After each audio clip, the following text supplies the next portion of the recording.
Hello. How's it going? Testing 1, testing paddock 1, 2. Testing paddock 1, 2. 8513. Could you please share this to the Gooboberti Collective Facebook group? 8513 1. Testing 5.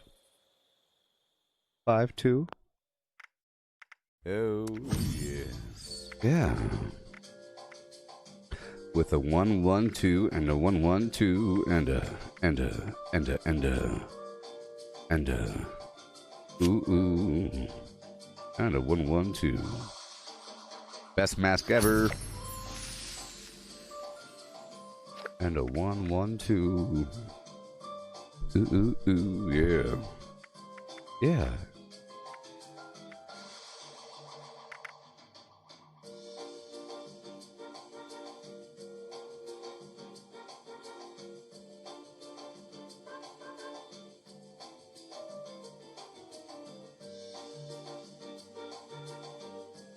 Okay. Now we're in. So, at the end of last session, here in the Appalachian Wasteland, I was attempting to rebuild my base. No treble. Oh, yes.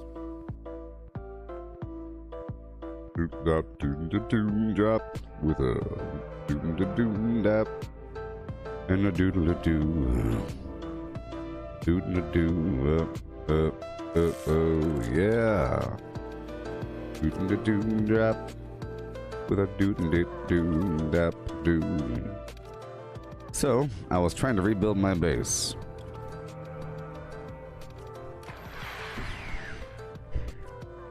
Going for a certain motif.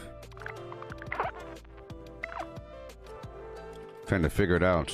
Hey, oh my god. I'm trying to get more aggressive. You hear me there, Charles Cedarquist? You hear me, Charles Cedarquist? You hear me? Charles Cedarquist sucks. Oh, you see, the last version I made of this monstrosity failed. So we'll try again. It's time to try again. I keep trying and trying to build my flim flam. This terrain ain't the best. It ain't the best. I'm just trying to find a spot to build. No big deal. Right over here. With a doom drop. And a doodly doo with a do and a doodly doo. Ooh ooh.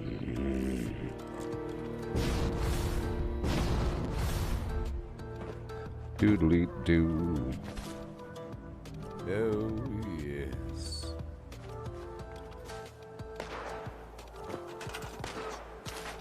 So here we go. We have this foundation. With the ooh. Not today, Liberator scum. Yeah. Meet your maker. Huzzah!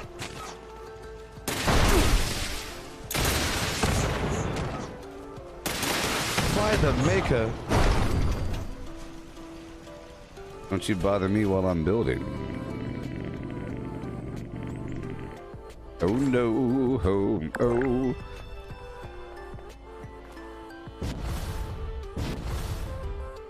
Alright.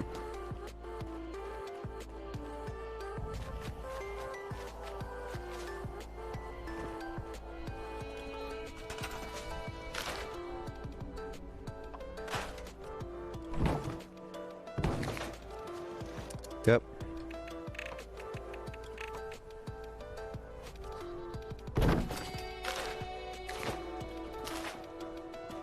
Sure.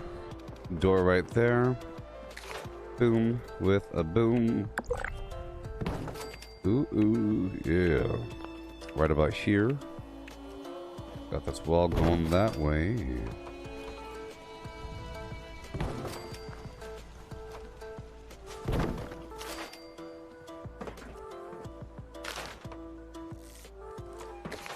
And I'll put a little roof right here. You have to go piecemeal. I'm trying to duplicate what I had before all was lost. Woe was us. All was lost. It was a sad, sad day. So you see you have these slanted roofs, alright? I got these half walls. I would normally suggest an airflow of some variety. Maybe I'll make this all the red roofical just for some fine airflow if the people could appreciate airflow. Yeah.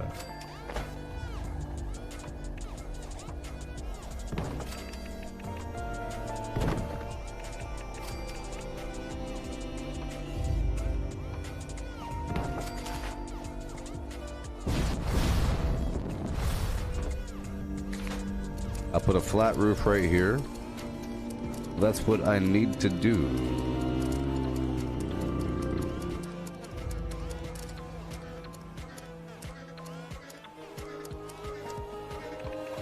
Flat roof. Yeah. There you go. So welcome to the wild and wacky world of the Appalachian Flim Flam. You see? The Grand Tetons. It's the Grand Tetons of Blarney. Two across. You got that side going there. That wall cannot be flipped. It cannot be flipped. You wish it could, but oh boy, it can't. So I'm stuck with that. But that's okay. Unless I delete this whole back flim. I could totally delete the back flim. And then we're left with some other garbage. But we have to go in phases, you see. The stream seems quiet. Yeah. What do you mean? I feel quiet? I'm a quiet person? What are you talking about, Bosco? Yeah. So 1 second. My keyboard camera was not active. And now here's my eye tracking. Yeah. So, I have to see if I could replace this. Let's go ahead and do that now. I'm pretty sure it's safe. I'm kind of wasting money constantly removing my base like this. But I have to make sure it's good to go at different steps of the journey. Alright, good. Cool. And now, this next phase I want to experiment with. I've been kind of messing with it in the past. We'll see what's up. Yeah. So, it's going to involve some of this. I'll start here at the corner, and I'll overlap. Right about there. I'll overlap this. Right about here. You'll go right over yonder. There you go.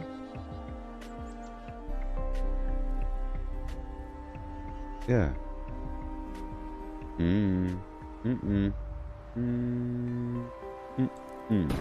There it is. This should be fine. Oh, it's so dangerous, but you know. Boom. And boom.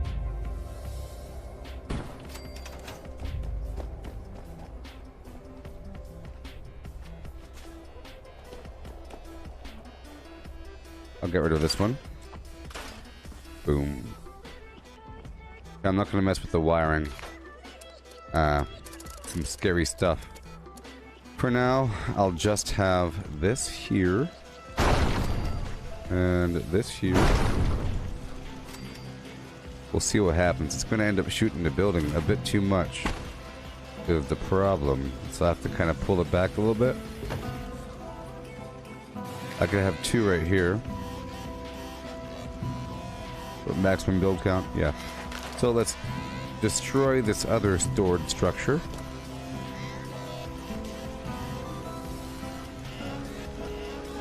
Hey, Dave, how's it going?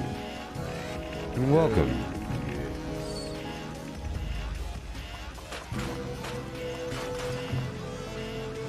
Alright, show.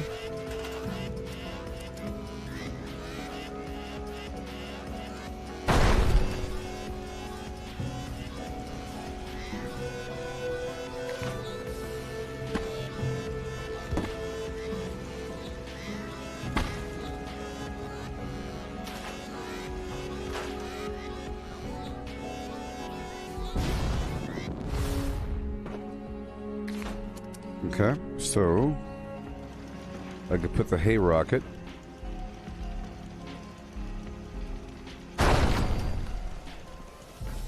Hay rocket Jones. And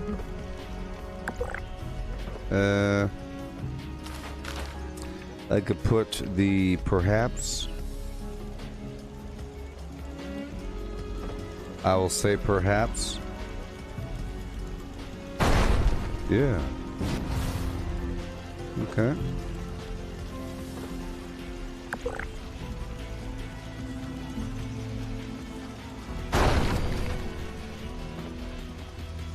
Okay, that works.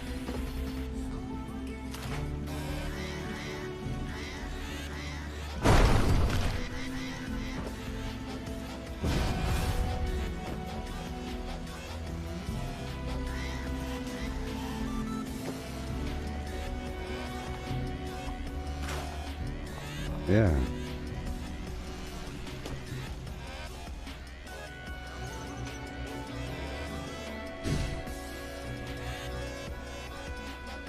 All right, so I'll add the doors. Let's just see if I could make sure that we're good to go on the turrets for now. Got the 2 here, the 1 up there. I wanted to add a shotgun turret because that's real nice. Shotgun turrets were real nice, but some dangerous stuff. I think I'll just keep it like that. Let's see if I could move my flim over. And how you doing there, Sandra? You getting your evening meal ready? Don't skimp on the baby carrots. They give you night vision. Especially the baby ones.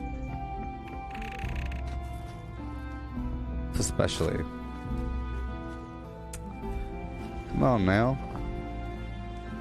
Why must you be this way? Wait, I think this is the ground. Let's move further. This whole area sucks. Here we are. You see? I said, Sandra, I want you to know that I'm watching you. And I want you to not skimp on those baby carrots.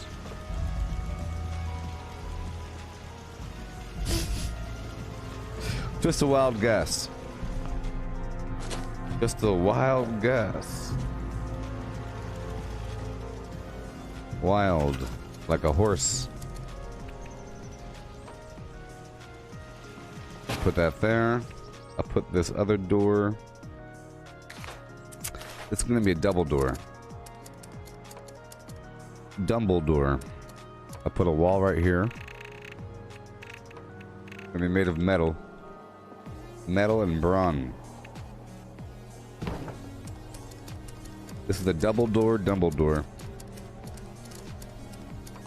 The whole goal is to have me live up in this tower.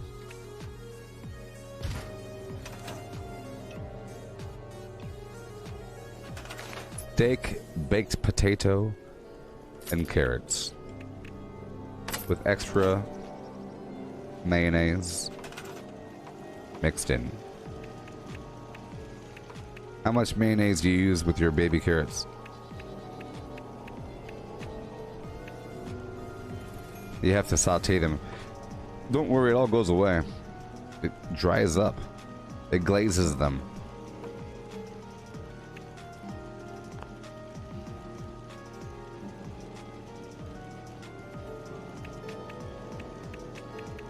I'm making that up.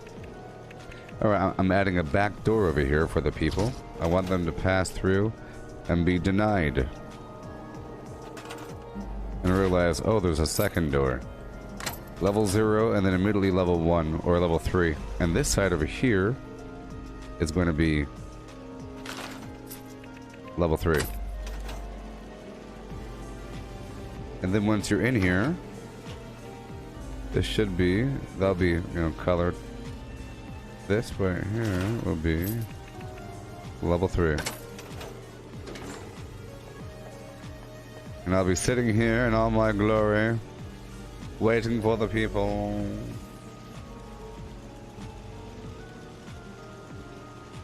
Waiting for the people. Waiting for the people. Of course, I'll need some more turrets and traps and so forth. I'm just trying to build it in phases so I can move it. You know what I mean? Oh, yes. Don't you know what I mean?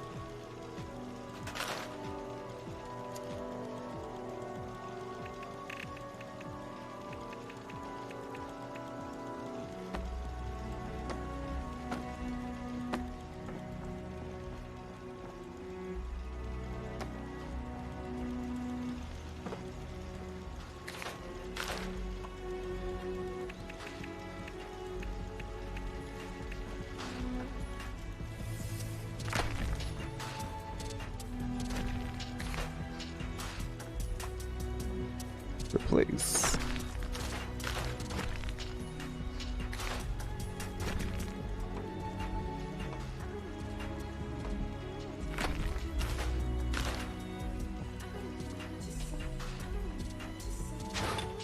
Yeah.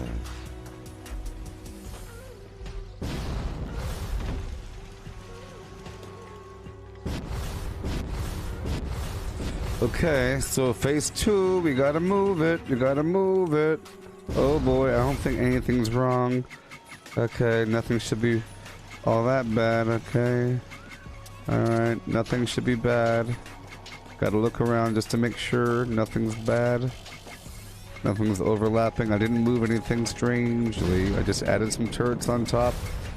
Oh, let's just hope that these turrets aren't floating too bad. They look like they're kind of floating though. Oh boy, here we go. Let's find out what happens. Boodle doodle doo doo. Boodle doo. Oh my god. Oh yeah. So far so good. You see you have to do it in phases there, Matt and Martin and Tim and everybody. You don't want to go too deep before it doesn't plant anymore, you know? So you could pinpoint the bad thing. You want to pinpoint the bad thing. I'm going to add my vendors here.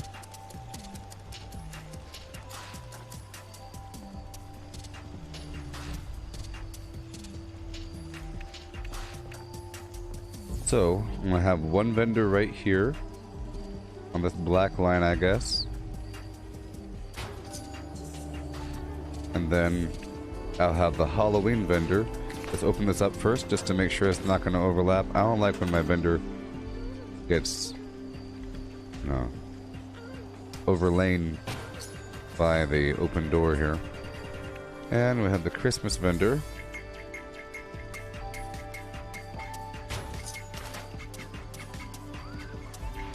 And I'll add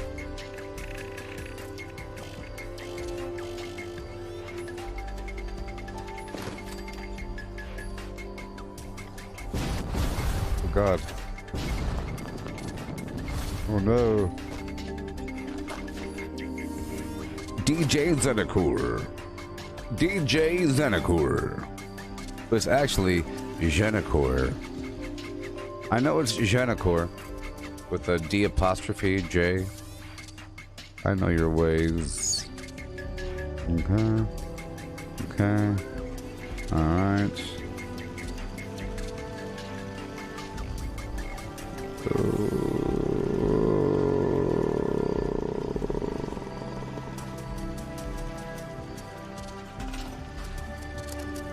You have to give the people a crafting table here. I kind of want to have the fourth one around the corner, and then I'll label it. I'll label the fourth one. So exciting. I'll give them this number.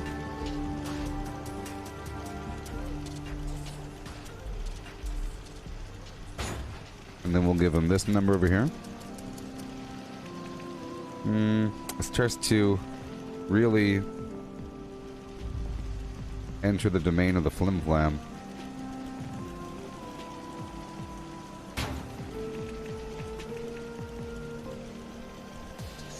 Let's making it really obvious and simple at this point, and then I'll probably change it over. I'm not going to put the lamp on top. The lamp is my destruction for some horrible, strange reason. Okay, so what we're going to do is I'm going to put some power back here in the corner. I'm going to pull this out a couple of inches.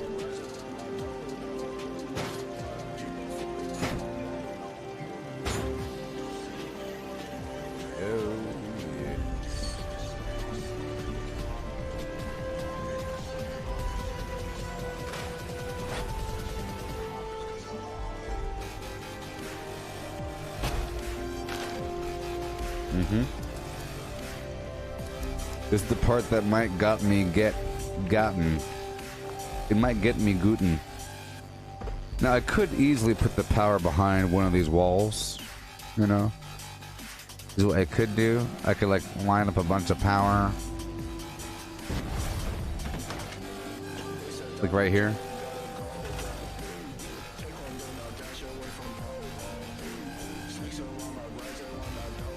The problem is it's kind of long. That's the main problem, is like the length of this whole thing. If I were to put this here, it really does take up all the space in the world. See that? It takes up, you know. There's no real walking space back there. And I enjoy walking space. Yep. I could put it back here. Things change. I could lengthen. Well, I don't really want to have all this power. So much power at my fingertips. So I could put some silent power over here in the corner. No big deal. Oh, it's so dangerous, people. So dangerous. Here, I'll have a small stack. Boom. Uh-oh.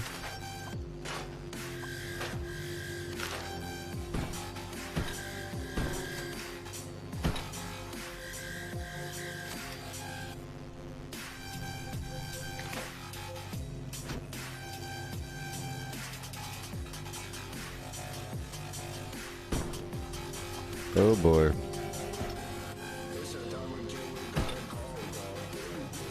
Alright. That's for all the generators. Oh, so this is for all the vendors. Boom, boom, boom, boom. And I would like perhaps one more. Oh my gosh. Okay, before we go too deep into this flim, let's just make sure that everything else is kind of settled. Nothing's too weird.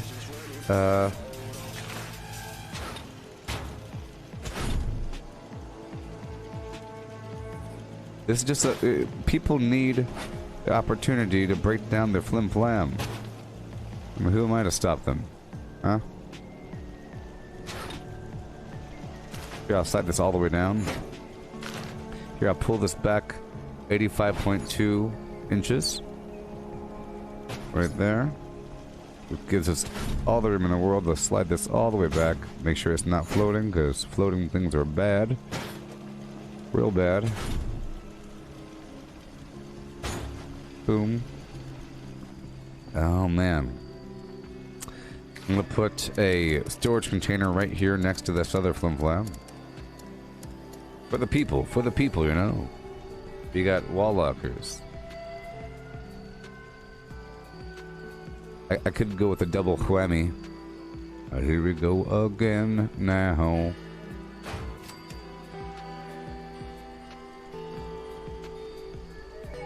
Yeah.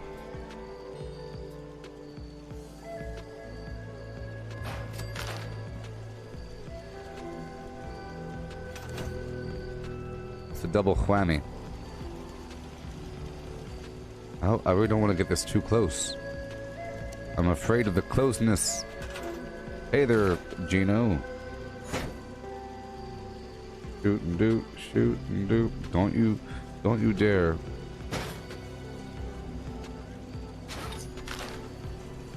There you go.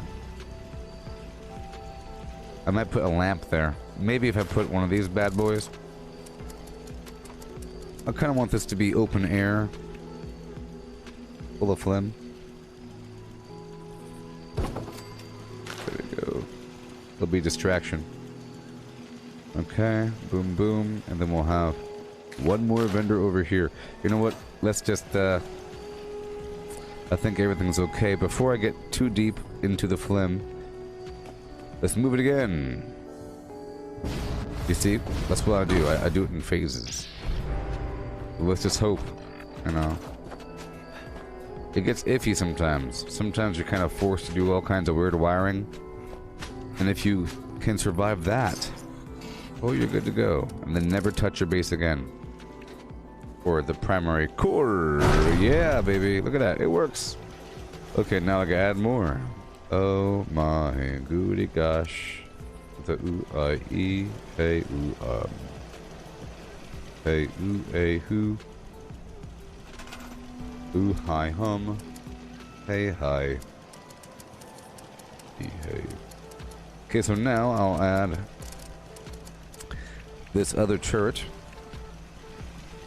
with a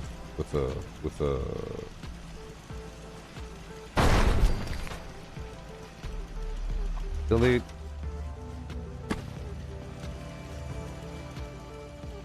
I'll put you right here overlooking the phlegm. And I'll bring it down just a touch. Just a touch. I want this to be a lower leveled flim flam. And I'll add the shotgun set height turret. Because it really is obliteratingly powerful when it gets you. Oh, I can't see.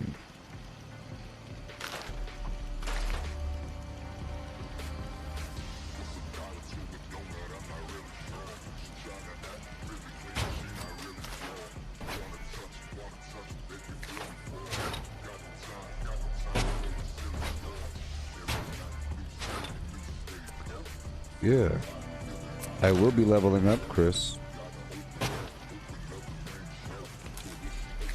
See, towards the end, I slow down on purpose. I like to, you know, things happen when they happen.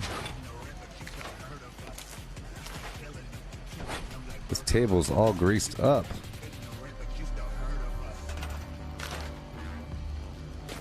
Oh.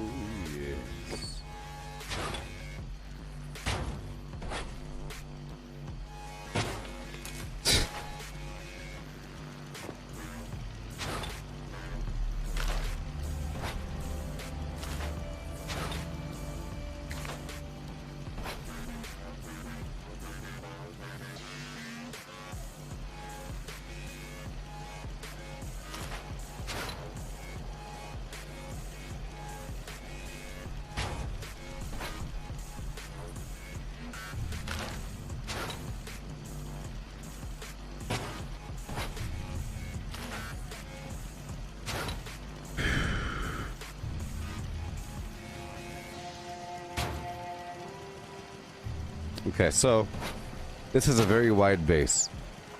I have to do something else. I don't like for things to overlap like that. You end up in dangerous territory. Large tire. There you go. That much better. Yeah, yeah, yeah, with the yeah.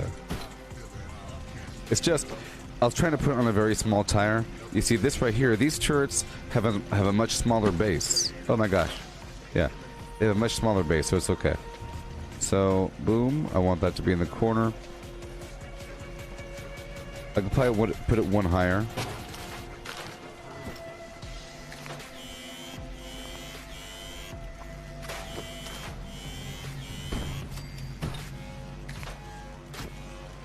I could recenter stacks of things quite easily if you start over. Okay. So that needs to go over there, or right under this nublin. It has to go straight across. It has to go right here.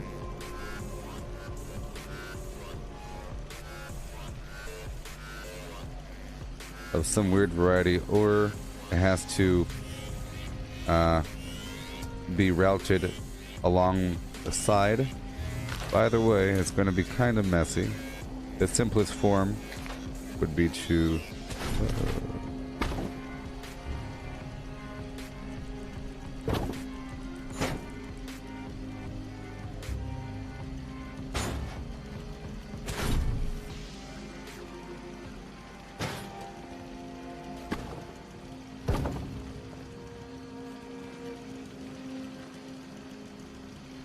these prongs facing the opposite direction.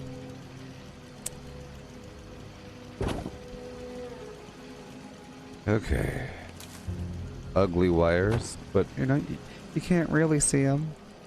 It's just people want to kind of jump in that direction. And well, we have that route or we have this route. Either way, you're going to have this. Or you have top down. That is the other route. For power, you know? I think the top-down route might be the best. Because other ones are pretty ugly. I'll put a little nublin here at the corner. I'll bolt it in with my flim-flam. Yeah. I think this is the best option, right? There it is. See, it's borderline invisible. Alright, yeah, that's the best option. But now what do you do with the power, Bosco Jones? Well, guess what I gotta do? Did you know about this stuff? Did you know about the existence of the... of this? I mean, it's pretty wicked. Oh, yeah. If I could. Did you know that you're my hero? So, you see I have the power routed to, let me get rid of this other nublin, to right here, and then I have it going inside the roof, you see? This one goes up, this one goes down. It's a conduit junction. It's under the advanced power connectors flim-flam pack. My goal is to have power enter this building here. You see, there it is.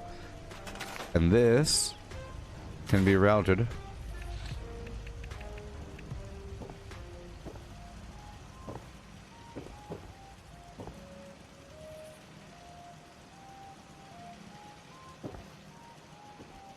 I'm gonna have a single power generator right here.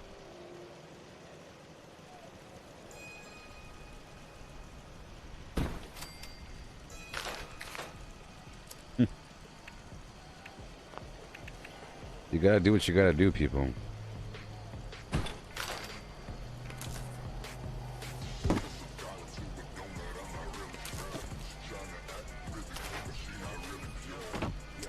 See, it's not through the ceiling enough. I have to move it a little bit. And I don't know if I like this whole idea. See, my goal is to get the power from down here.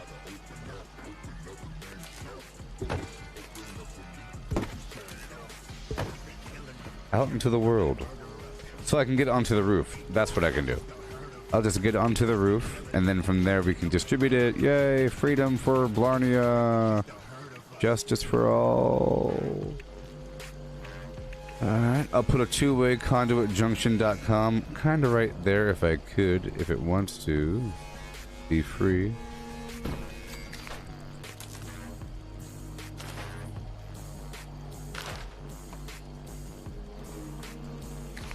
Bad spot. How about right here? Yeah. Alright, hopefully that works out.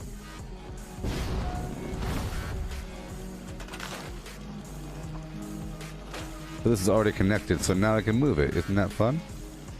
And now this is totally going to work. I can move it all the way down over here and have it overlap. Child, yo, hum. Right over there. Boom. Yeah. What you know? Okay. It's not straight. Let's have it line up with this right here.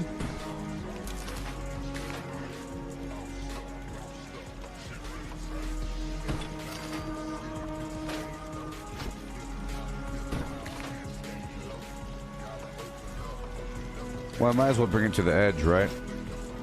Like a smart person. As far over to the edge as possible.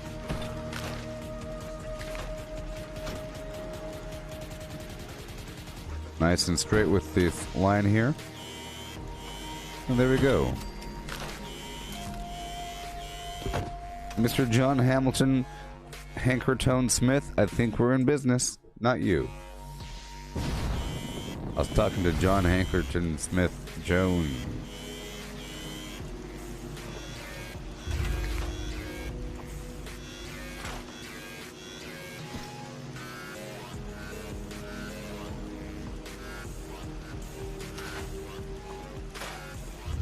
Alright. Now we have these really high connectors, which is really just this one here. Well, yeah.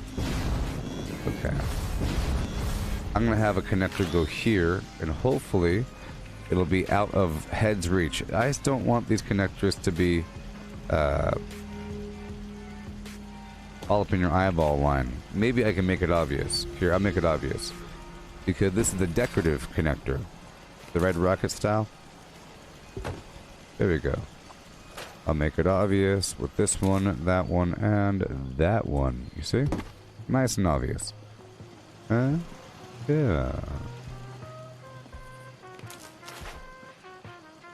Now everything else is going to be real funky. Real funky. Get funky, y'all. I could put this right in the middle. Have it be semi-decorative. I said semi, and I meant it. We have that situation.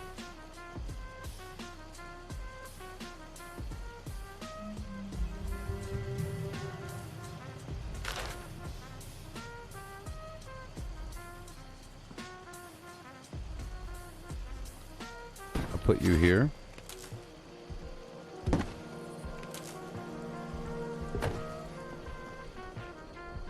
Good thing you can't see the power cable. Except for all this chaos. Here, I'll go backwards. It's better if I go backwards. And I could probably pull this up.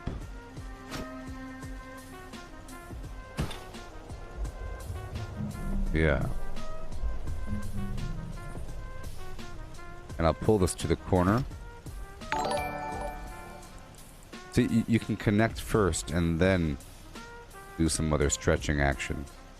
I'll put it right under the window. I'll pull this one right here.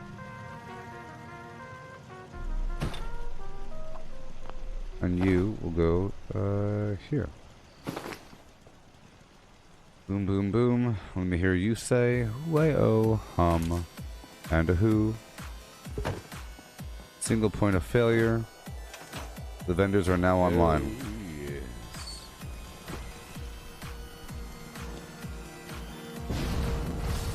Vendors are online. That is kind of nasty down there. I don't know if I really want that situation in my life. I'll pull it up a touch.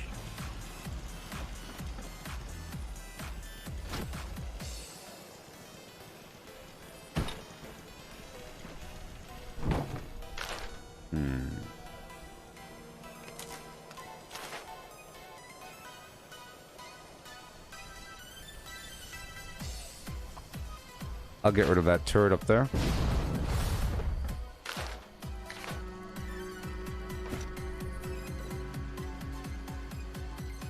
I could probably move it over here. Probably much better. Then I'll move this guy right over here. Yeah. And if it's already right there, I could connect this right across. And this one could maybe connect straight up. And this guy can get out of dodge. Boom. Yeah.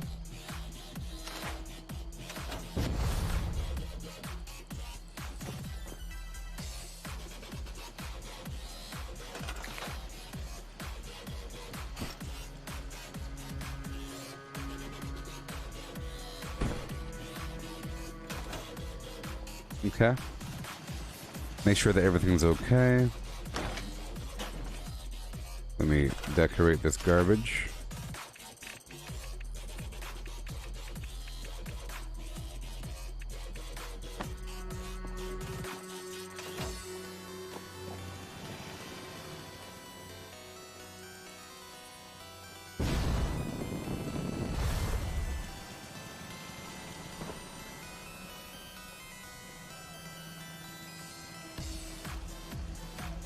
Okay, well, I did a bunch of weird wiring, so we'll see what's up.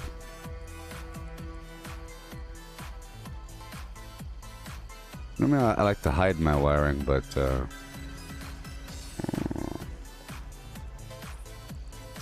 I could put a pipe on the ground right here, but let's just see what happens first. I'll see if I can move this whole thing. Oh my gosh, this is the moment of truth. Well, there's many moments of truth. Here we go. I'll put some pipes in the ground or something. I just want to make sure that the whole thing is functional first.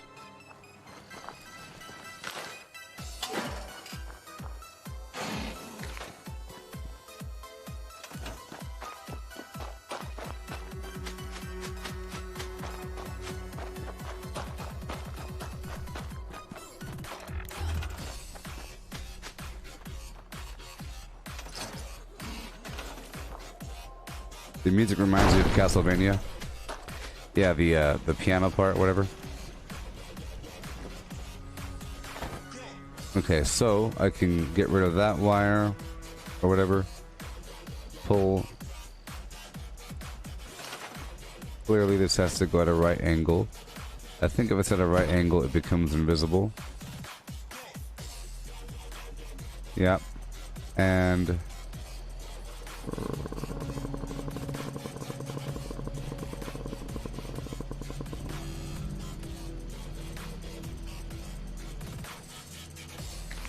here, I'll put one more power cable connector right here.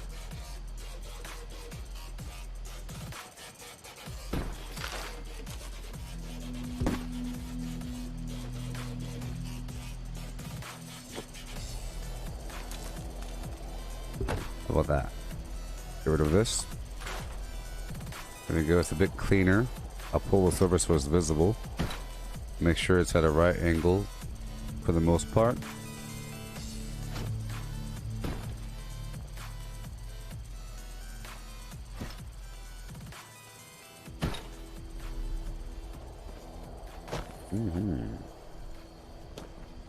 Alrighty, and now this one over here should be on the ground. So this is a pretty interesting part, people. I'll be using a connector on the ground with a pole. I have to slide this over a little bit. This can be dangerous. This is why I had this floor, so it's like a grid. And then I'll change out the floor design in a bit.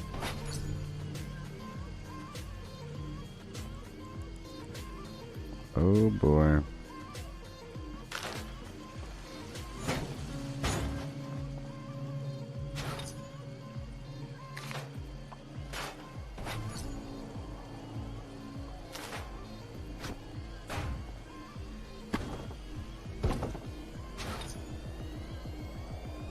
Right about here. Now I'll put this right over yonder. Boom. And then I'll slide this back over. Hey there, Alan. How's it going? Put this right on in. There we go.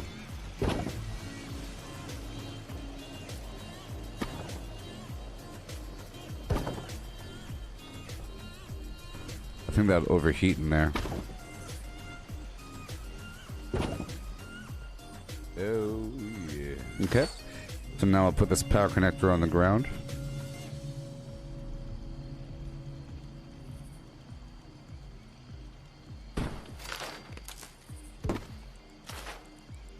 Gonna make sure it's straight. It's the most important part. Okay. Get the connectors on the ground. Long one. Bot and boo with a bot and a boo, and bot and boo with a bot and boo with a bot and boo and a bot boo and a bot and boo with a gabba hey boo, bot and boo with a bot boo and a bot and boo and a bot boo, bot and boo and a gabba hey boo. Alright, this is too long. I'll use the smaller extensions. Conduit, conduit, conduit, conduit, conduit.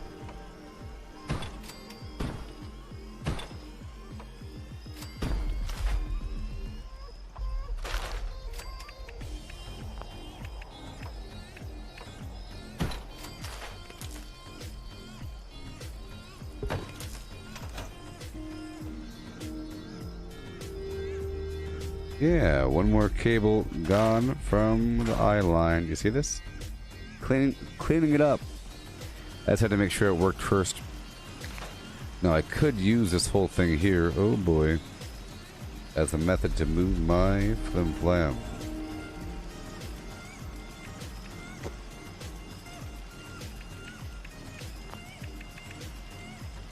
Very dangerous. We'll see.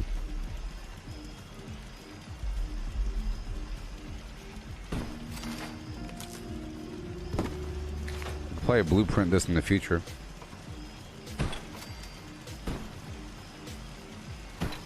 Or something like that.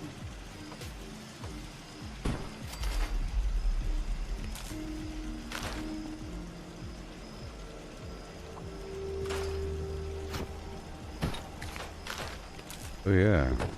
Yeah.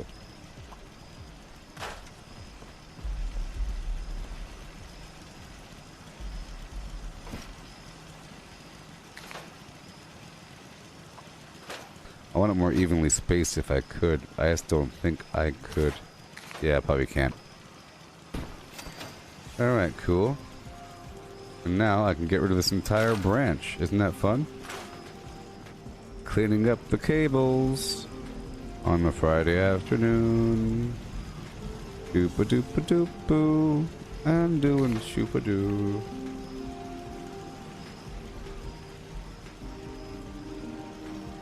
We don't like no wires flamming up our eyeballs.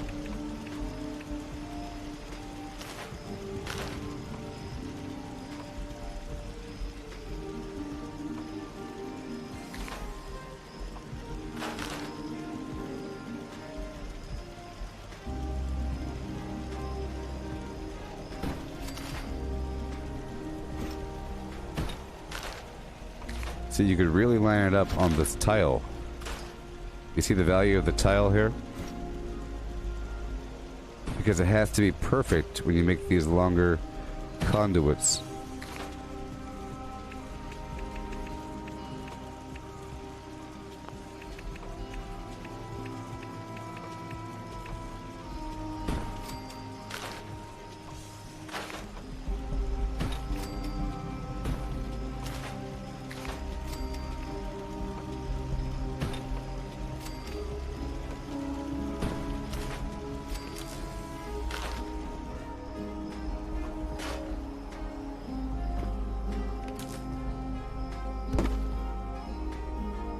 Oh yeah, oh yeah. Here we go.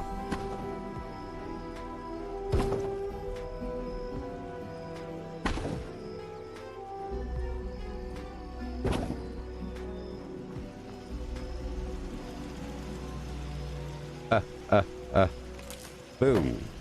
You see that? And now I can get rid of this entire section. Isn't this so darn interesting? And now look how clean it looks. It was a big old mess of garbage, but that was just a framework, you see? It was just a framework. Oh no, ho. Gabba hee hi ho. I'll add a stash box and we'll get to stepping.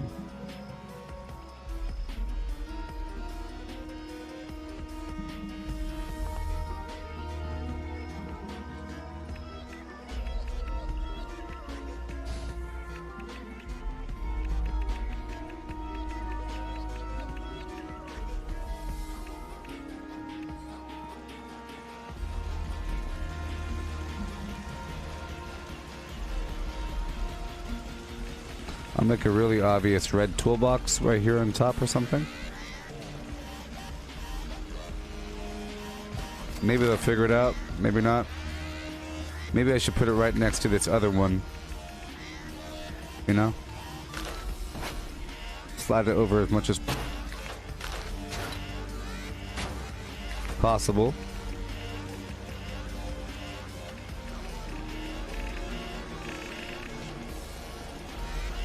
Put a little garbage can next to it.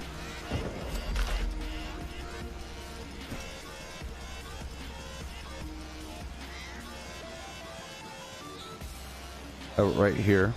I'll put you right next to it.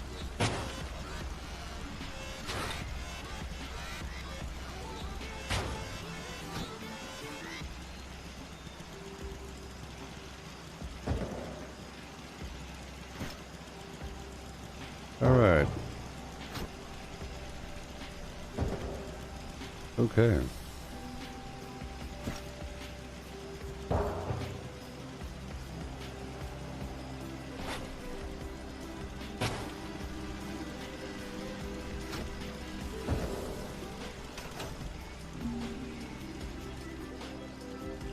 Okay, this one needs to be something more robust, like the bear-proof trash can.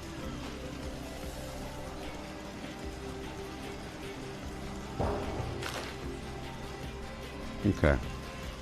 Just want it to be vaguely obvious. Vaguely. There's two there. Okay.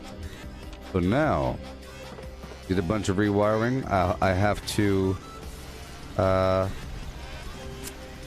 move this just to make sure. You know, I did a bunch of stuff just now, so I have to move the base just to make sure it's solid. We have to identify where the problem is. If I just build a bunch of stuff and then try to move the base and it can't move, I won't know exactly where the problem is.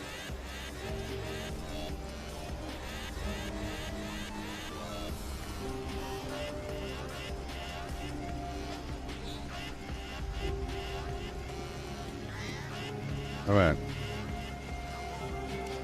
Okay, so I'm moving it again. Just make sure we're good to go. Make sure before anything else. This is a whole lot cleaner than before.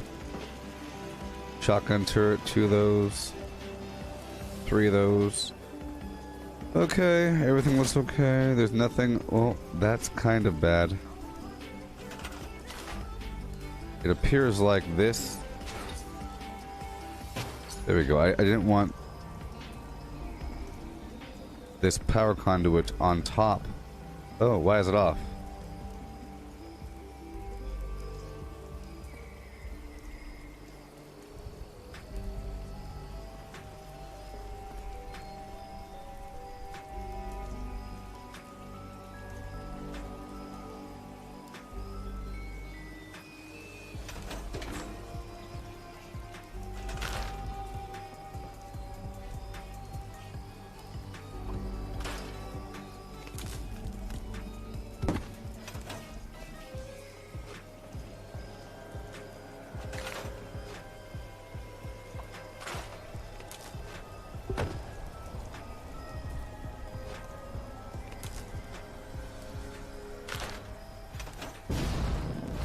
Oh, when I moved it, it moved the power connector with it. See, that's those important factors. All right. Make sure it's all good to go.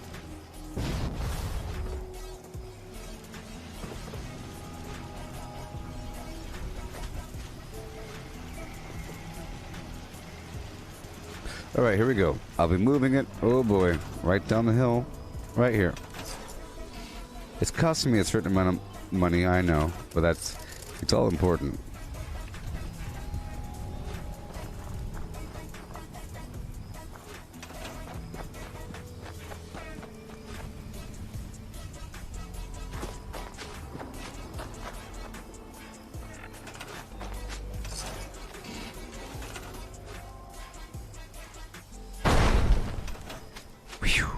Always scary. But here we are. It's not a blueprint, so it's not really safe. But here we are. So far, so good. It's so nice and relieving, and you know, all my work's not destroyed. I don't have to start over. But there's something I have to do. Well, we're actually okay. I have 3 vendors, not 4. 3 vendors and a shotgun turret. So I'm going to add a bench over here.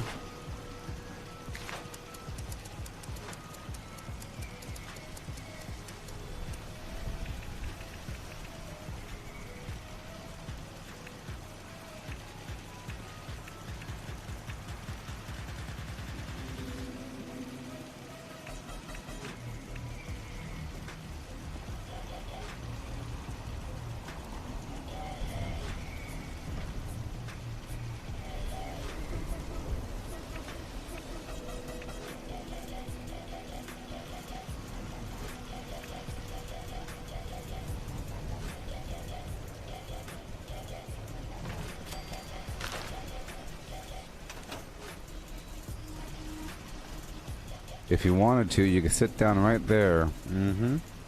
That's how my base is.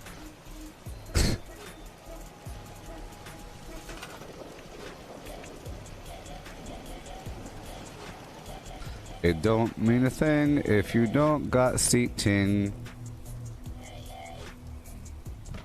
Shibop, shibop, shibop, shibop. You gotta have seating now.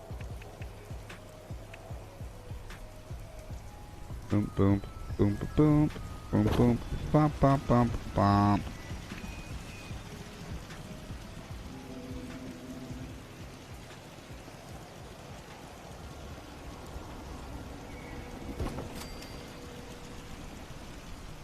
Right there for a second.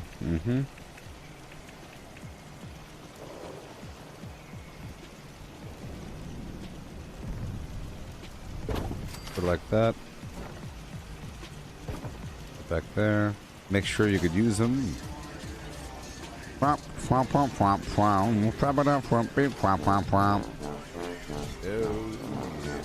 Hey there, Jimmy. How's it going? Okay, seating, seating, seating. Okay. No way.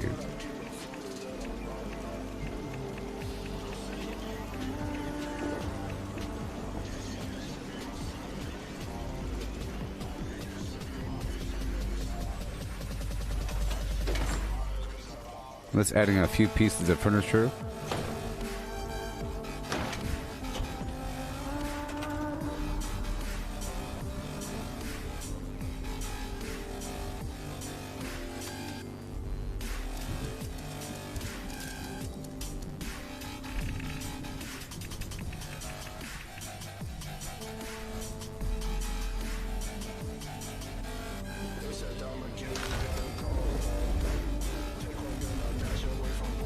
And you will be wallpaper.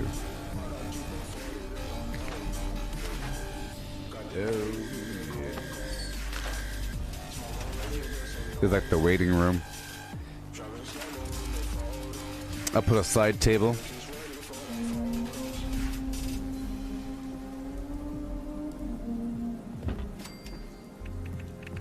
And I'll put a little statue in the corner or something. I'll put a plant over here. Keep you company while you're waiting.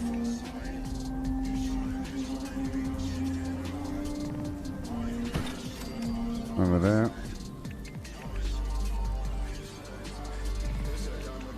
And I'll add something right over here.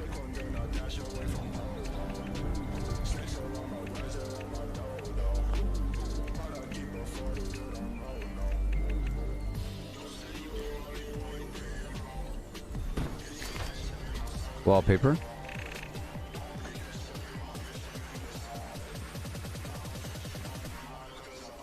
Over here, I'll put a couple plants.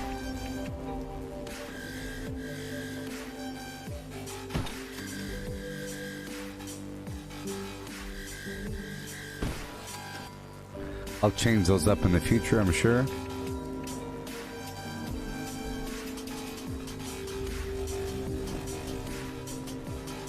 Okay. Now I could add balloons right in front of this.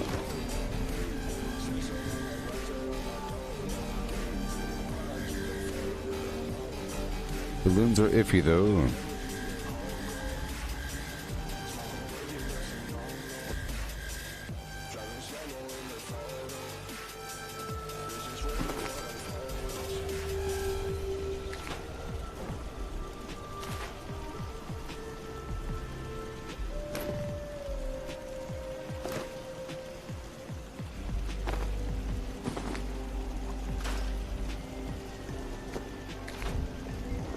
Yeah.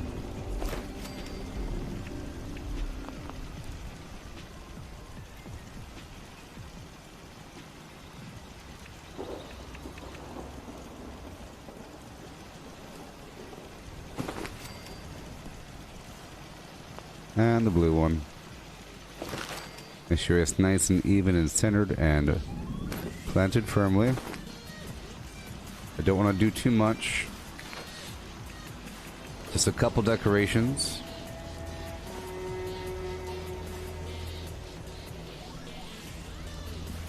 Just a couple decorations.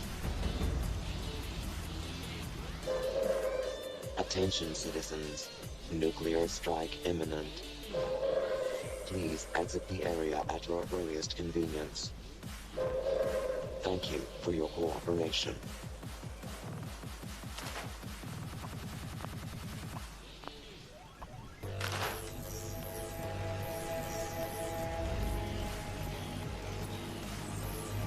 Over there.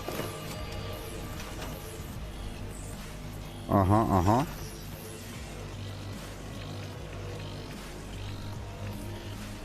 Cool. And a couple more things here and there. Blah, blah, blah.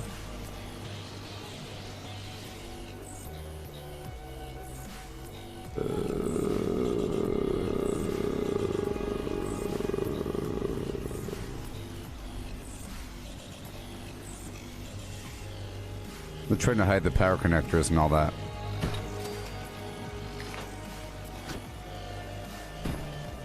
A little bit of life in the apocalypse is real nice. Appreciating the apocalypse.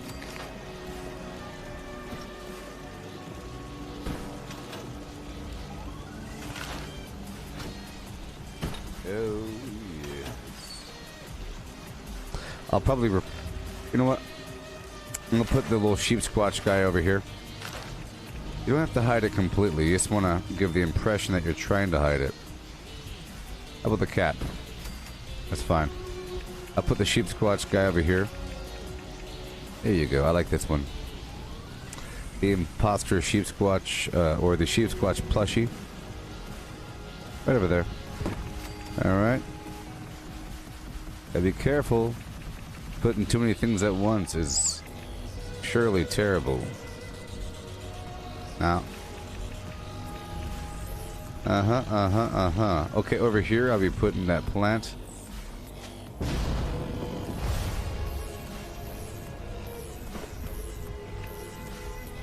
This one. See, I know it's not a real plant, but, you know. It's like a secret. Okay. Making sure we have decorations.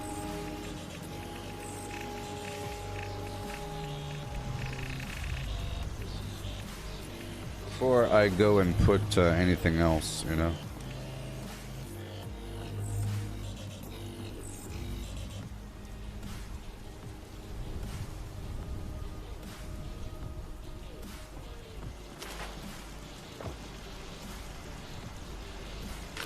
Maybe I could put the ammo converter right here. Yeah, maybe the ammo converter and the other items. I can pull them out from my other blueprint and put them right over here in the future. Let's just see if I could save this where it is, because I did a lot just now. I did a whole lot. We have to make sure that we're still good to go.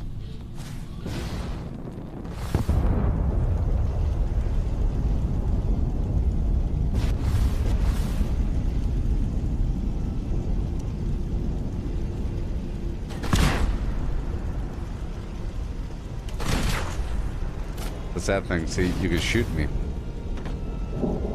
Alright, I'm move it. I'm moving it. I'm moving it. Oh no.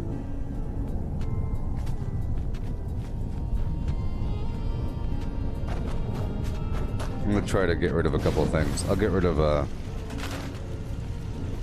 that flower pot, this cat.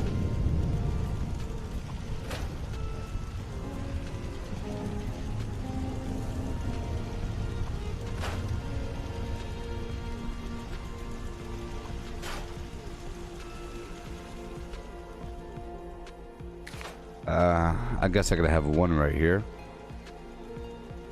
Within the boundary. There we go. Blah, blah, blah, blah, blah, blah. Okay, we're moving it. Down the hill. With a do and do and do and do and do and do and do and do. Yay! Oh, like I said, it's such a glorious thing when I'm able to move the base. As you see, I'm building it in phases, so we know exactly, sort of, within a fair margin, where the mistake was. You see, I didn't put any wall coverings yet. There's no wall decorations besides that Santa over there. But I'm about to add a couple more things.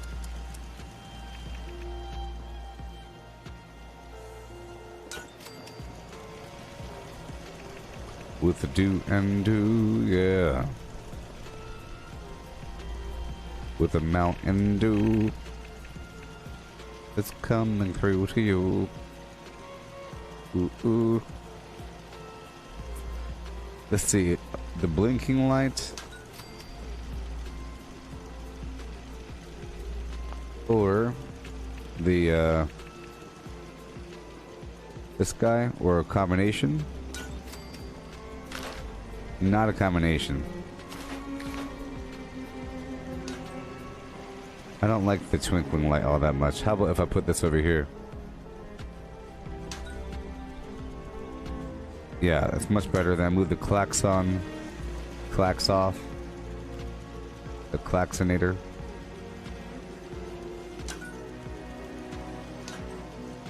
Oh, right here on this wall. Yep, and then right over here. Oh, but it's not the same. So it doesn't really matter. Okay.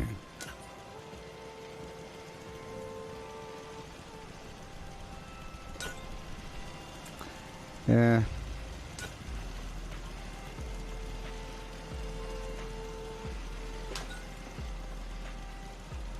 Yeah. I'll do the Vault Tech lights.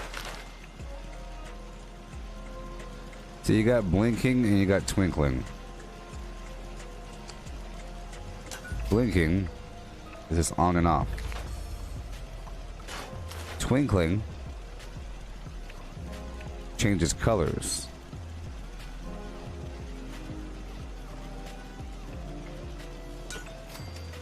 Or, you know, shifts.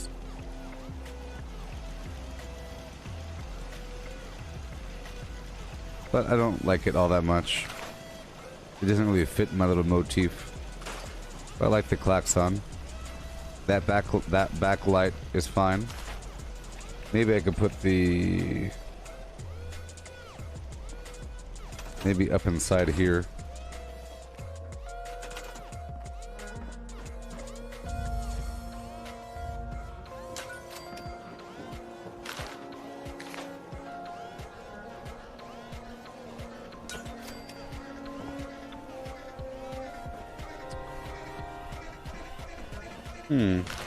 Get the power connector going.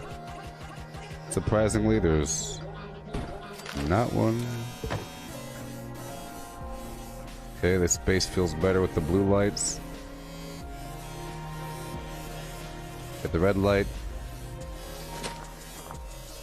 So let's replace the floor now.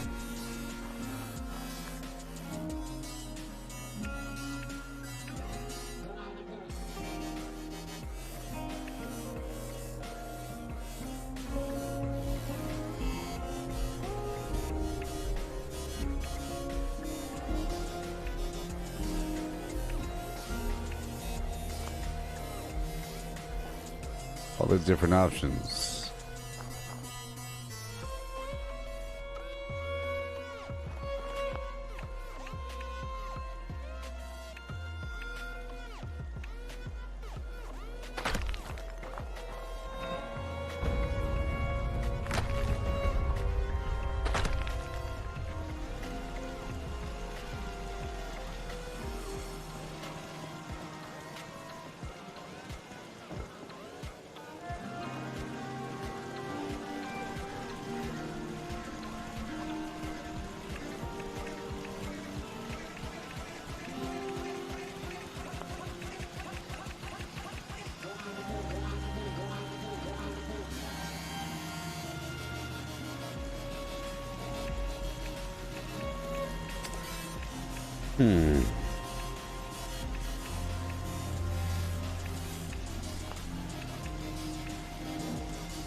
Okay. Make sure we rotate this. Okay. Boom. And this can be the other wood. A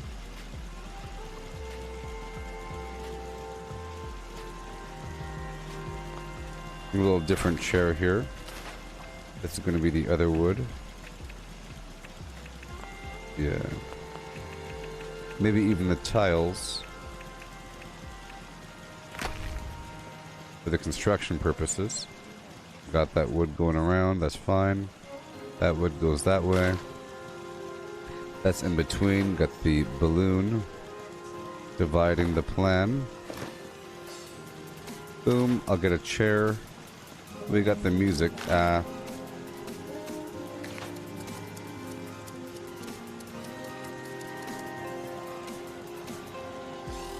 This is almost a spot for the Collectron, but I have my garage for that. Yeah, I have my garage for that, but maybe I should not use the garage. So, yeah. Let me try to save the progress. I made a few changes. Let's pull out one of my blueprints. Let's try to get out some of these objects, like we want the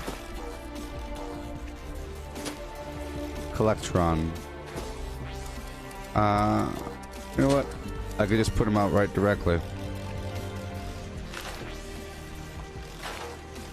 And I'll put them right here.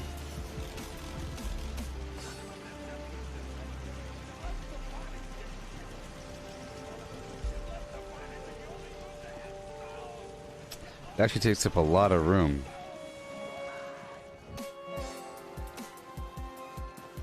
I guess I'll leave it delegated to its own building. But the... Yes. Yeah, I think I should move all of my...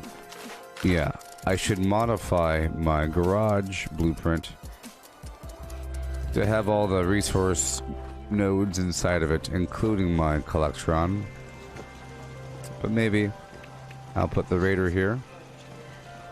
See what he does. It's sort of taking up a lot of space to the point where I don't want it there. And I guess we'll just have the ammo converter, giant machine.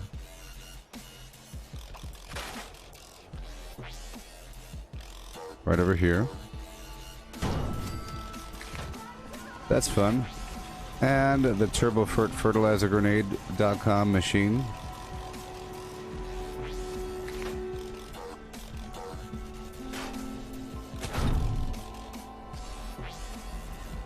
Right there, Turbo Fertilizer. And the Armco Ammunition Construction.com. There you go. Put you here, make sure the door doesn't hit you on the way out.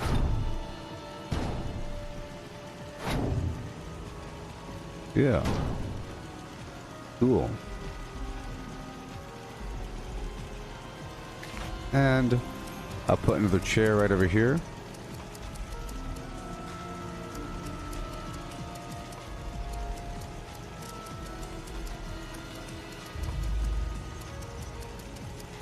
Chair.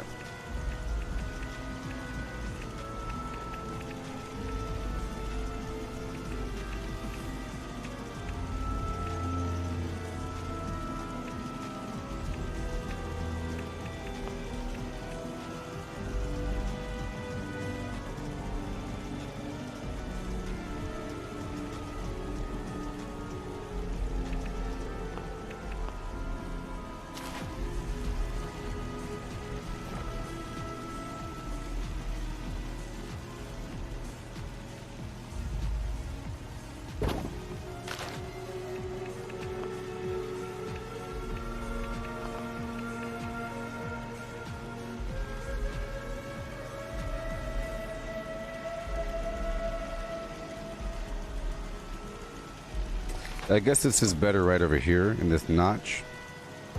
And this is better right over here. This is that color pattern makes it really look not even because the bench is so long. I'll do this.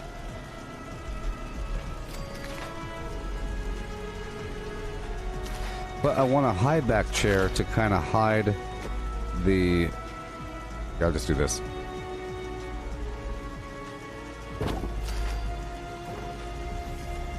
This is the outdoor chair. It's ugly, but that's how it has to be. And I'll add another instrument right back over yonder. And we'll be good to go. Okay. Alright.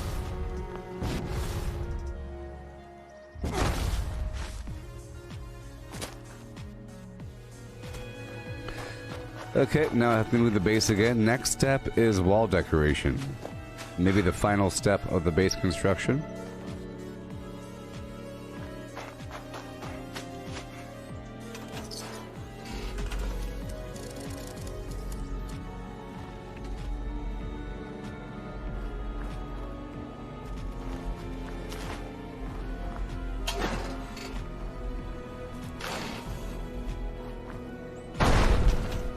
Oh boy.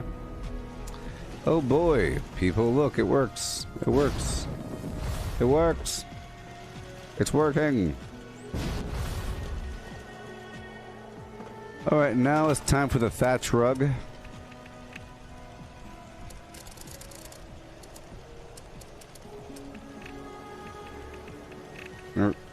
We just got a thatched rug the other day.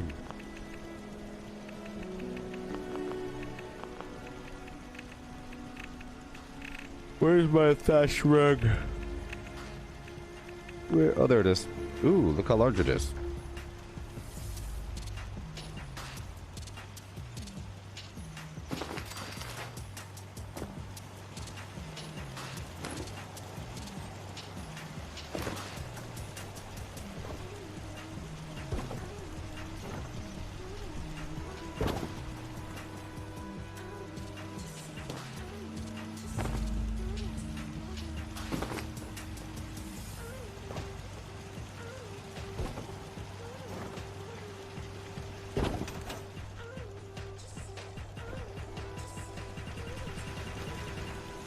Alright.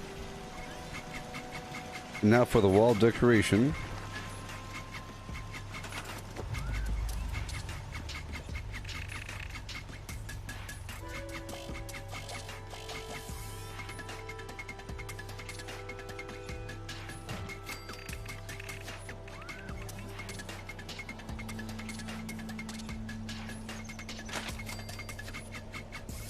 The legendary run.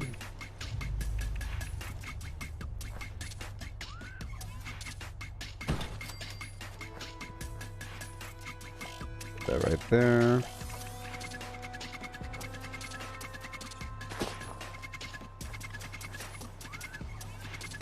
There you go. Just a couple things for you, you know, just a couple things for you. We'll keep the light on for you.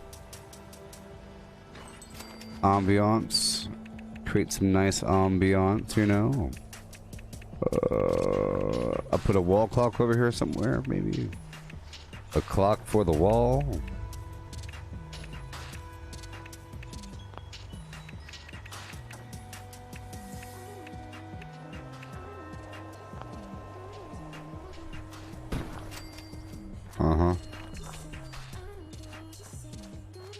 This wall decoration garbage gets you into trouble. I'll put another wall chime over here.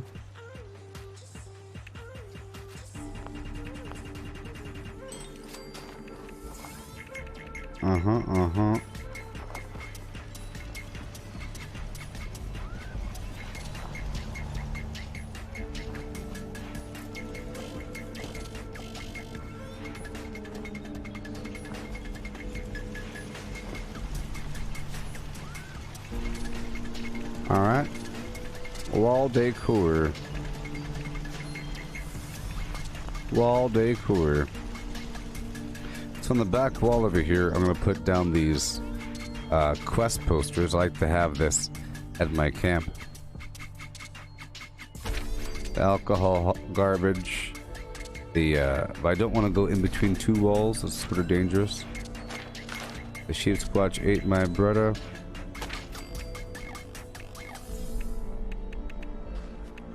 And join the Pioneer Scouts.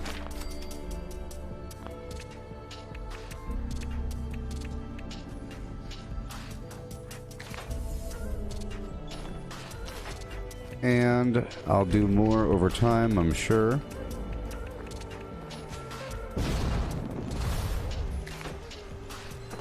Wallpaper.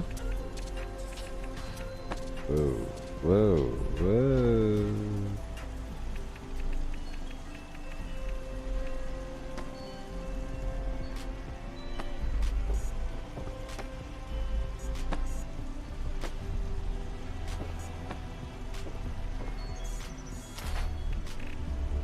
Wallpaper.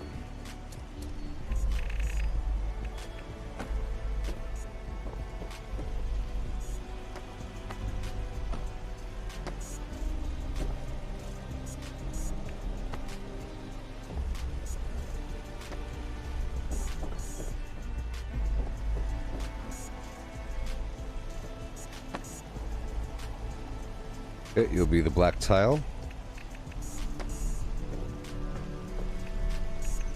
Right over here. Okay. We're up in the stars.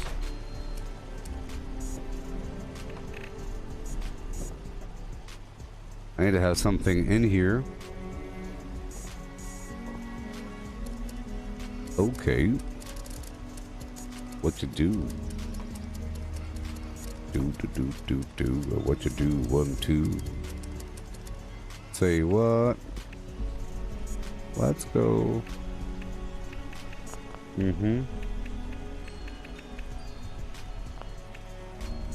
A small little bed.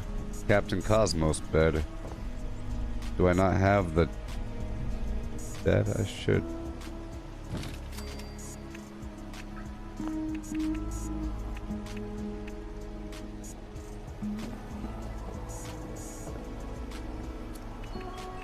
I'm gonna put a piano here.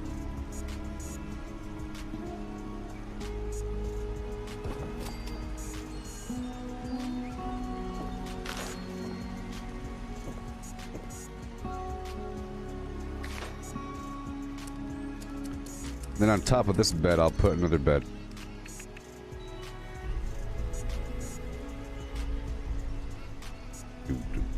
Do. What you do? 1, 2. Okay. Wall decor.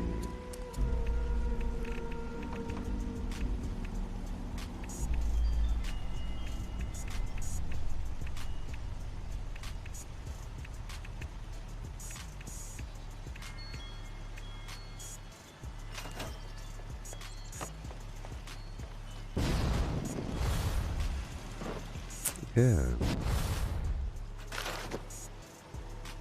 I'll pull this one. I'll pull... Oh boy. Hello.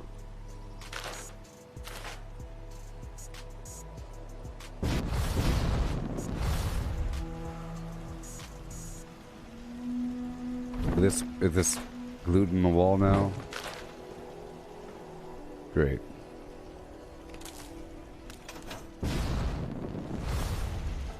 Alright, back over here. A whole lot of nothing.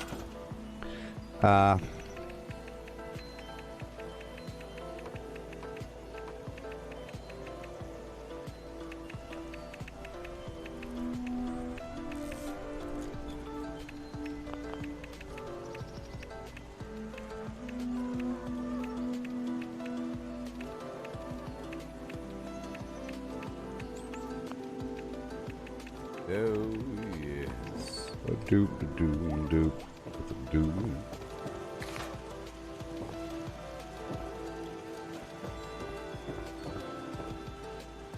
This does not need to be here.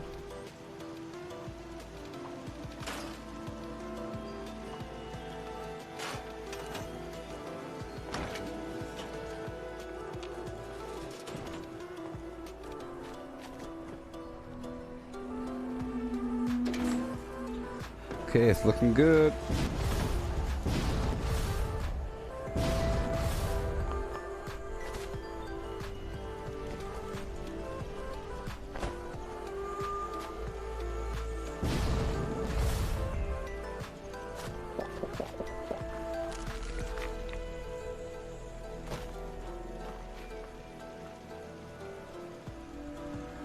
Okay, I have one more thing to do.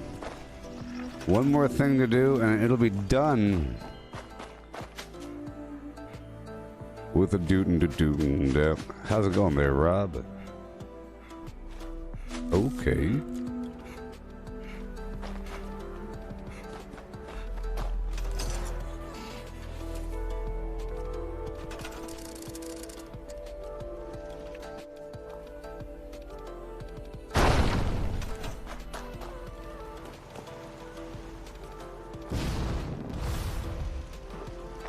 Well, two things. I gotta put a door here.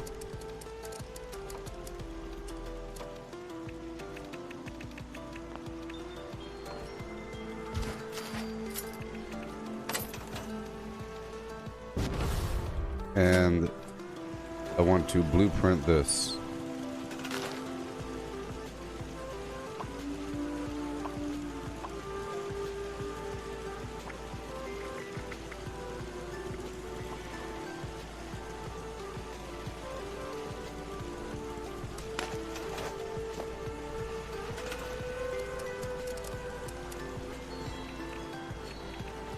It might not be the easiest thing to do, though.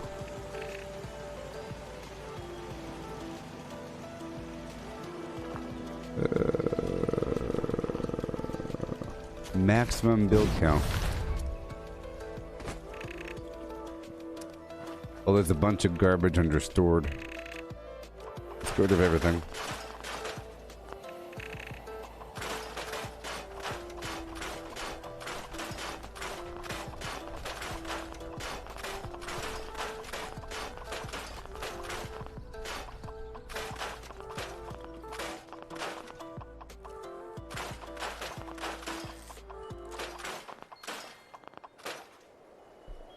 Oh boy. Rocket turrets. Rocket turret. Alright.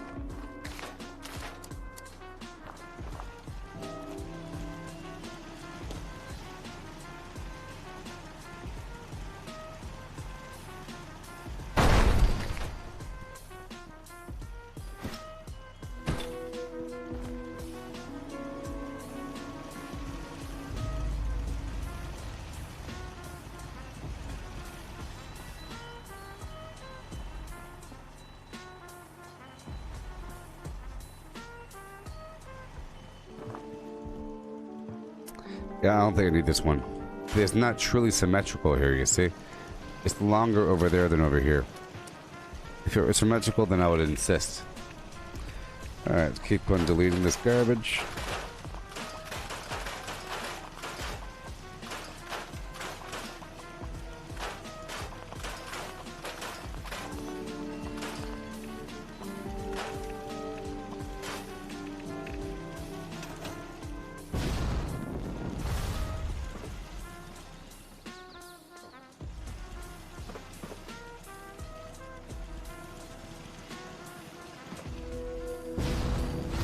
I think that's it. Uh-oh. That light ain't flashing. And it needs to. Oh.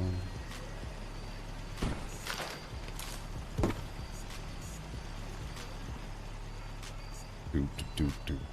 What you do, 1, 2. Okay.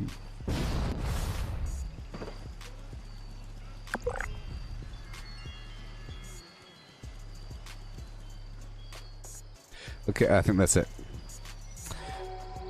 So, I will move it one last time, and then I will, I have to build another garage. Yep. But now I have, you know, all this cool stuff outside. Ammo converter, triple fertilizer, flim flammer, the ammo machine. I have 3 vendors. The Tinker's Workbench, to whatever. So I have these multiple doors, you see?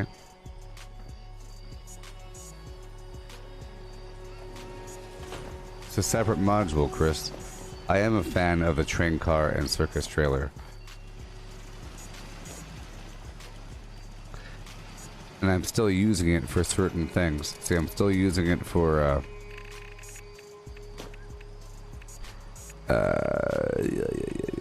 this right here, Cirque du Power. So if I ever want a ton of power, external, this is 210 power. See? So for stuff like that, it's good, you know. And then I have other things.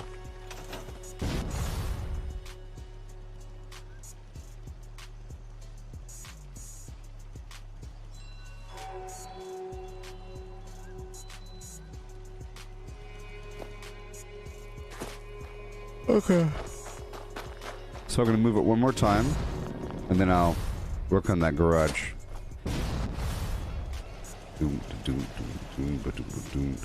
Cirque du Power.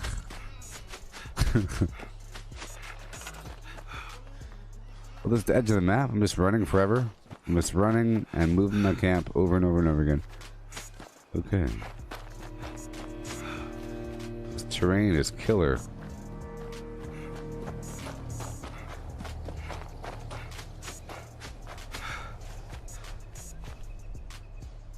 Here, I'll try to move it way over here. Okay. Let's go. What you know?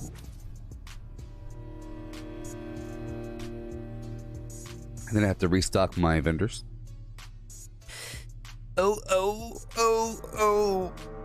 See, that's my camp. And then I have a bunch of garbage around it. I'm going to have the farm around it.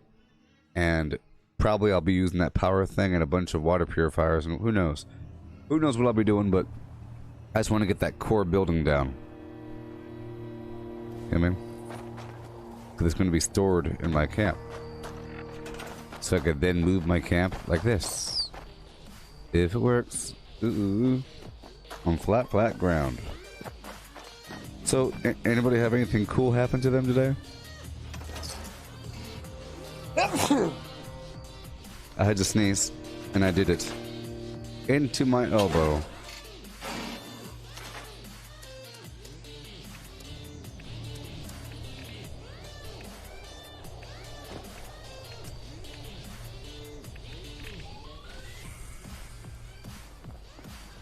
Oh boy.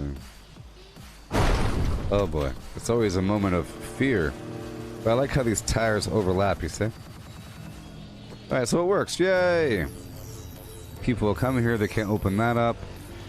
Got American flag. They could open up this level 0, but then they're confronted with this. Here. Yeah. I'm not gonna change anything.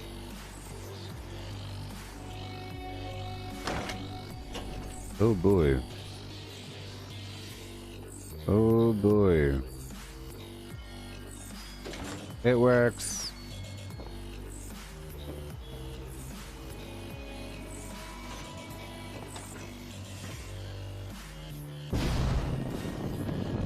Oh yeah, baby. This is a nice little node. Yep. Cool. And now it's time.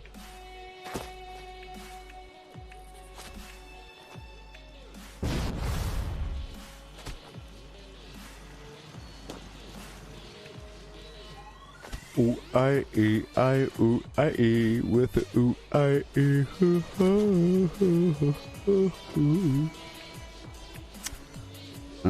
I have all my workbenches in this module here.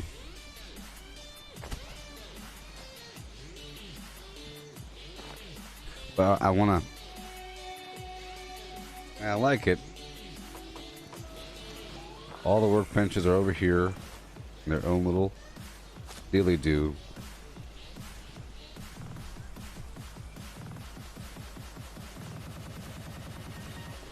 But we have the garage, so I'm gonna build a new garage.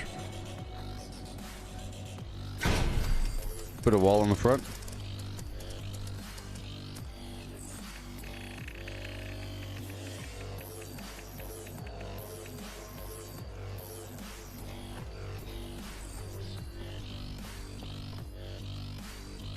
The very special door.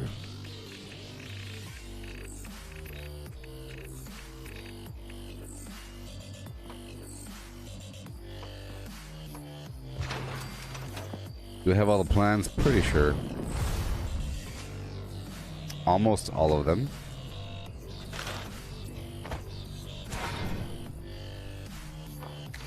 Okay, I'm afraid of these being too close. Oh boy. Okay, I'm gonna move this away as far as possible. Oh boy.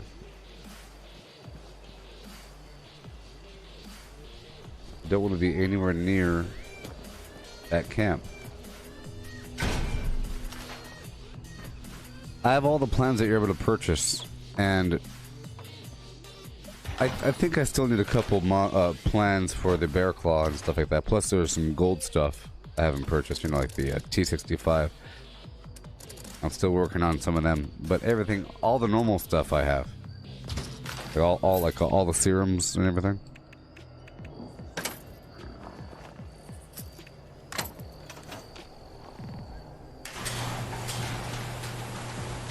Oh boy.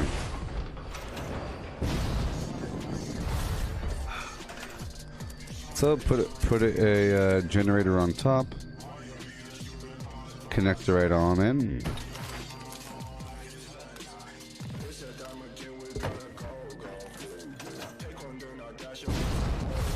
Okay. I like to put these satellite dishes on the edge.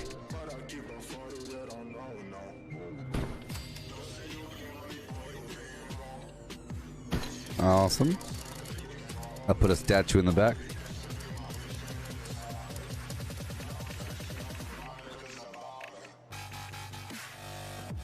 Weathered.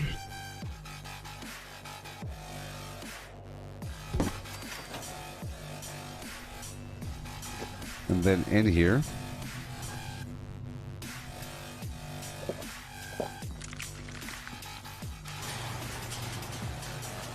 oh boy, just put everything.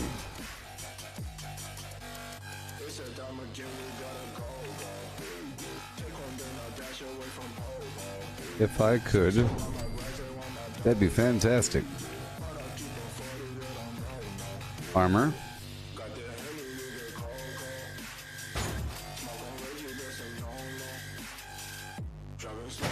I might change the arrangement in just a second. Boom, boom, boom. Oh boy. I'll put weapons over here. Oh. Like that. Chemistry, I'll build the small one. But you know, it doesn't really matter. Doesn't really matter, huh? Blah, blah, blah. Tinker's workbench.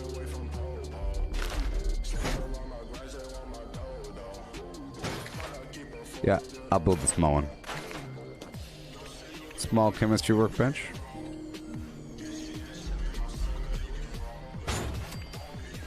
And Tinker's workbench. And then the stash boxes.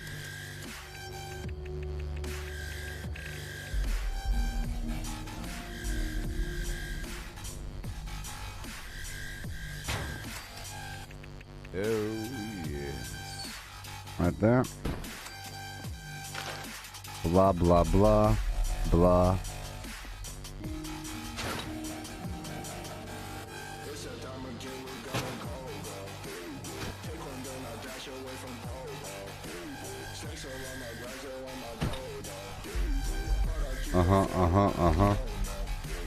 Sure, a bunch of garbage in there. Floor decor, I want that rug.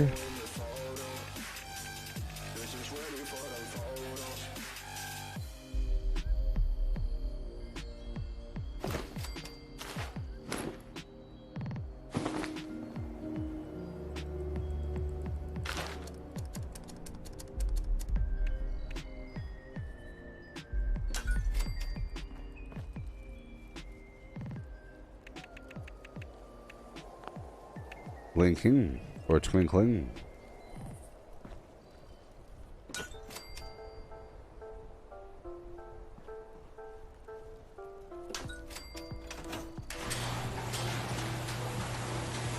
Doom-da-doom-dap with a doom-da-doom-dap and a doodly-doo. Okay.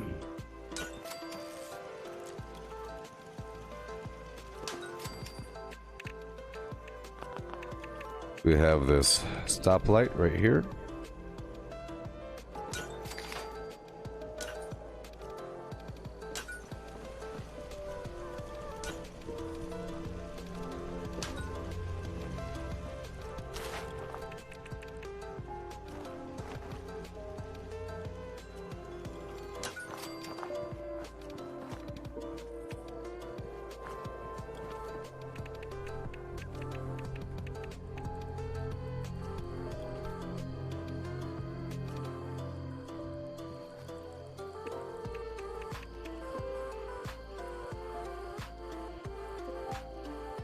Yep.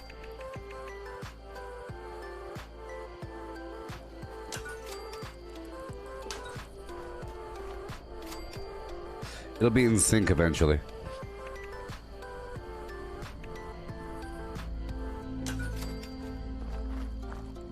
Let's build a couple things for now.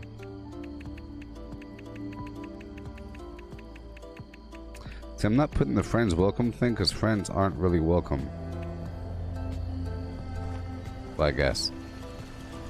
Right now. Yeah.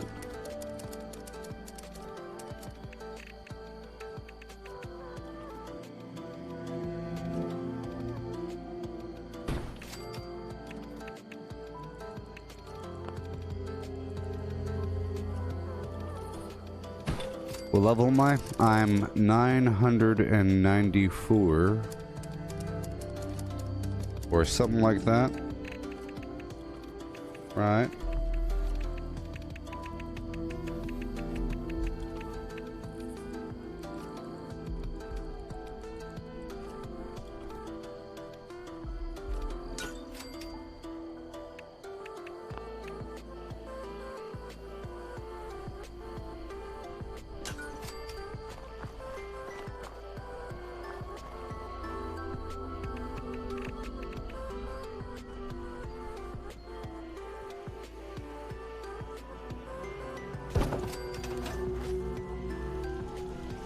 You know, my Collectron is not in here. I should probably put him in here.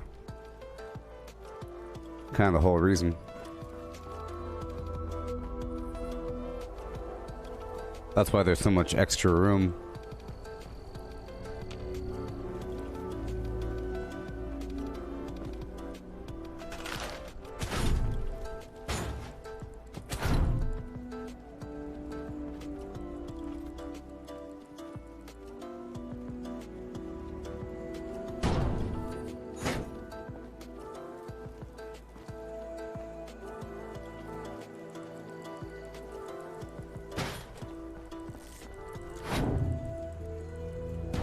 Just like that. Just like that.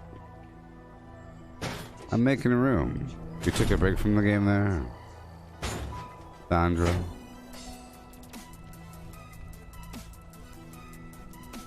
Yep.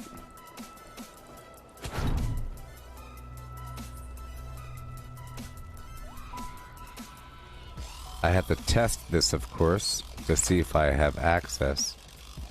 It's always kind of hard to tell.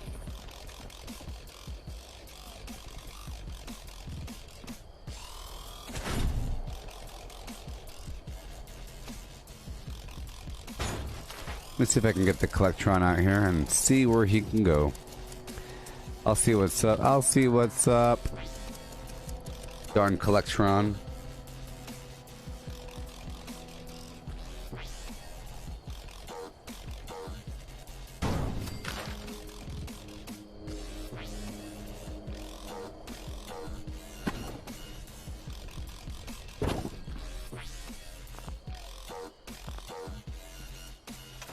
Gotta wait a second.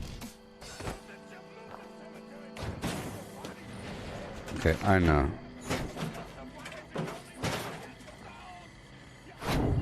If I don't get a good cut, I will be cutting you. Life is better. Gotta make sure you have access. The bombs fell. Yeah. Where does the Brotherhood of Steel Beret show up? I don't know, but it's supposed to be today, right? Probably under clothing. At the armor workbench, you have to craft it. It'll be under headgear, most likely.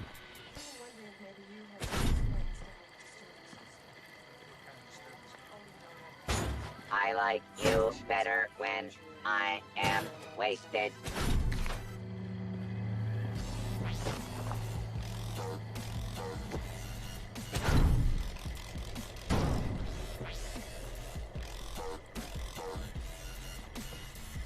I need to try some Stagnation. I hear it's a real trip. Right there. Boom. What am I doing for level 1000? A whole lot of nothing. What do I know? What should I do? What are you looking at? Where should I go? Oh, oh, ah. A whole lot of garbage. Tell me, what should I do with my time?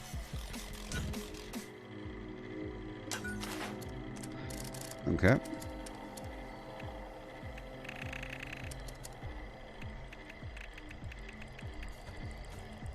Yeah, okay. I love the smell of corpses in the morning. This is the Raider Collectron. He provides chems. Oh, I like him because he provides sugar bombs, pre-war sugar bombs, royal jelly, honeycomb. Pretty good stuff. Oh yeah. So he has to get all close.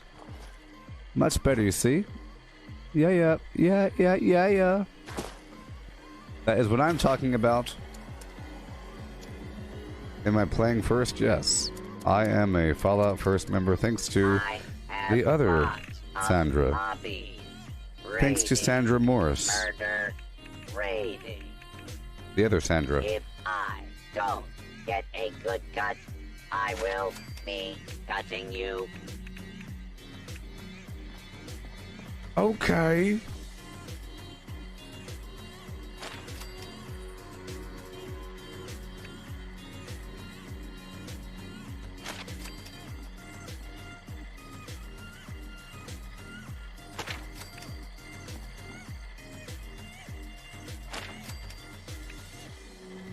There's no cooking workbench over here. See, I have everything but the cooking. This camp could use more corpses.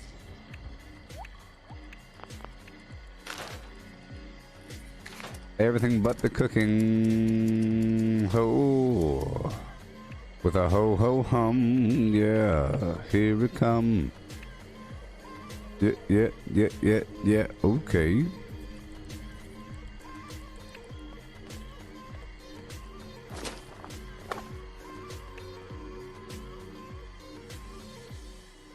Hey, my store is empty. I just built this thing. Still in the process.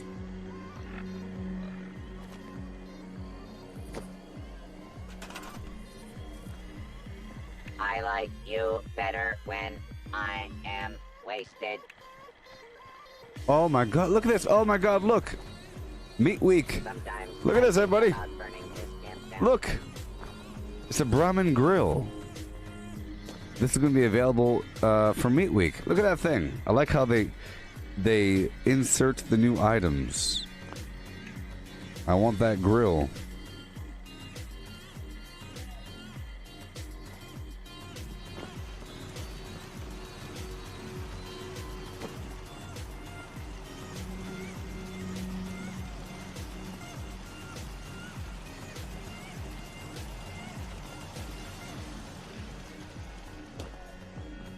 Life is better since the bombs fell.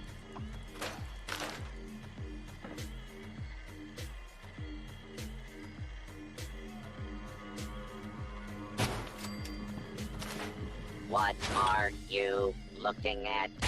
You. Here we go.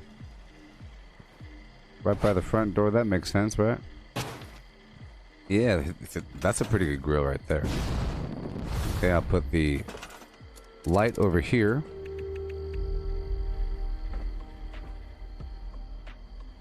So I'll get a big old stack of... Is a downgrade from killing people for bros. I'll get a big stack of tires. Okay.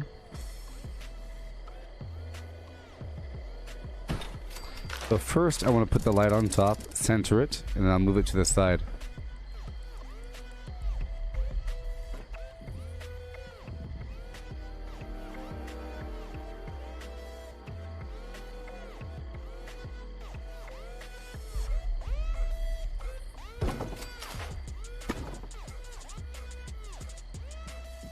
I could save time if I just steal supplies instead.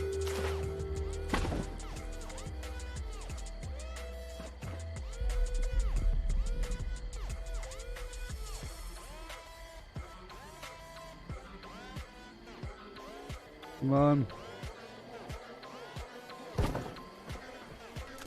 Alright, so you will go over here.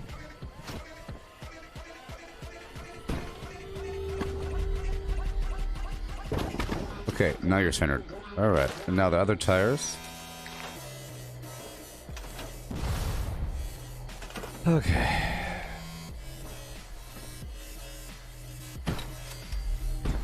See?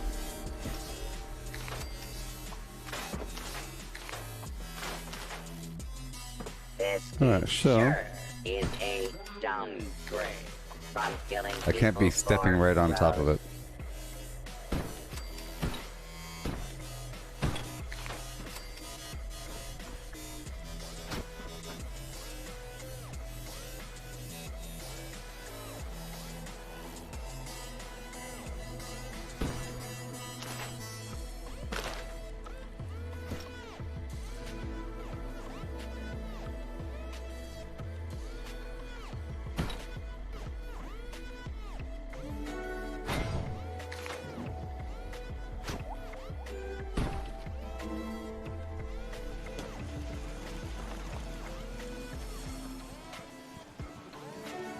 I think it's, this is one tire too high. Have a wild night with these gems.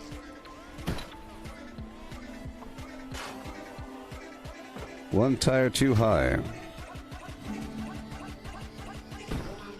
A tire too tall. Alright. I'll put some snallygaster heads on the wall over here.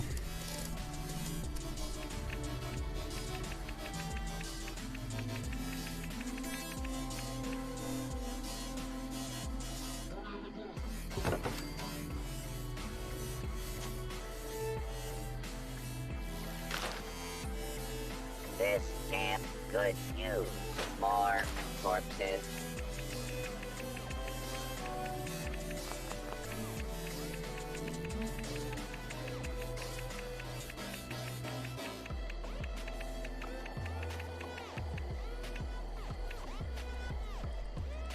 I don't have the queen.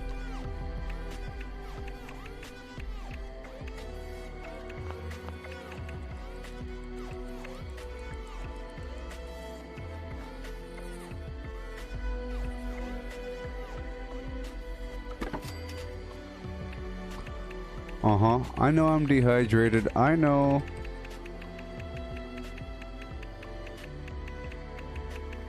I could save time if I just steal There you go. supplies instead. I wish you weren't so incredibly floating. That's the main problem here. The main problem. I guess I could put it inside.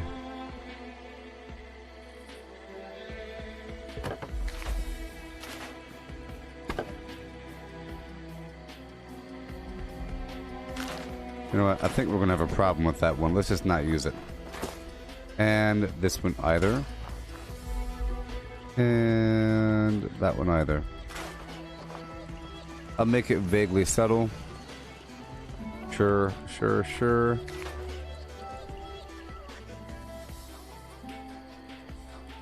Sure. Nice and subtle. Okay, so now I could move my camp and that should be just fine. This should be just stable. No turrets over here. That's my garage. That's my store.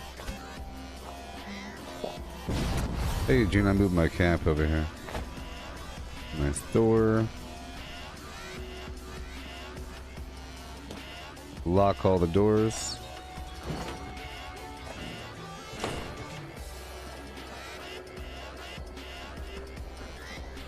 Close all the doors.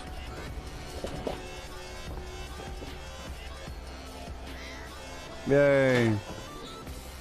A million doors to come get me.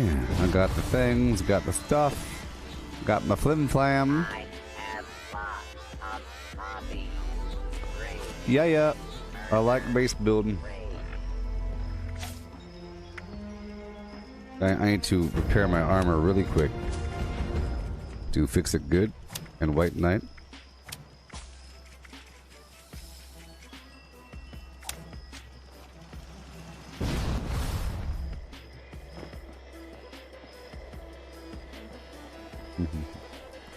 Get out of my way. Okay.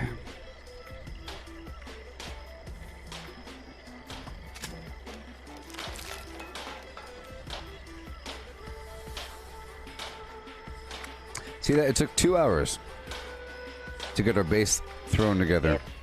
And now we can move around wherever we want, throw out some plants, and do our doodly-doo. Yeah, if you always move your camp all the time, and you plant a ton of crops, you'll always have crops because your crops don't rot. You always have at least one. Even if your crop is destroyed, if you destroy the destroyed crop, like get rid of it, it gives it back to you. It's sort of an exploit too. If your crops were destroyed, you don't have to repair them by finding more crops. You just have to destroy it and replant it. Makes sense, sort of. You got some old roots. Okay, how am I looking on my weapons? Let's prepare my weapons. You sleep at night.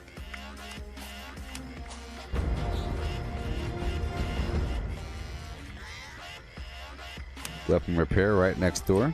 Boom. Sometimes I think about burning this camp down. Office space.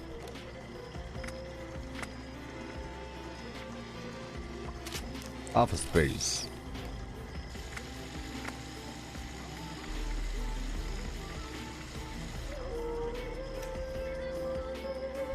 Alright. Weapons. I still have 48 sheep squat shards.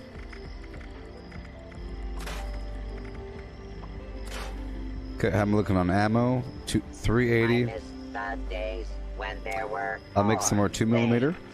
To kill. Ammo Smith and Super Duper.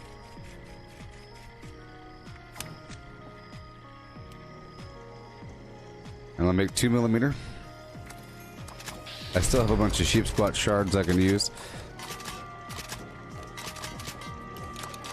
So today is the last day for the steel turn-in at Atlas, or is it off now? Is it over now? Has it moved on? I don't know. Is that some whiskey? Taste it.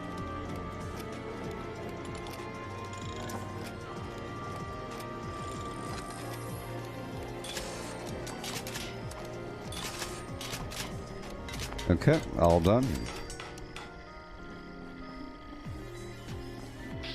Alright. Let's just check out the cams for a moment.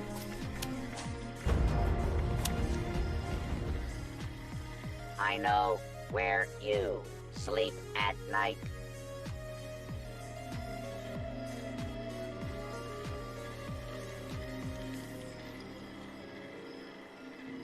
A stem back.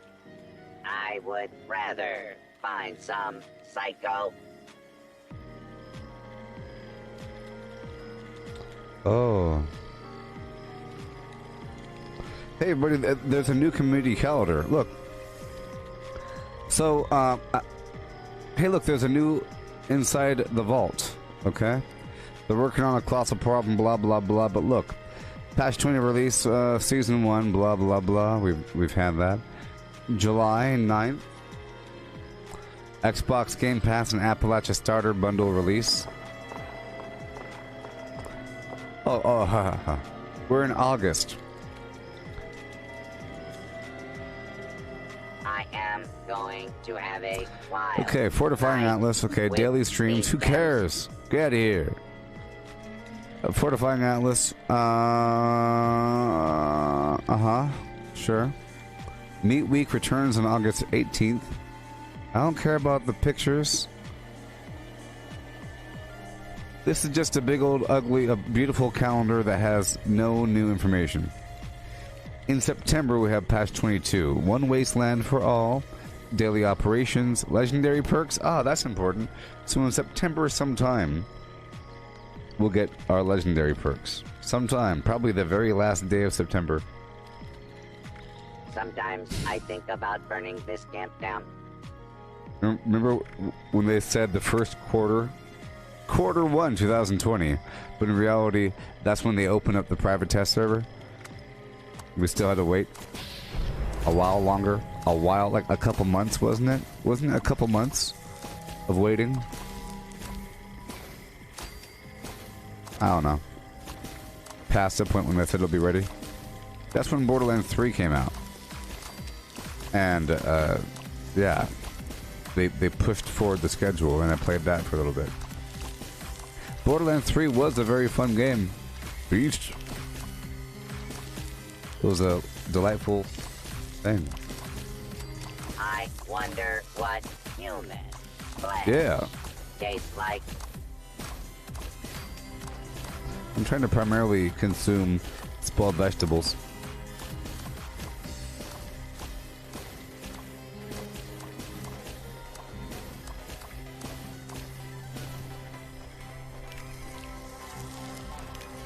Okay. Or not. Or not, or not. Yeah. Or not.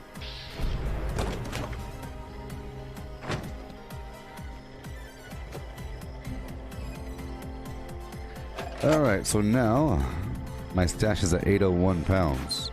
So I'm going to pull out all the grenades. And I'm about to sell them right down the road. Just steal supplies instead. Right on down the road. And today I would like to make some more Gauss shotguns, perhaps. Maybe. We'll see. Or I'll just save up over time. Okay. Put away all these cosmetics for now.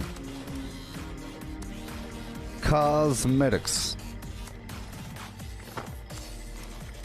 I think there's a real spark between Rose and me.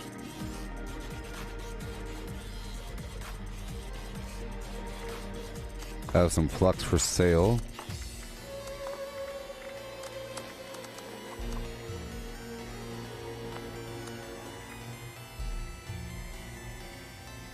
All these plans over here I will sell.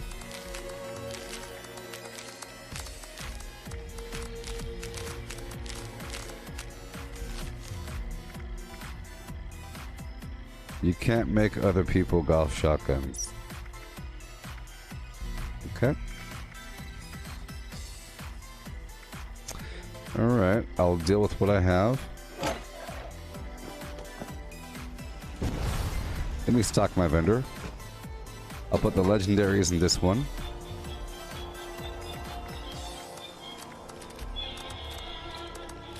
You can't make somebody else a Gauss shotgun. I'll say it again. Want me to mute you? Ban you? What do you want? Which one? Which one do you want?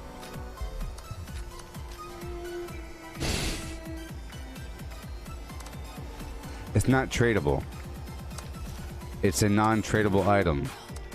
There's a couple of things that aren't tradable. The Gauss shotgun, Gauss minigun, Secret Service armor, the T65 stuff. You can't trade it. So you can't do what you want. You have to earn it. I know it sucks playing games. I know it sucks to play video games all the time. But oh boy. You're also the same person that asked for a full set of unyielding or whatever the heck you wanted over and over and over again. Over and over again, asking for a full set after I made you a cheap or free mutation. So asking for more stuff. I don't want to make the world easy for you. That's against my gaming methodology. Failure is growth. Success is stagnation. Alright. Assassins, faster fire rate, blah blah blah. Well, I'm gonna keep that. And I'm gonna keep that. This thing, nobody has berserker builds, so... Boom. Bloody Knuckles, level 10. It's kind of funny. Bloodied Meat Hook, level 45. It's not modified, but that's okay. Executioner's Minigun, faster reload. 3,000. Uh-huh. Default. Furious Black Powder Pistol. Default. Furious whatever. But this is a pretty good weapon. So, boom. Furious Golf Club, faster swing speed, boom.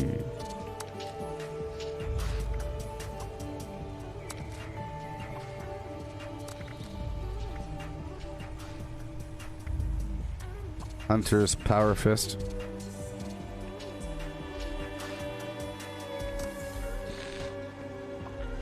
Instigating Death Tambo with faster swing speed, level 15. How do I do my pricing?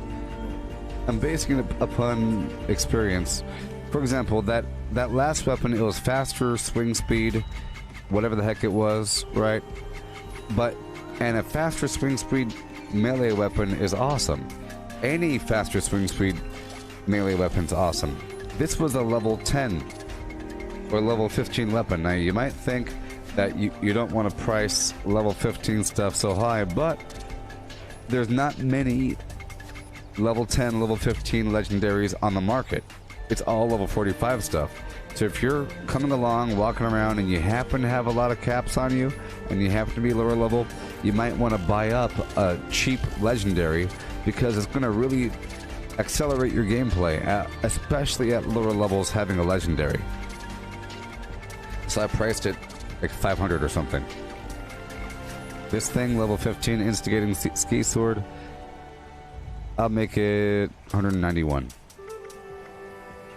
Junkie's Meat Hook, level 25. I'll make that 78. Junkie's Pitchfork. It doesn't have faster swing speed, so 643. Junkie's Tire Iron, faster swing speed. Woo! Bam!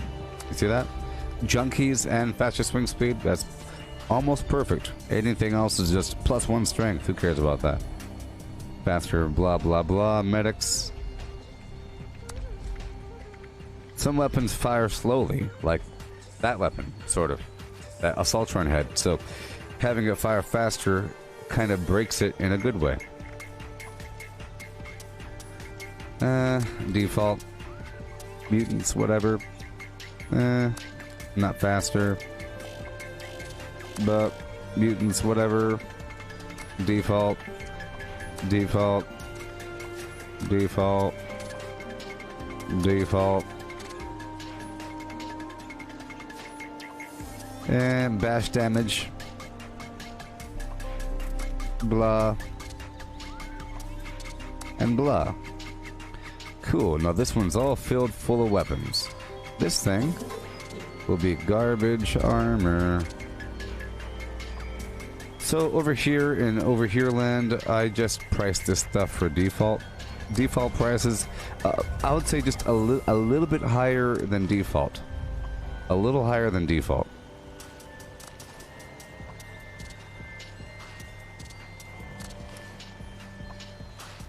I don't want to talk to you anymore, Gino. I don't like your brain.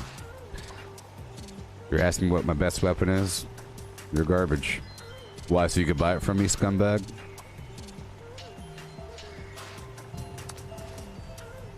You want me to list off a series of legacy items? Is that what you want me to say? A bunch of legacies? I don't do legacies. I have a bunch of garbage, and I have a bunch of amazing things in every category. I've been playing for a while, and I save items in every category, and they're pretty good stuff. But whatever I have is whatever I have, and it doesn't matter.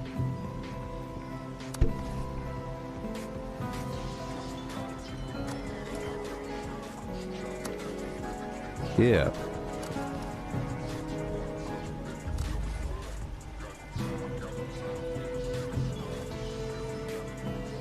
Best is relative to your build, and right now I'm using a bloodied Gauss shotgun. Okay.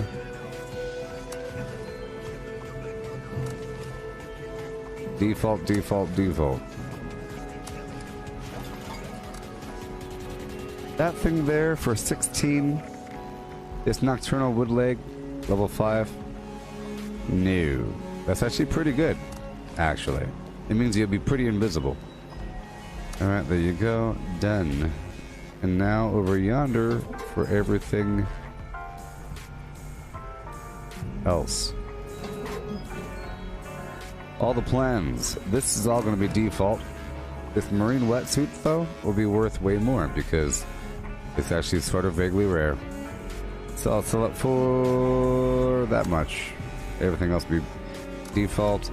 All this prime gun receivers. These are all 500 each.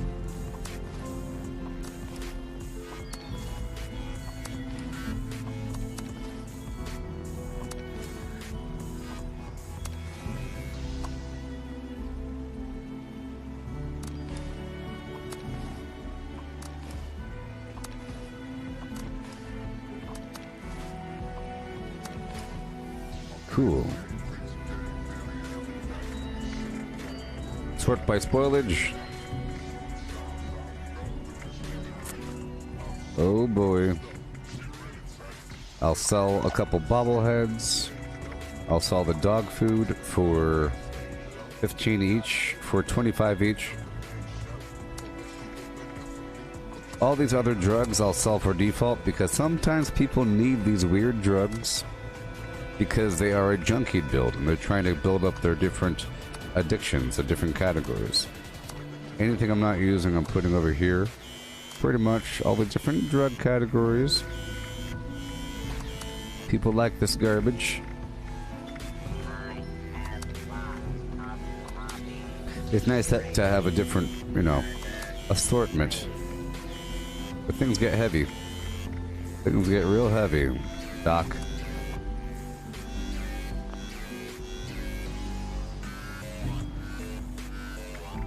What? Oh, all those plans. Let me get rid of the garbage here really quick.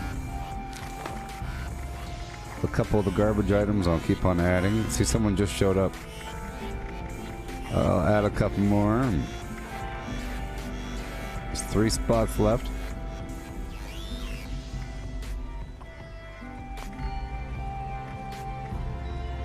I'll sell some stim packs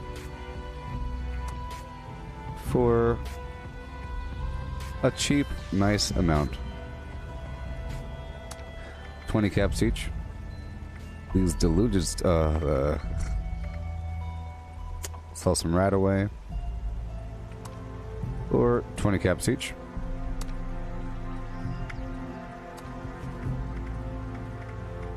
And some raw psycho.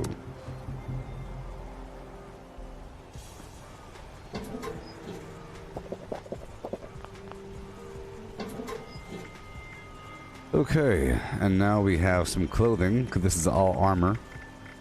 Brotherhood of Steel hood, baseball cap, baseball uniform, bottle cap sunglasses, bowler hat, Brotherhood fatigues, clown suit, dirty tan suit, all these things, all the Foshnock stuff.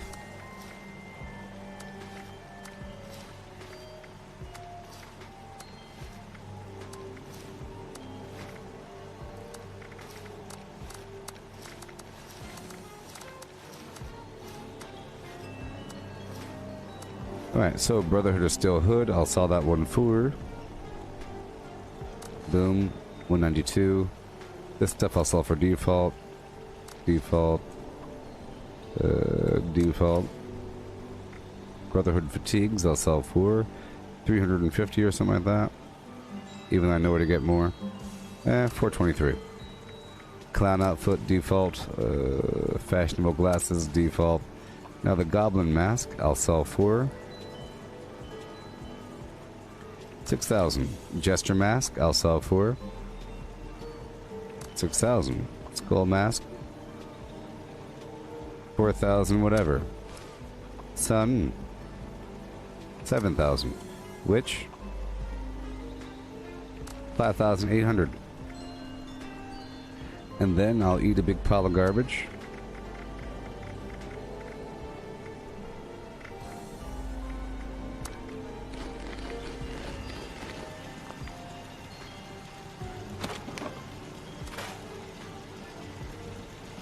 Whoa. And then I'll drop a couple things. All these other legendaries will be put back into the box. I didn't want to sell them. I wasn't able to, maybe.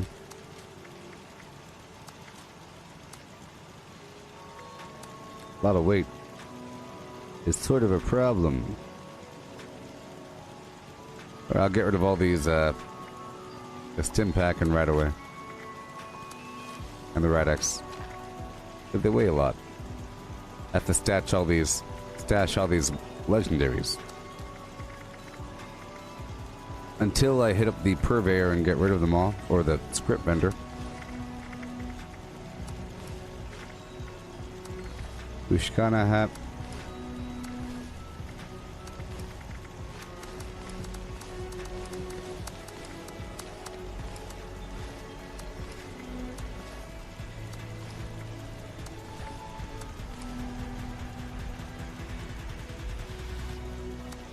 Alright, now we're gonna run down the road to the foundation. I love the smell of corpses in the morning. I'll make sure that all my doors are locked. You're locked, and you're locked. Good stuff. No one's getting in my base. But they will buy my garbage. So here we are, about to go into the main town here, the main hub for the Settlers faction. And I'll be trading in my treasury notes for gold, and I'll be selling these terrible grenades. Yeah, I'm looking for a gift for my friend's birthday. Got anything like that? I'm getting sick of potatoes. Unfortunately, Sunday can no longer give back Oh boy. as a remedy for life. I need to do 1 million more public events.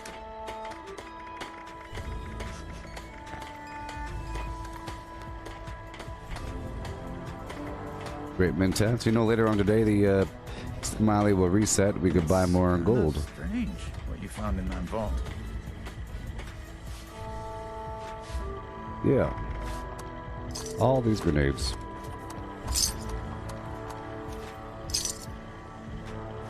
Sandwiches, subs, grinders, and Okay, spoilage. pain and sunny. They are all ravioli. These daylight out of one of our scouts.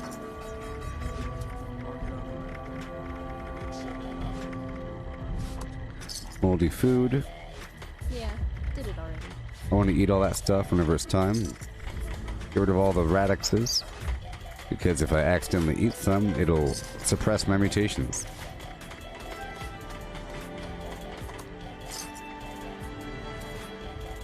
Yeah.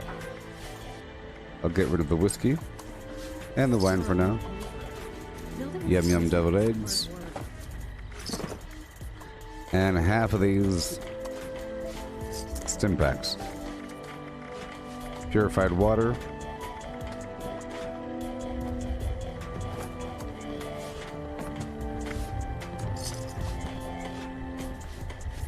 We all know who your favorite Sunny Alcohol. is. You don't have to say it.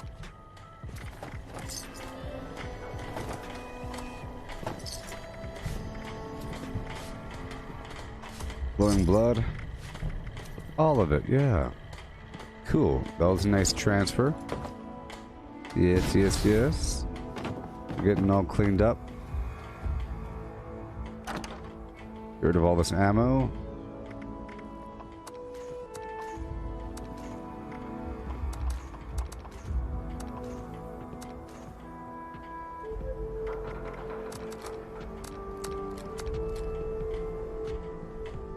Alrighty. I'm so glad to be away from the pit. Hey there, Steve. How you doing? Here we go again. Now, here we go. Yeah. Yeah, this game here is pretty tight. This Fallout 76 game. It's pretty tight. Alright, now we have to go down to another vendor and script some garbage. I'm going to have a wild night with police camp.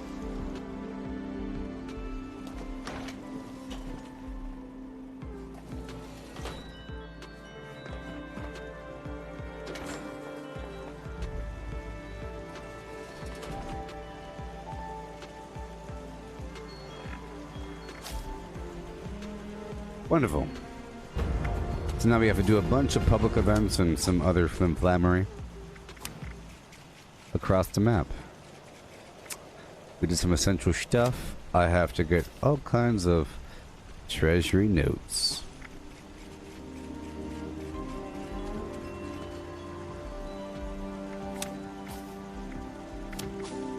Enforcer.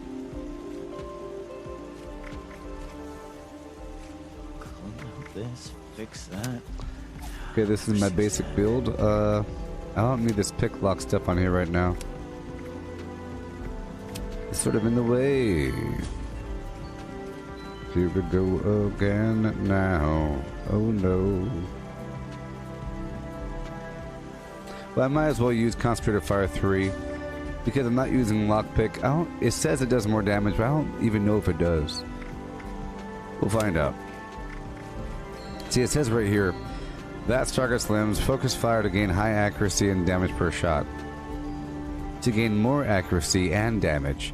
To gain high accuracy. So it sounds like you just get more damage if you target the limb. On top of whatever it's supposed to give you.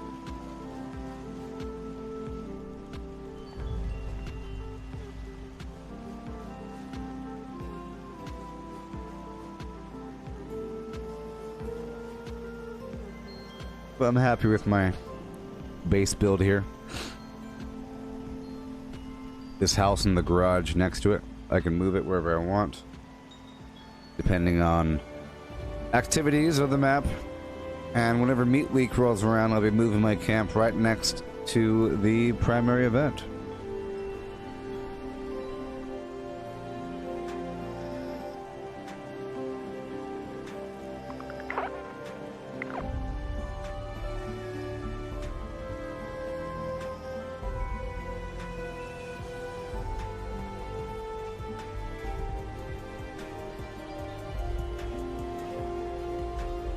All right.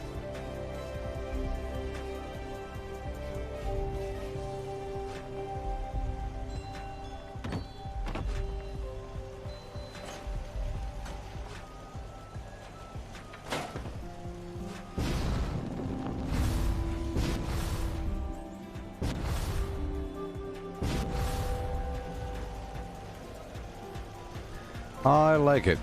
I'll play my little thing right here and go to town. Alrighty, we're about to play the game, do all kinds of stuff.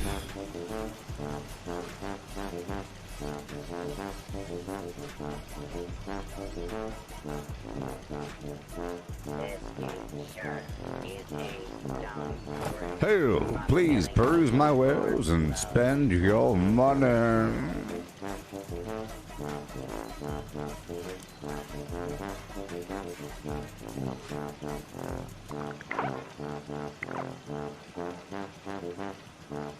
Yeah.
Sore all over. Filling this place up is hard work. It's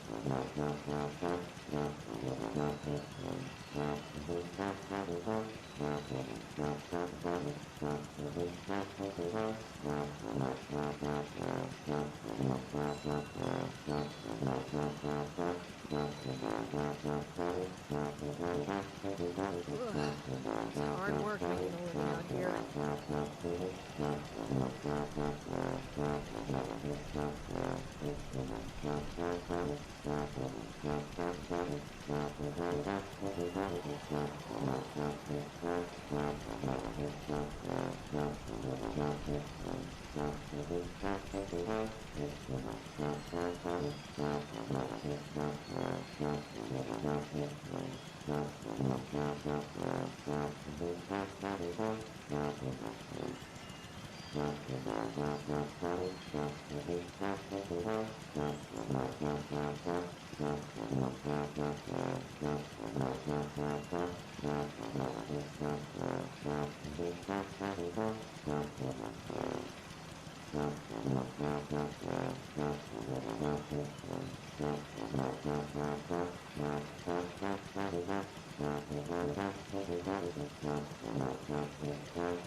Okay.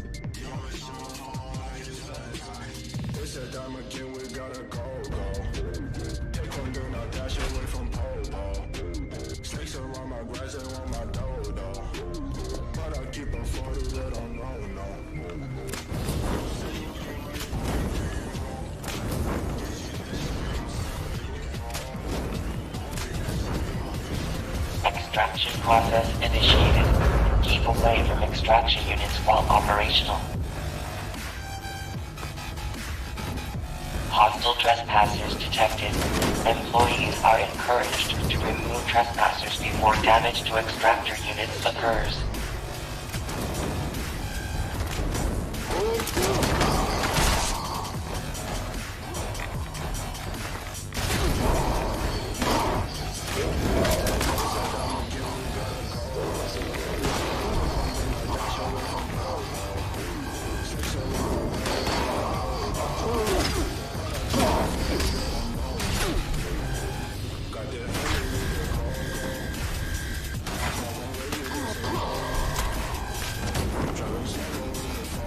I'm trying to let my teammates tag these enemies.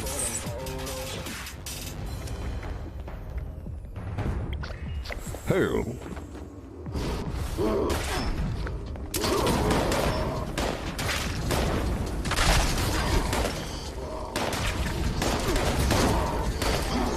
I am trying to just tag these guys, and I'm not trying to kill them. I'm trying to make sure that you guys get credit. Me being such a high level and all.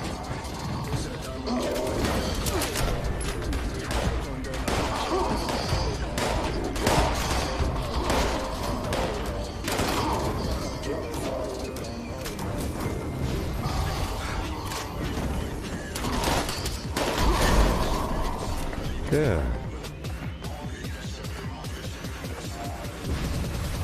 This is a public event. Like I said earlier, I have to do these public events to gain the treasury notes.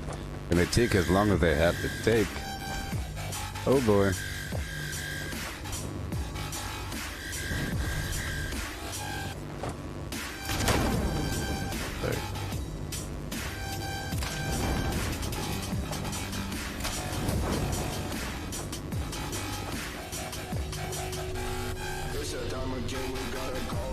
Detecting terminated management personnel. Remove this individual from the premises.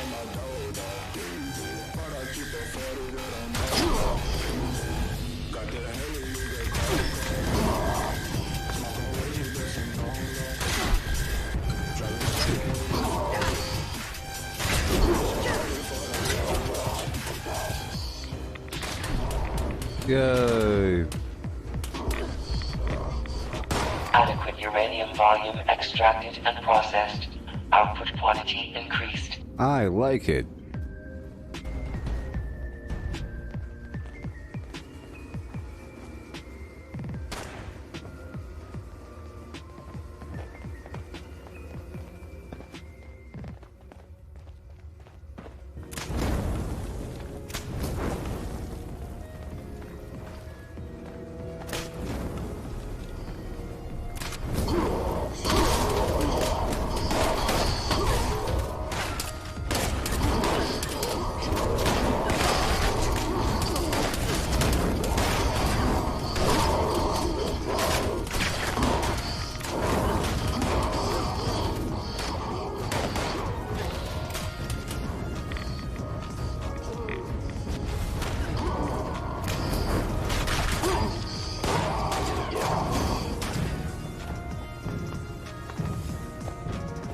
Okay. I'm using anti-armor, limb damage, fire bow, or a bow with a fire mod. Not a compound bow. Just a standard bow. But that's okay, I'm not trying to do any more damage than normal.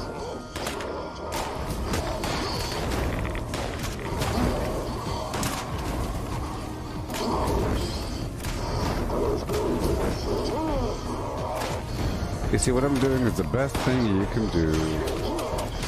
Detecting terminated management personnel. Remove this individual from the premises.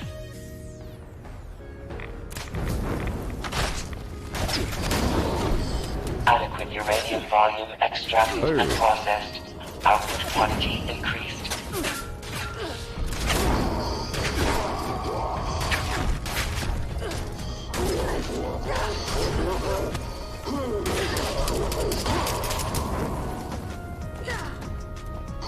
I'll be looting afterwards. Oh yeah. This really is a great game. You saw how I spent the first 2 hours like building a base, and it was pretty nice. There's all kinds of different options, all kinds of different little things you could build, a very long list in all of these different categories, and it serves a purpose. All that stuff was sort of serving a purpose. You know, I have a vendor there, and you use your base to repair your weapons and sleep and eat, or to prepare food, make some ammo. Different things. Different things. 1, 2. Okay. Here we go. Out of my way. Oh yeah. I have to take off and put on my chest. There it is. So my jetpack is visible.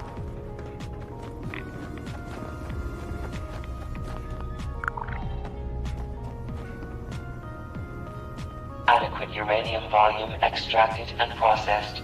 Output quantity increased.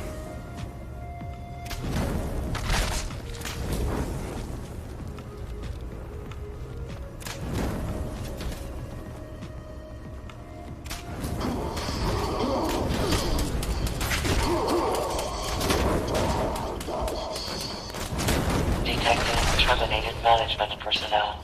Remove this individual from the premises.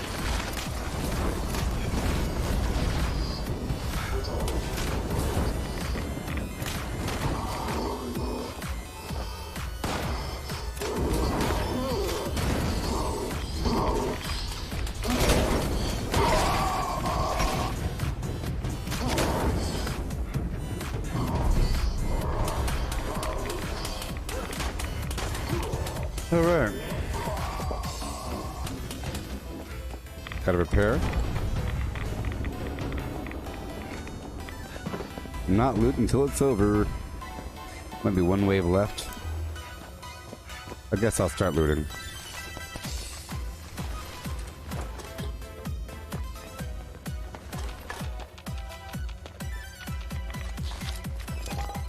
Bunch of stuff here. Adequate uranium volume extracted and processed. Output quantity increased.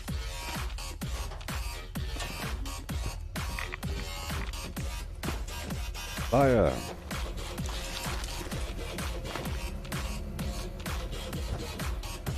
It's overwhelming. Let's see, if I was waiting around, I would have been wasting my time.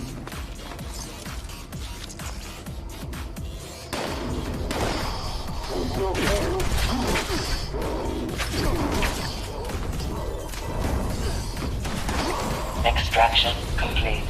Extractors must complete cleaning and ventilation process before continuing operation. Please vacate. I already got credit for all those guys. Yeah. I haven't used flares in a long time. Flares are pretty cool. They help illuminate spaces. But I think eventually, my prediction is in 2 months, we're going to see a lot of flares. You know why? In 2 months, people are going to start running out of things to buy with gold. And then they're going to start buying all of the garbage, including the flare. And they'll say, hey, look, the flare's pretty good. You know? By that point, and then people will start to act like it's a meta, like it's some sort of strategy. It sort of is. It does distract the enemy. I did my testing. I proved it a long time ago. A long time ago I did my testing. And it's pretty awesome. It works. It makes light and noise, and it does attract the enemy if you're not already detected. So if there's an enemy just standing there, and you throw one, and they don't see you throw it, but if you throw it from behind something, they will move towards where you throw it. But if they see you throw it, then they'll move towards you. So in the future, my point is that people are going to act like they've figured out some meta situation with the flare, even though it's true. But it's in the future after they've already purchased all the stuff that they wanted to buy. And after they came back to the game and they're trying to figure out something else to do. So 2 months. So let's just say October, before next Halloween. Or I predict next Halloween, expect to see a bunch of flares. Even though the stuff had been out for a very long time. There's a lot of stuff to buy with gold.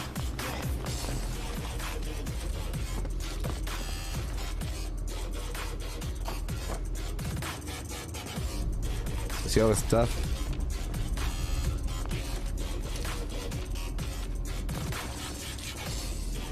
It's crazy. Alright. There's caps in here as well. Whoa. Alright. Back on through. Did I get the cement already? Yeah. Alright. Done.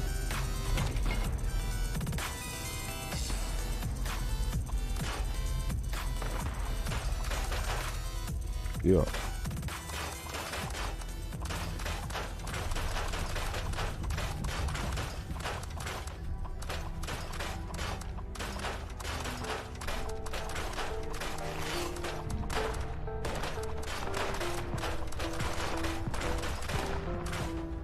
Crazy. That's a whole lot.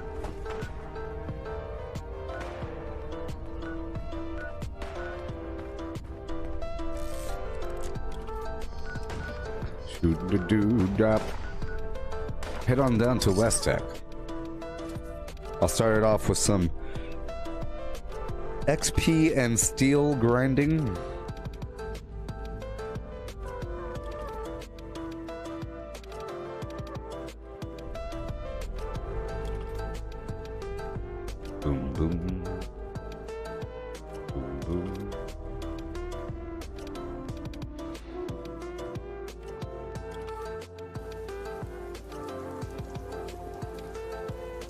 All right.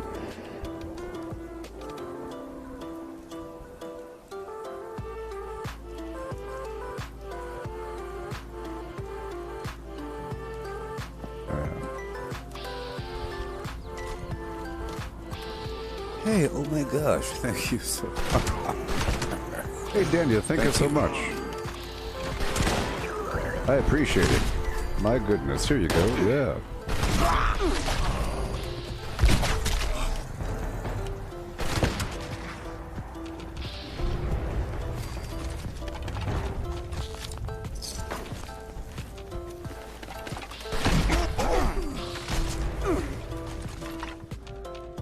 Wait.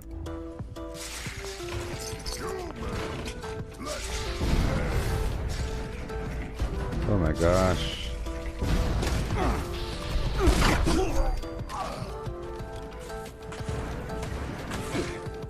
There's levels of buggery going on right now.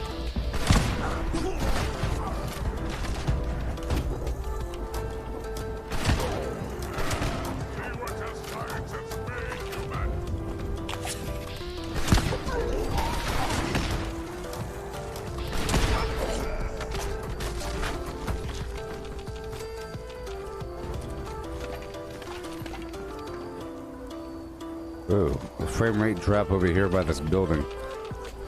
Back over here. It'll be better once we're inside.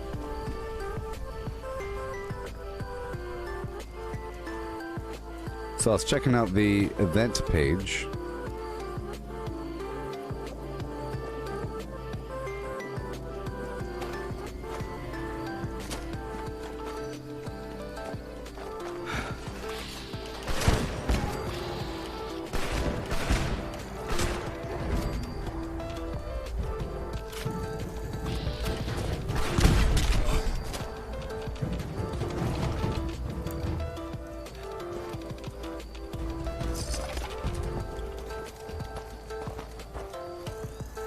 Yeah.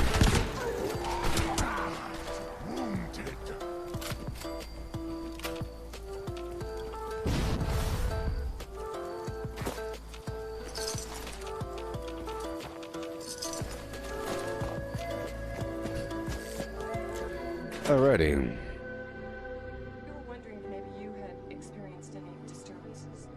What kind of disturbance? Oh, you know, like dishes or Yeah. themselves. 5555 for 542 3 1 542 3 1.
Cool.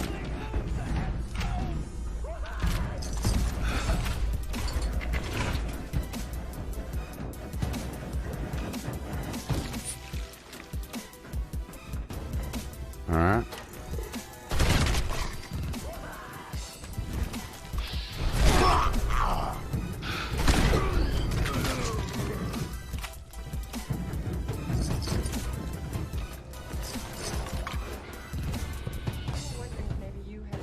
Up and over if I had the AP. I'm over encumbered right now, so it's kind of rough. But it'll be fine in just a moment.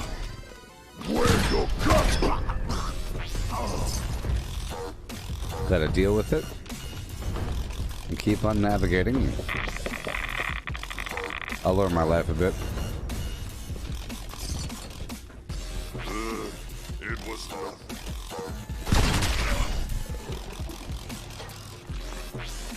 Thank you, friend.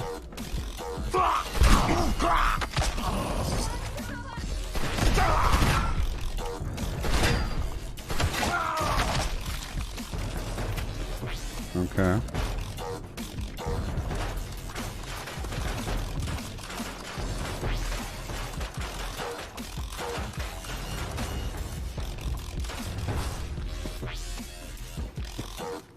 Okay. And then right on in. Gotta be careful. I squat before I shoot. You know what I mean? You gotta squat before you shoot. I'm using the escape artist so I'm invisible for a second after I squat.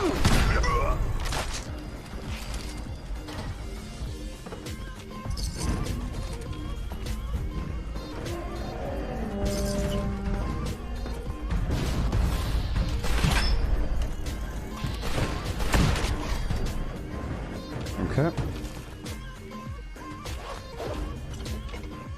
I'll break down what I have. I am using the Scrapper perk to get more junk from these weapon breakdowns. Gotta hurry up.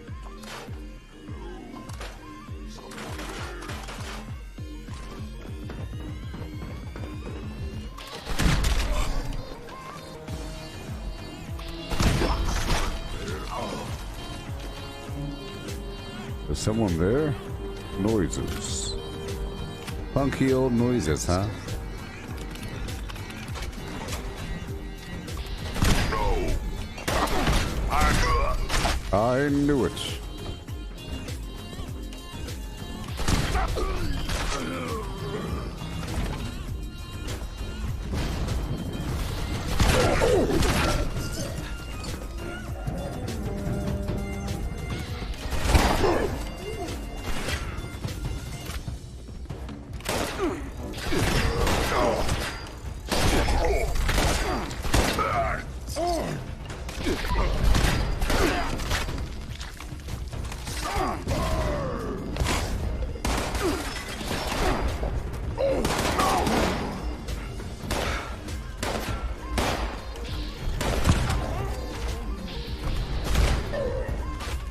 Oh boy.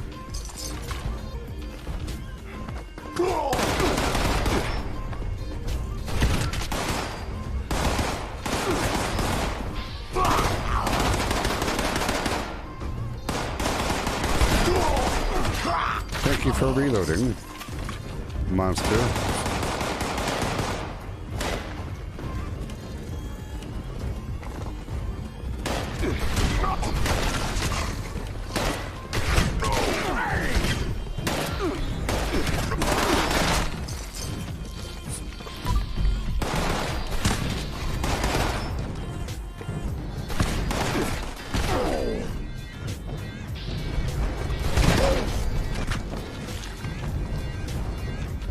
Alright.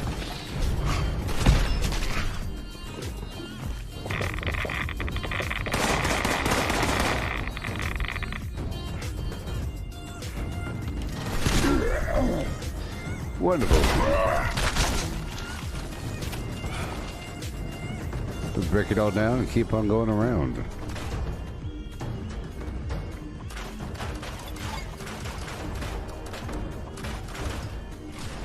I think I will be making plenty of money in the next couple days at my camp. And I'm going on down to the National Isolated Radio Array to kill some more mutants and collect some phones and so forth. There's some globes and such.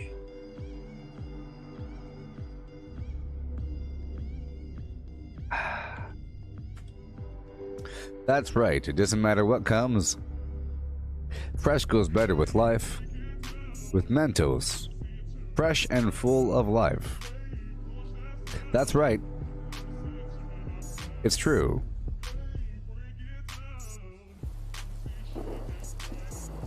Nothing gets to you. Staying fresh, staying true. With Mentos fresh and.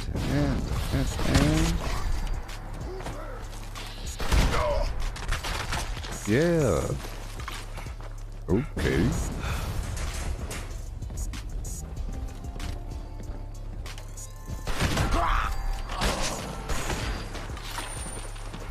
This way.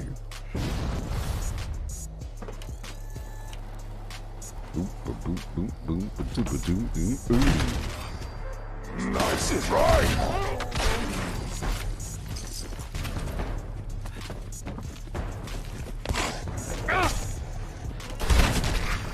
Okay. No way.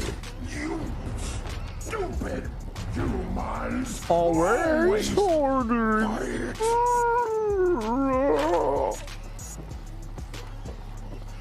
Okay.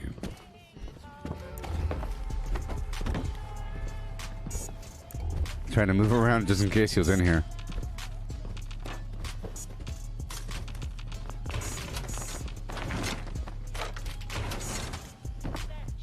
Yeah.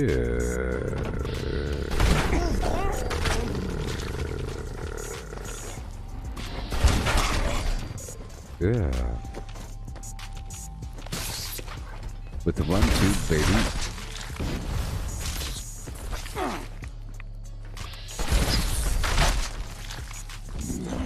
Tear you apart. Hey, how dare you? Don't you laugh at me? Do. What you do, wouldn't do. Collect all the rest of this junk here. It's good junk, high quality junk. Plastic. Typewriter over here. Oh yeah. A phone over there. A fan over here. A box of grenades. Someone bought my garbage. I told you. Oh yeah. Once they broke the seal, you know they're going to buy more and more and more. I haven't had my camp stocked in a while. I haven't moved my camp for a while. I haven't advertised my camp in a while. I used to always advertise my camp. You can make money if you want to.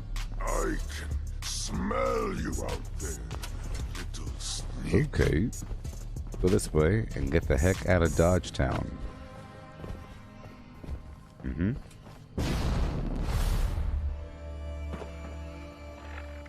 Well, it's okay.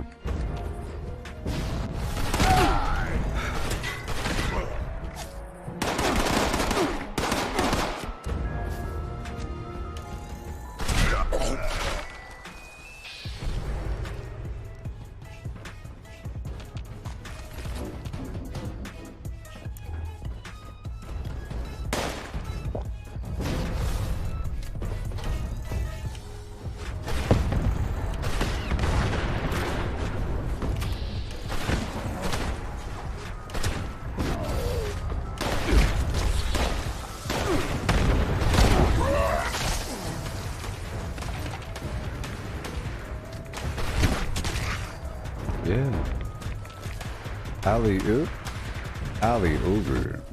Yeah. Yeah, so just so you know, I'm using the ballistic backpack. I'm using the armored backpack, which provides 90 additional ballistic damage protection. 90 is a lot. You'd think it'd be like 35 or something. That's like the standard number. And with bolstering armor, you get up to 35 damage. Ballistic and energy resistance that lower your life, and same thing with Vanguard.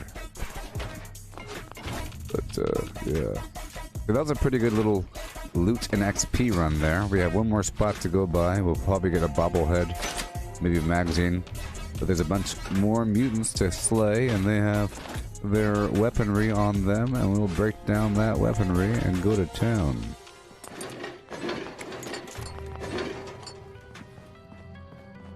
Break it down.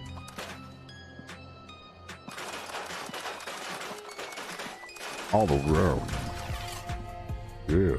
With the yeah. Okay. Funky Town. Huntersville. Yeah.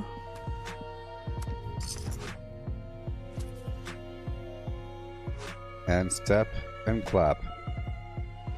And step, step, and clap.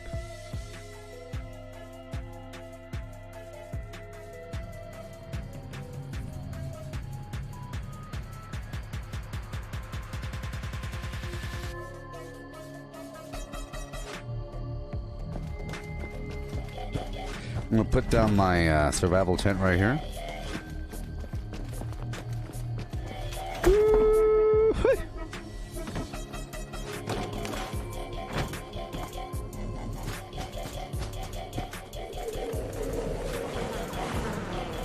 Come on, baby. Let's do the twist.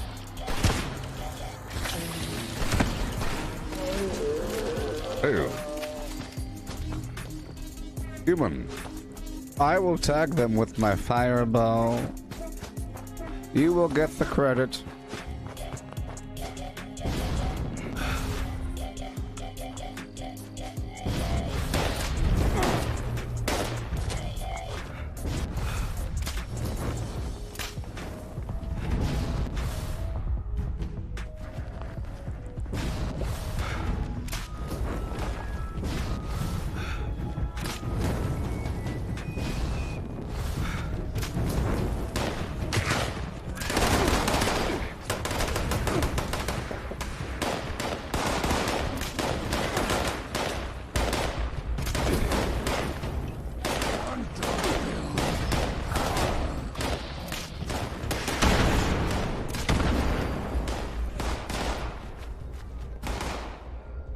Where's my teammate at? Dang it. I was trying to share some kills. I went and tagged up the whole town. I went and woke up Yonkersville.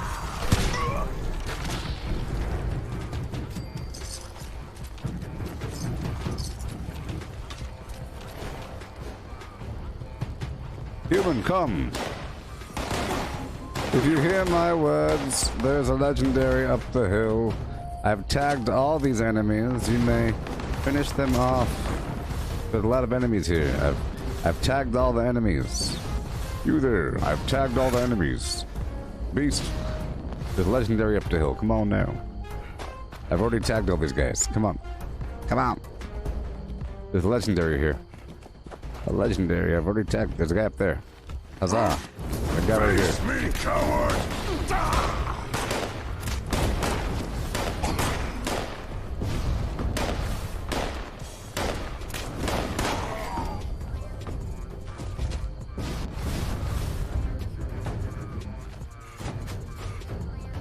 I had to kill a couple.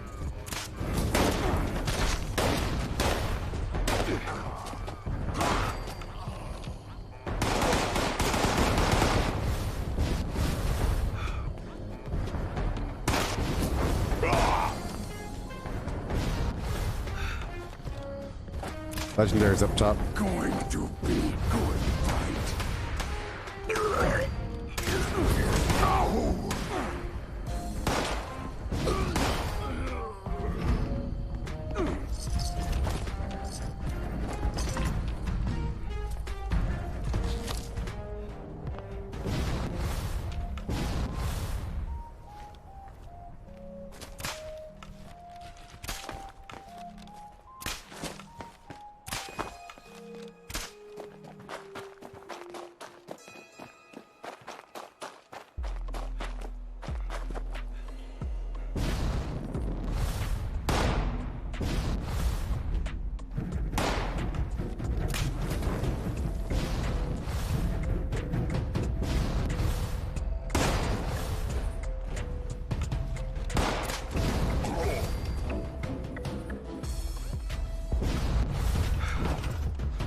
Yeah.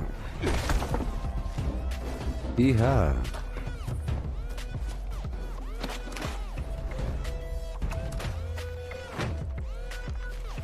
I'm heading to the DMV if you want to tag some enemies.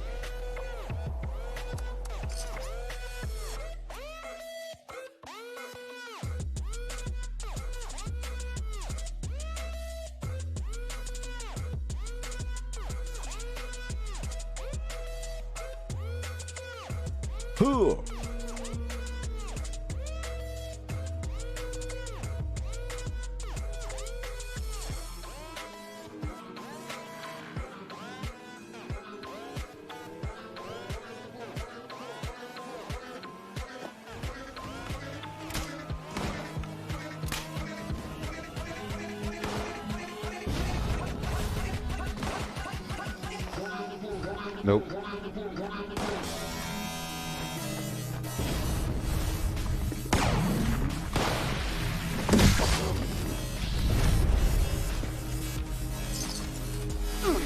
Hey. Okay. Yeah.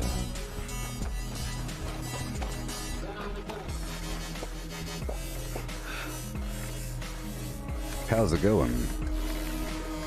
What you knowin'?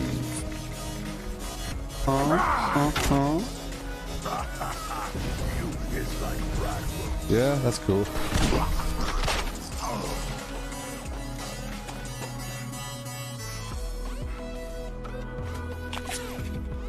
Enter the pits of the Shining Barn.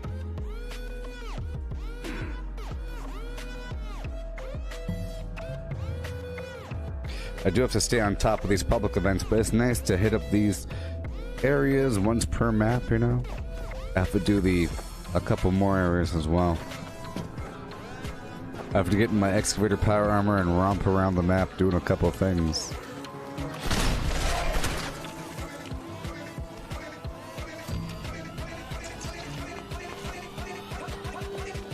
How long have I been playing the Fallout series?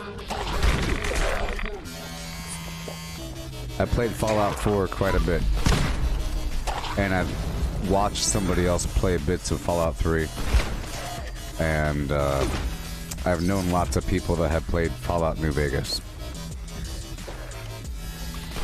And have said positive things. Played Fallout Tactics. But I played Fallout 4 and Fallout 4 VR quite a bit. And compare this I want you to please compare this conversation to a person doing a Skyrim stream and the person asks them if they've ever played Elder Scrolls Part 1. Elder Scrolls Part 1 is a different game, you know? Fallout 1 and Fallout 2 are completely different games. Fallout 3 is the first game trying to do something. Well, Fallout 1 and Fallout 2, they're really... Well, I tried them out because they're available for really cheap or free or something in the launcher. And it reminds me of a pen and paper RPG with a million little stats and everything. And it's very, very technical.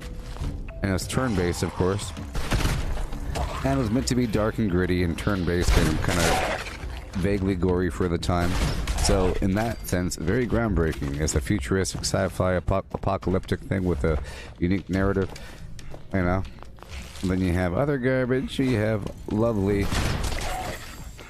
storyline, flim flam. But I know what the essence of the universe is. I can feel these things. I know what the essence is. And I mean, you don't have to play Fallout 1, Elder Scrolls 1 and 2, or whatever, but it helps to have played, you know, Oblivion and Morrowind a little bit, just so that you could understand the significance of some of the terms. You don't have to be a lore expert on certain things. Sure, it helps to have read all the Elder Scrolls books, but you don't have to. But it does help, you know. I mean, it's nice to know that glass armor is a thing in the Elder Scrolls universe, so that if one day there's a glass mace, you're like, oh cool, look, it's a glass mace. It's not a weird thing. You know? It's nice to know what the different races are and what to expect of the different races and the personalities. It's kind of like being a real person in reality. You don't really have to be an expert on all things of the world. If you ask an average person to point here's a map. Where is Cincinnati? You know? That's it. You're not from Earth. People can't pass these simple quizzes and they live in the world and have a lovely, delightful time. You couldn't get into this game. Well, I want you to know it's changed. Right now I'm fighting some ghouls in a DMV building, okay? This is normally a building where there's some quest activity. They make you do all kinds of stuff trying to get yourself a license. You have to get a license or something. It's kind of funny, but you know, it's an elaborate situation. You see all these But I come here to kill some ghouls from time to time. A couple spots. I was doing that back to back. But the map is large and awesome. Yeah. Let me go do this other Enclave event. I gotta do it. Back to back. And then I'll do the rest of the real game. But this game here reminds me of Fallout 4, and Fallout 4, it really is an evolved version of the previous games. You have all these NPCs, you could talk to them, you could do all kinds of stuff. Maybe you couldn't do certain things, but it's more polished in every aspect. This feels like a more polished version of Fallout 4, but in a different area, and it's online. It just so happens to be that most people are dead. But now, the humans came back. So at first, it was a very foreign narrative for most people. They couldn't really, Greetings, members. We've once again found ourselves in need of exterminators. Proceed to the designated site and put an end to these pests. That is all. Whenever a person asks me the question, how long, like, what are the other titles that you know about? They usually don't like the one I'm currently playing. I know they want to talk about some other game. You know what I mean? Usually it's because they don't like the thing, and they're surprised I'm doing it, and they're asking if I know about the other titles, so I could have a fair opinion. Or whatever. All I gotta say is, this is not really an MMO. It doesn't. The progression isn't the same as an MMO. It's not as straightforward. It's really a technical, weird romp, and it really is sort of a choose-your-own-adventure in terms of how you wish to progress. Certain progression channels aren't as obvious as others. Meaning, sure, you have your visible level, and then there's access to do certain things. You have to be a member of this faction. That sort of thing. There's reputation. There's how many plans do you know? What mods do you know? Then there's other stuff like, do you know how to get that resource, or even what that resource is? There's levels of that. Other games, you don't really have to worry about these technical things as much. If you're playing Skyrim or something, you might have to get some mammoth cheese or some garbage, or know where a certain flower grows. It's sort of like that, but this is more. It's more of an upkeep journey, more of a get your ingredients and cook a bunch of garbage, make sure you make some ammo, repair your weapons and armor, and sleep and take a nap and cure your diseases and radiation and mutations and whatever. It's a whole lot of that. You know, in an online world with other people, with vendors and everything. And you see right now, it's playing, you don't see 1 million people running around, right? You don't see 1 million people here running around. If this is World of Warcraft, you might see it. So it really does play like a single-player game. Okay, that just happens to have people, and then sometimes there's more people. If there's an event, like a public event, sometimes you'll have 8 people showing up, 10 people, 15, I don't know, a lot. For some events, you know? So it goes from being this desolate thing, and you're hearing some noises out there. Pretty cool. Now, when the game first came out, it's very off-putting because it's not like your standard game, like I said. It doesn't exactly tell, or it didn't in the past tell you what to do. I mean, it sort of did. You were informed to go find the Overseer, your boss. Go find your boss, the Overseer, Vault 76. She'll tell you what to do, you know? But you find out very soon that something bad happened outside the vault. There's no people, there's some Liberator robots, a bunch of skeletons, and desolation. You make your way towards Flatwoods, you find her holotape. She says, where's all the people? Something bad happened. You know? Temperature anomaly corrected. And it's like a mystery. So you're supposed to read things and look around and listen to tapes while you're looting. While you're surviving, you're listening. And for some people, they're saying, well, where's the game at? Dang it. But if you dismiss all that and just treat it like Minecraft with a narrative. And without building down. Oh, gauge. That's eye tracking. It's a Tobii Eye Tracker 4C. It's eye tracking. System orientation. It doesn't do anything in the game. It just shows you what I'm looking at with the stream. Target locked. So, Immediate evacuation required. the game says, sort of go over there and figure out what happened. And then you'll find some letter or some holotape that says, hi, if you found this, just know that all is not lost. You are now the official last member of this made-up group. We were trying to do this complicated process, but we need 3 things left. If you can get the steam pump, the Gabba Gabba Hee Hey, and the concentrator coil from these locations across the map and bring it here, we can really get this operation up and rolling. Go and do it. And that becomes your quest, you know, but there wasn't a human telling you that. You couldn't ask them any questions. There was no interaction. You couldn't say, you know what, I'll do it myself. Shut up. There's no dialogue trees. So a bunch of people that enjoyed like the narrative dialogue tree aspect of certain RPGs, they felt like they're missing out. But if you got over that factor, it's great. So you go around, do your stuff, and slowly and surely you become the boss of the wasteland, figuring out what to do and getting your credentials and dropping nukes and everything, and becoming members of the Enclave and Brotherhood of Steel and all these different factions, and learning the history of Appalachia and what happened. It's pretty nice how the story is told over. It feels like it's like a 6-season show.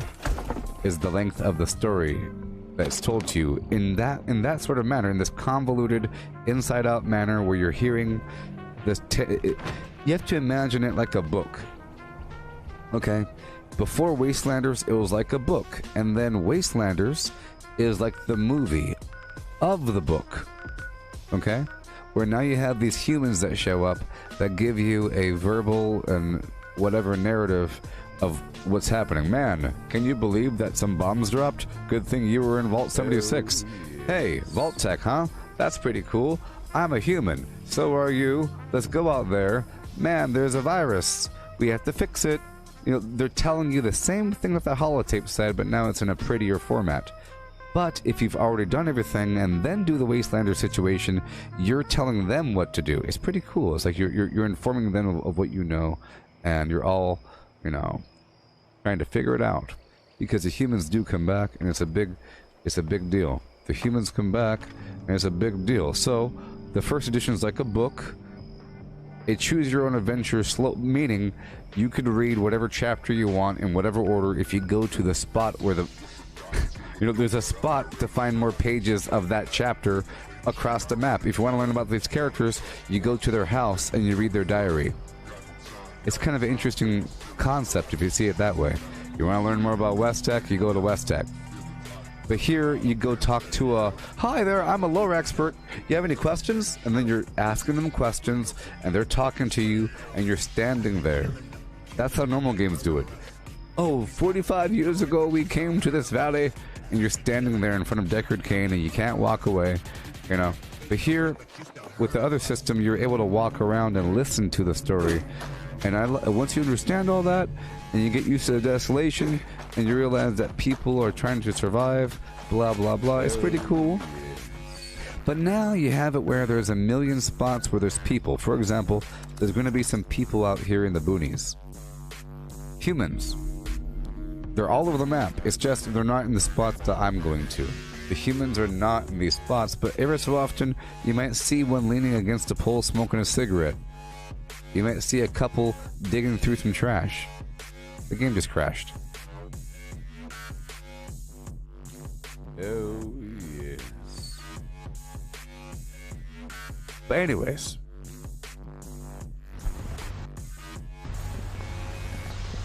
Yeah, there's a bunch of NPCs across the map, and then you eventually do stuff for them for some minor reputation. You have these two main reputation nodes. This is one of them that you're looking at right now. That's the Raiders, the Crater. A bunch of NPCs all throughout that area. You can talk to a bunch, they give you some quests. Yeehaw. At that point, it's no different than the other games. And it's better. My point is that I'm trying to explain all this because I have to I have to change the narrative of the game from what you think it is.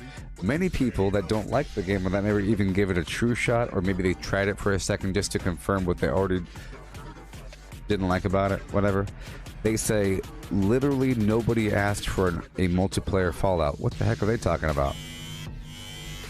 It's like saying nobody asked for this flavor of ice cream. Okay, but nobody said let's not do that. Nobody said, hey, whatever you do, don't make a multiplayer Fallout. How am I level 995? Because I have 4.6 thousand hours. I have 4.6 thousand hours, and then, you know, the game's been out for a bit now. It came out in 2018, and I've been streaming pretty much every day. There's a couple times when I slacked because I was streaming something else at the same time, but, you know, I try to do 8 hours of the game and then another 4-hour stream, so I try to do 12 hours is my standard. 12 hours is my standard per day, and there you go. I try to stream 12 hours. All of my gameplay has been broadcast live, and I'm this level because I've been playing the game a lot. And I'm actually leveling up kind of slowly. And it really does get super slow, but I'm not going out of my way besides what you saw me just do. Like, when you came in, I was killing some ghouls at the DMV, and that is considered grinding XP. Because there's no other reason to go there besides getting XP and getting whatever they drop. I came here to show you humans, but they're not here right now. I'm trying to show you some humans really quick. But there's a bunch of humans out here. Sometimes they fight each other. You could take sides.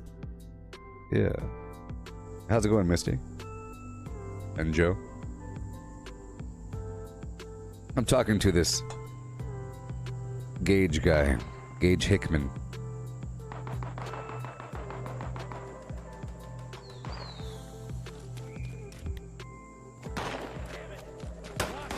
Look, humans. See? It's a human, and he's on my side.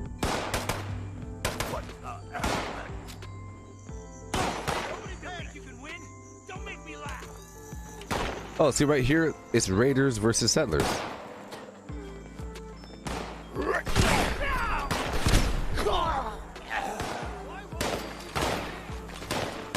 So this is a raider, but I'm on the side, so I'm not hostile. But you have stuff like this around the map, all over the map, and you have to pick a side, and then you talk to them and they say, "Oh, we would have been toasted if it weren't for you. I put in the good word with Plim Plam."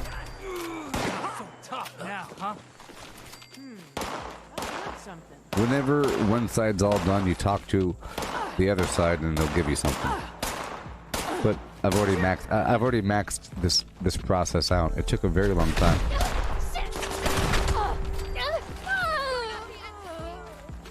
Looks like we're killing the settlers. I told those scavengers to hand it over. Not my fault they didn't want to listen. Hey, look, see? Huh? Huh? Where'd you run off to? There's one more settler. Yeah.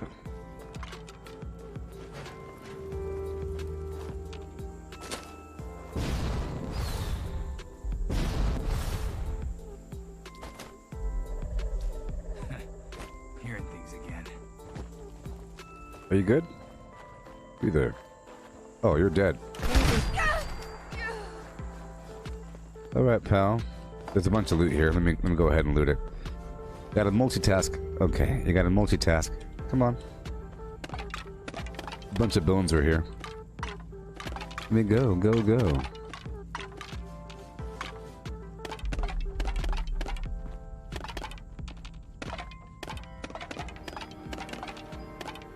Oh boy.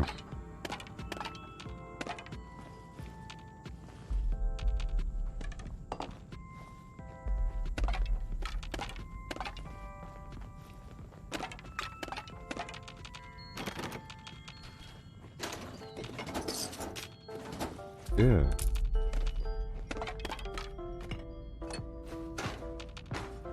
This is one of those sweet spots. This is This place reminds me of Return of the Living Dead, but it's Braxton's Quality Medical Supplies. Oh, yes. Yes, Derek, I love Amazon as well. It's the best thing in the world. It's so awesome because you could really think of whatever you want and it'll probably be in there. Because if it's not in there, then you'll be rich because you could go sell it. You can go patent your crazy invention that you thought of that nobody else has. There's going to be everything in there. You see, if you go to your local store, they can only stock what they can fit in the darn store. Which means you're not going to have every version of everything. You're going to have the top 3 versions or something, you know? It's not going to have everything. Some places are better. You go to like a super Walmart, you'll have 5 rows of something, of the same type of thing. But they're still not going to have everything. Maybe. They'll have most things, to be honest. They'll have most of what you want. But that's only at a Walmart. If it's any other store, like, so imagine you're driving through Utah and you need to go stop by some store somewhere to go buy something to go hang up, some pictures, maybe some poster board, maybe something like that, some markers, some presentation material. So you drive around all over town looking for a whiteboard and some dry erase markers and some poster board and some masking tape and whatever. And you go to a store that's, oh, masking tape, well, I got painter's tape, was that good? It's blue, is that okay? You're like, how much is it? Well, this is the good stuff, I'm sorry, but it costs $12 for that roll. Well, okay, fine, I guess. And then you buy it because that's all they had. You bought some blue painter's tape when you wanted masking tape. It's the same thing, but now it's all expensive. You bought something that was too expensive for no reason, something that you didn't need. And they don't have the kind of whiteboard you want. They either have one that's this big or one that's this big. So you end up buying the big one. You see? But you could find the exact whiteboard to the precise dimensions. Maybe one that goes in your arm that you can kind of look at with your wrist. One that fits in your backpack. One that goes in the back of your car seat for your children to draw on in the car. You know, all kinds of different versions that you could ever possibly imagine is on Amazon. Everything. Oh god, no! He tried to get me. Well, it is good. It's good. Oh, you think you never got into it? Well, if you played a long time ago, you should give it another shot. If you played, what I mean is, if you played a very long time ago, you should give it another shot. Because a bunch has changed. A bunch has added, you know, all kinds of garbage, like all those updates I mentioned. Those sort of things.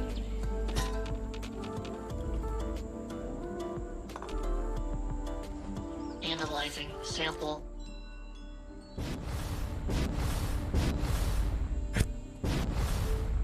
Analysis complete. Yeah. Knowledge base updated.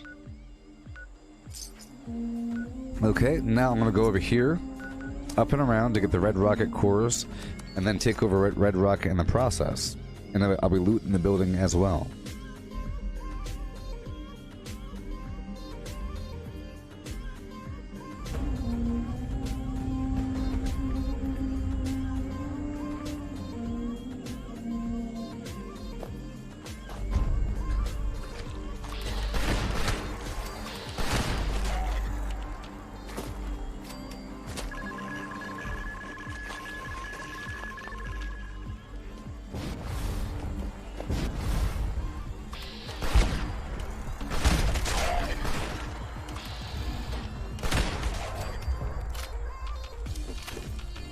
Okay.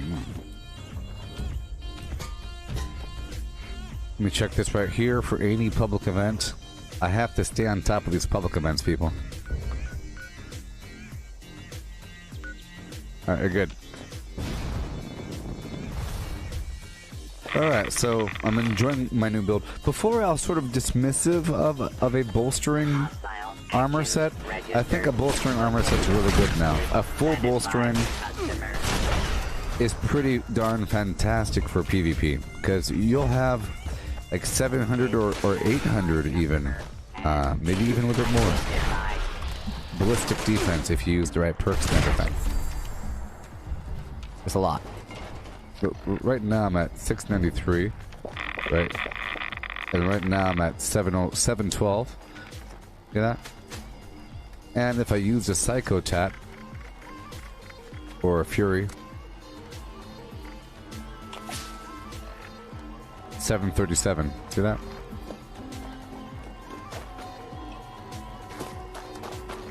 See, I didn't know that drugs actually increased your defense. Certain drugs. I don't think Psycho Buff does, but Psycho Tats does.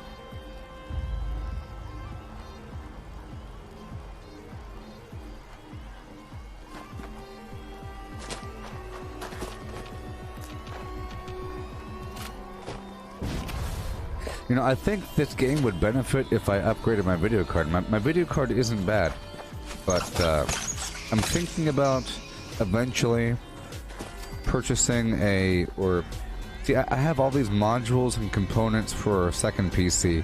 I should probably put that together and then use that as my streaming computer. Because right now I'm running everything off the same computer, and it does have a frame rate loss. But if I ran it off a second computer and used a capture card, it would be like 15 frames increase. It would be noticeable. For example, whenever I'm streaming, it's like this. The second the stream is over because, you know, it fails connection or whatever, I feel a big boost in my frame rate. Now, I already have. You know what? I probably don't need anything. I probably just need to purchase a power supply and a case. I have another... yeah, it'll be a nice project. It'll be a fun little project. I have another motherboard that's great. Still in the package. It's like my backup.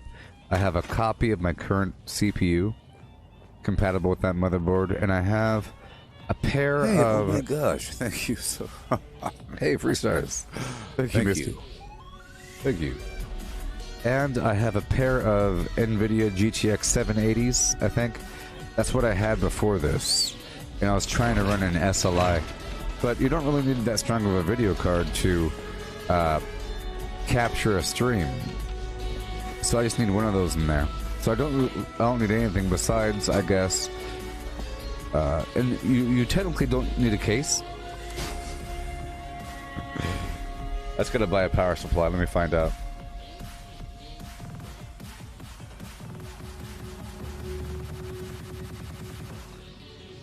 Hey, that's cheap. It's cheap. It's super cheap. Cheap, cheap, cheap. You know what? Yeah. That's gonna be my next big project. I'm gonna make another computer on the side. But the end result is sheer and utter magnificence.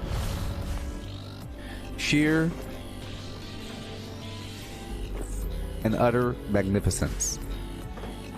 Because VR streaming has a problem. Whenever I try to stream VR, you know, there's always a problem because streaming takes up a lot of CPU and VR takes up a lot of CPU. And when you do both together, it's kind of terrible. It's doable, but there is a loss. There's a loss in the VR world, and there's a loss at the output of the stream itself. So whenever I would stream Fallout 4 VR, it would be kind of weird when I turn my head, but the second I'm not streaming, it's fine.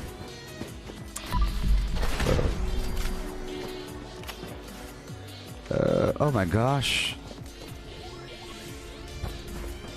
I never got the third red rocket core.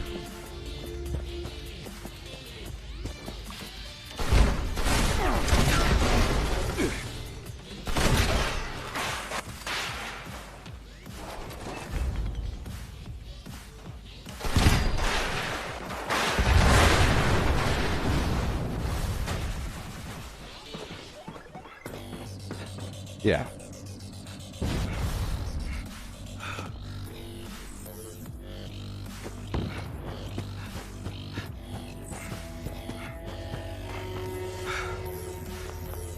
Yeah, that'd be a fun little project.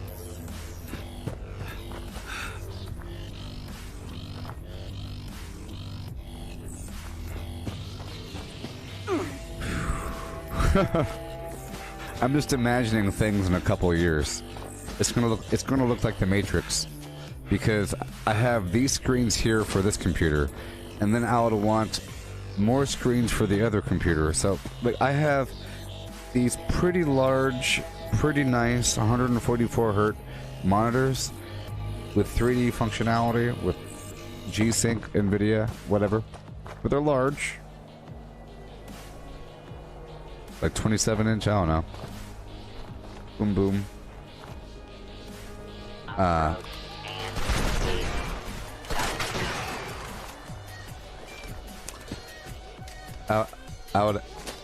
I could put the second set of monitors up here, like boom, boom, boom, boom, and get this monitor stand that holds 2 and 2. Or I could put like one over here on the side and have the chat going. But either way, it'll be a dramatic increase in performance and production quality for the stream. Once I do that, it'll be dramatic in many ways, and in general with how I treat everything, because I'll have processes delegated between these computers, and it'll be like my backup and everything for my files. So I probably should do that.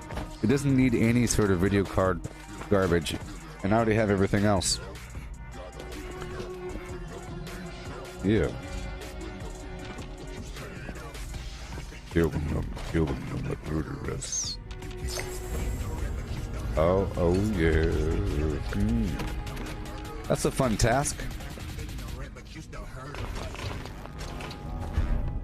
Basically, whenever you get some sort of money, you always want to convert the money into more money. You know what I mean? I'm sure you know this. It's not the best idea to convert your money into just immediate happiness, unless that immediate happiness can spur forth more money magically. You know? For example, if you want to spend your money and you live by the ocean, get yourself a jet ski. You see, the jet ski's fun.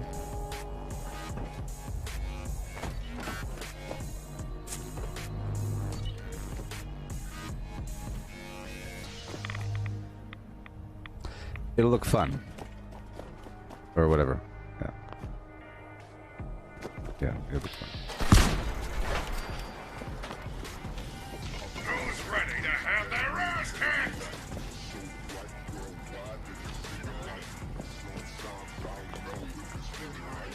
Oh, these robots. Show yourself.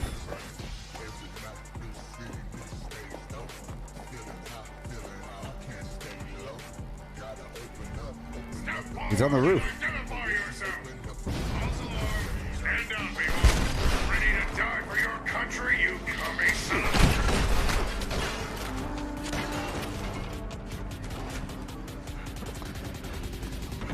a... You know, if you purchase a jet ski, it's very fun, but it's not gone once you use it. You know what I mean? It's not like a one-time.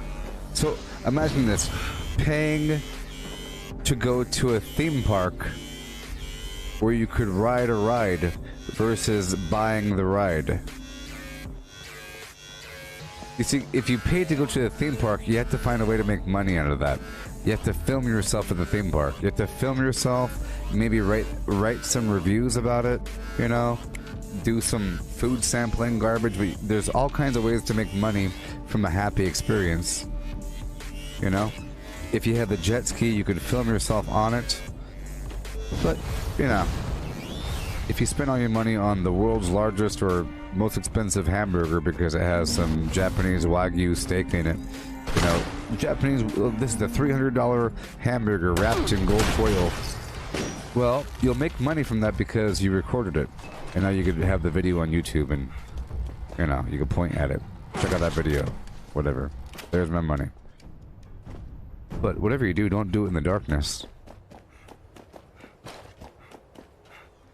But in other cases, if you have a job out there in the world, you should probably buy some new shoes. Okay? On one of your paychecks, buy some nice shoes. If you're a lawyer or something, buy some nice shoes, a belt, some cufflink thing, a new tie or two. It helps. If they see you as the guy with the 4 ties, that's not good. You have to have this sort of thing going on. That's why it helps to buy a nice car, because it's sort of, in certain cases it's good, because you want your lawyer to look rich. That means he wins. You know what I mean?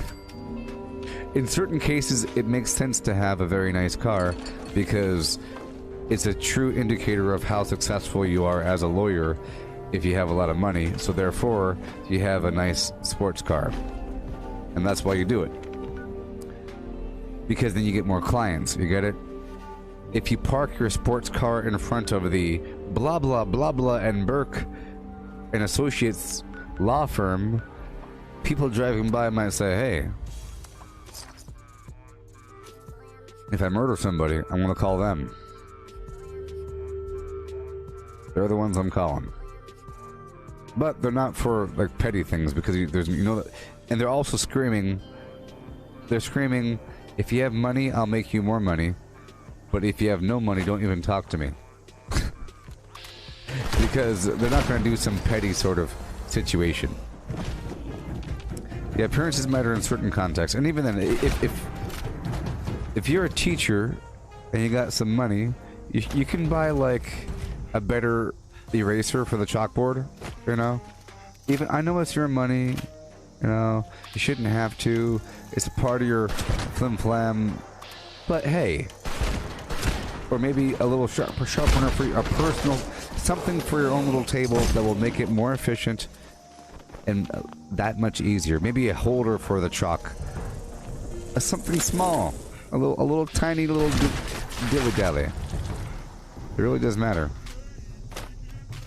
Any sort of improvement in your universe that you can manifest with money, because you're not inventing it. You're not inventing a chalkboard eraser holder or a better chalkboard using a horsehair. How many horses do you have to kill to make a chalk? I don't know. Well, if you buy it, well, the point is, Amazon's awesome, and you could use money to make your life better. Or you could sort of waste it on immediate consumption for the very darndest immediate present. Sometimes it's fine because it makes you happier, and then you're able to do other productive tasks throughout your life. But it's best if you don't. See, sometimes it's good. If you say, I spent $17 on the Star Wars movie at Walmart. Okay, well, you own it. You can watch it again. You have memories. You went to the movie theater, you ate some popcorn. You know, I have all kinds of memories that are very nice, involving a lot of money. And it's those things I consumed are over now, but those memories are very strong. Probably because it costs a lot of money. You know, I don't have anything left over from those experiences. I used to always, with my friends, go to a local restaurant in front of the movie theater, and then go to the bar, and then have a couple of shots, and then walk over to the movie theater, and then get the snacks and watch the movie. You get a couple shots at the local restaurant. That's a tip, everybody. That's a tip. If there's, you know, a TGI Fridays, you can walk straight to the bar and order a couple drinks and just sit there and then wait your 10 minutes for the movie, and then order maybe an appetizer. And you could totally do that. You could use it like a lounge for the movie theater, like an extended lounge. But people just want to sit there and eat forever. Keep on going. What to do? 1, 2. Yes. I have like the 4 flim flam. It'd be cool. It'd be kind of cool if I had a mirror.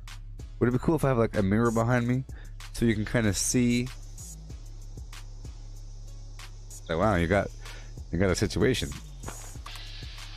I fear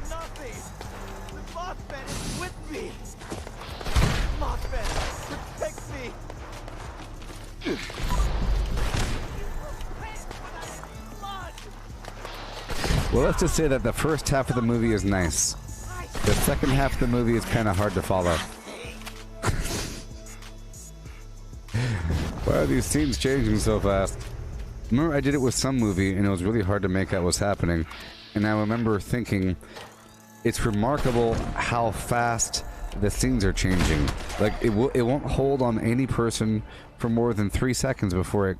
Boom, boom, boom, boom, boom. It was really... It was really obvious. Where'd it go? Oh, no. Trying to stay awake. I paid good money for this.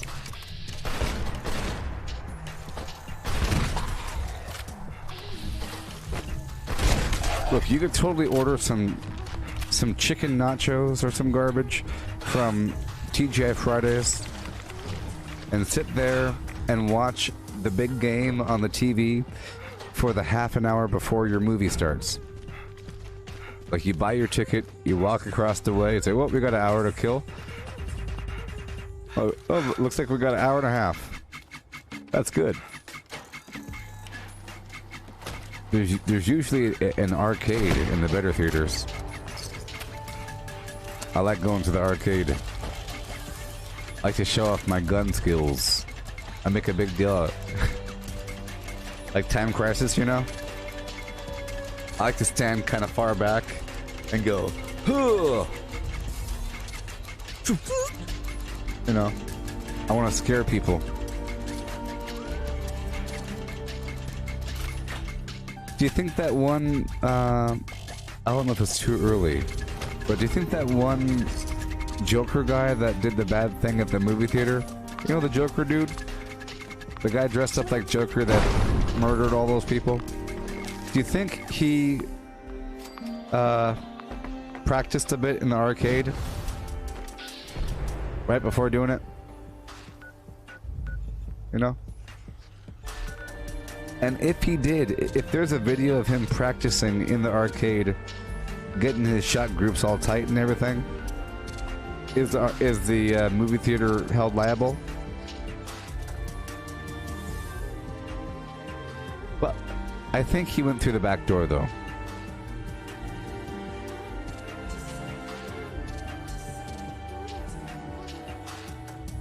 I like the air hockey.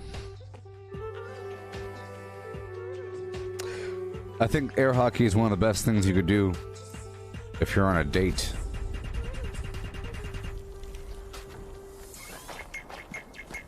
With lots of dominance and grunting and trickery, and you can play games. Oh,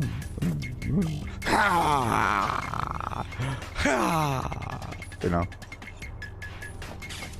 you can make it go. You can make it all scary for them.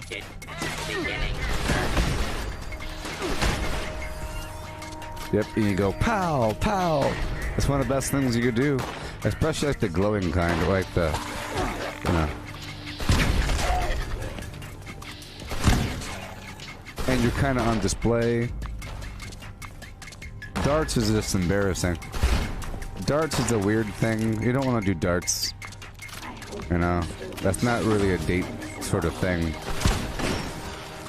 Darts. Pool's also a weird thing, like billiards.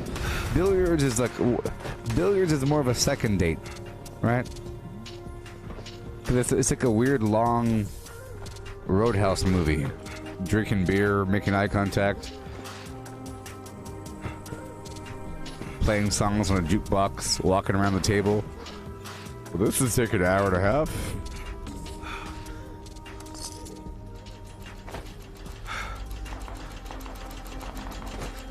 Smoking 3 packs of cigarettes. Boom, boom, boom, boom, boom, boom, boom.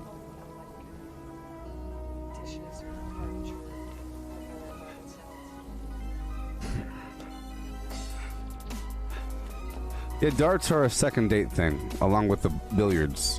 You're doing the billiards, and in between sessions, after you're, like what Misty said, after you're inebriated. Yeah, you try your hand at some darts. Here comes the money. All right.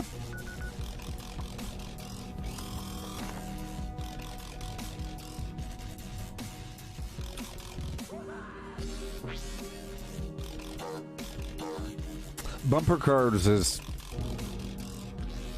pretty cool.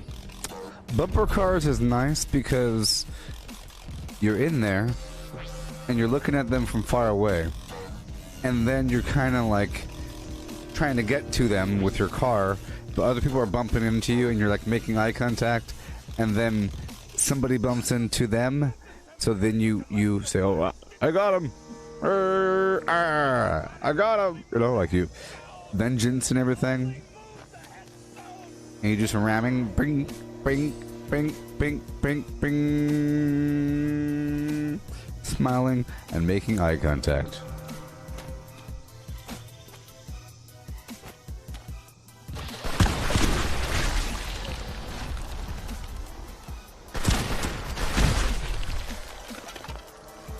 Smiling and making eye contact.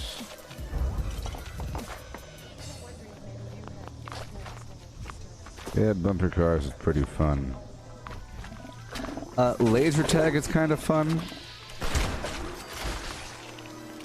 It can be fun, but it's I don't think the ladies like it all that much. The kart racing's pretty good. Well, what I mean is, it's kind of dark and creepy, and people are running around these hallways, and there's a creepiness factor of like there's random people in the dark coming upon you, and it's glow lights, and you see their teeth and eyeballs glowing, you know. So what happens is they'll be right next to you the whole time, potentially. That kind of, and you're protecting them. So it's more like a, it's sort of like a movie with a damsel in distress, and they have a gun too. It's sort of like a Star Wars escaping the ship. Everybody has a gun, but you see, Princess Leia held on to Luke Skywalker when they went across that thing. It was Luke Skywalker holding on to the wire when they swung across. Even though Princess Leia had a gun, they were still rescuing her. Okay? You can have a gun all day, but you still are cowering behind people. And the problem is, you know, I think certain activities bring a hostility to the table that doesn't need to be there that early in a relationship. And certain things, if it's at the wrong time, it turns into way too competitive, and it's I hate you on day one, you piece of garbage, immediately, because you played the wrong, boring, weird sport. Like basketball.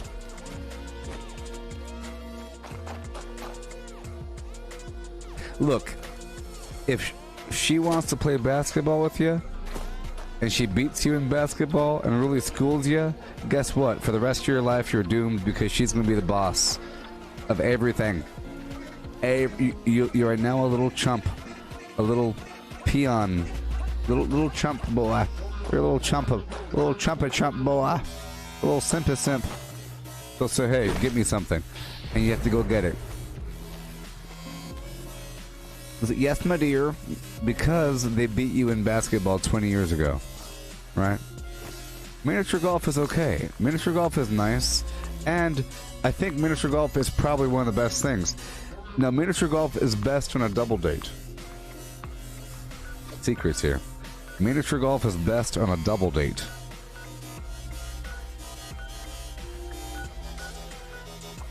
Because, look, because as you're doing your Einstein shots, you're Nikolai Tesla over here going ping ping pong pong, wait for it, boom, and a bird lands on it, you know. If it's a girl all by herself, she'll go, huh. If she's with her friend, she'll go, oh, you know. They'll be nudging each other, going, huh, you got yourself a smart one there. You better keep that one.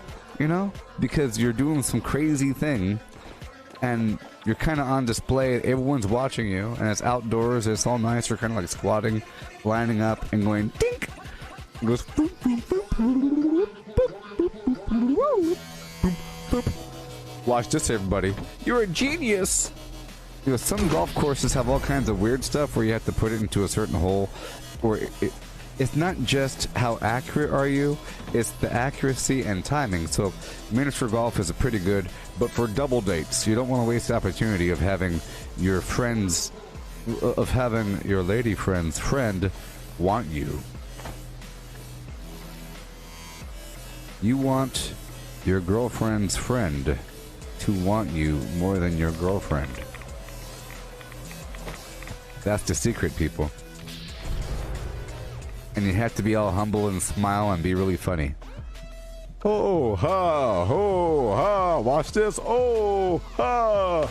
And you have to kind of include people and like make eye contact every so often, you know? As long as her friend likes you.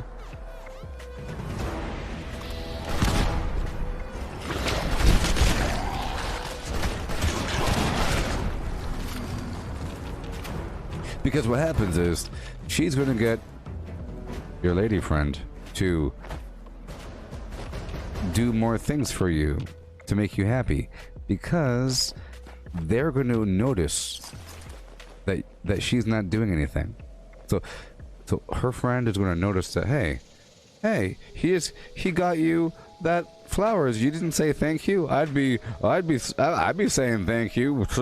I'd be saying thank you. You know what I mean? So, okay, fine. Thank you. You see, was that so hard? You see, they're going to be doing that the entire time, because they're going to be noticing all the small things, right? And they'll be noticing all the things that aren't happening. And think about it. Sometimes you want that other friend around. It's sort of like the opposite of it's sort of like a wingman, but it's like it's the other. There's a term for it, but it's important. You gotta have. See, that's why it's a double date. Your friend is trying to make you look better. You're trying to make your friend look better, and then everything cycles around. You say.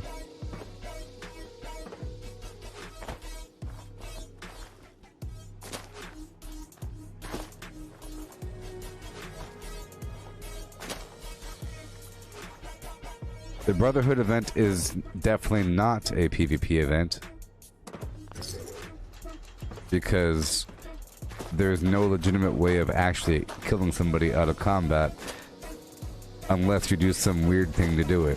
And because it's a weird thing, it's not a PvP event.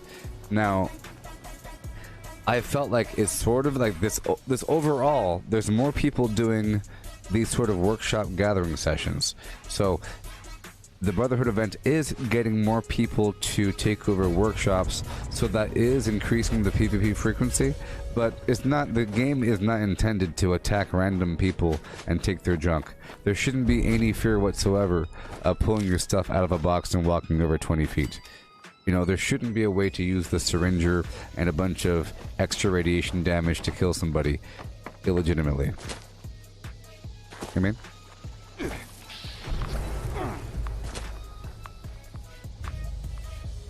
Alright, cool people. We're now 4 hours and 2 minutes into the Flim Flam. I'm gonna see if I can move my camp over here.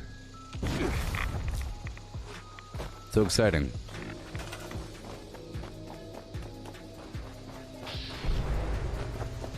I'm gonna move it way back here, because there's an acid node.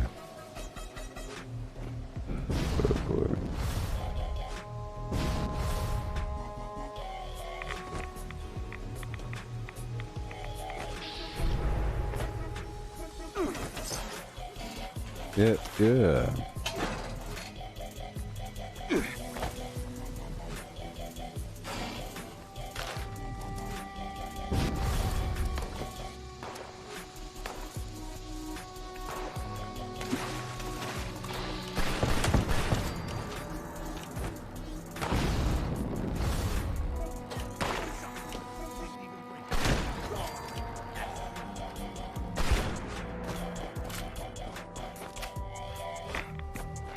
Okay, where are we?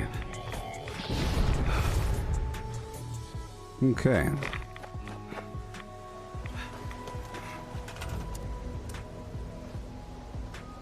Takodana.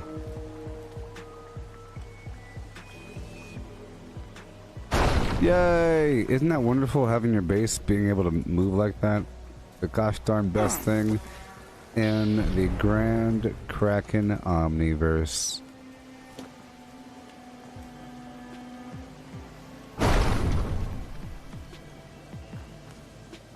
Doesn't really matter. I'll put this down over here. Resource node. Don't you know? And I'm gonna put down one thing over here. Okay. Say what? Say what? What? Say what? Say what? What?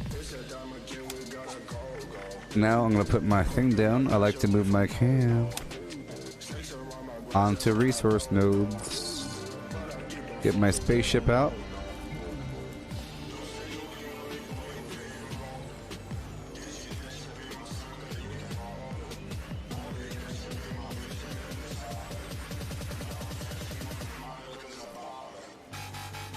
I don't want to make it fly. Do that number. And then we'll do a little light. Yeah. Okay. Say what? Yeah. I miss the days when there were more things to kill. There we go. So this is my camp now. I made this earlier. I'll do a couple swing arounds.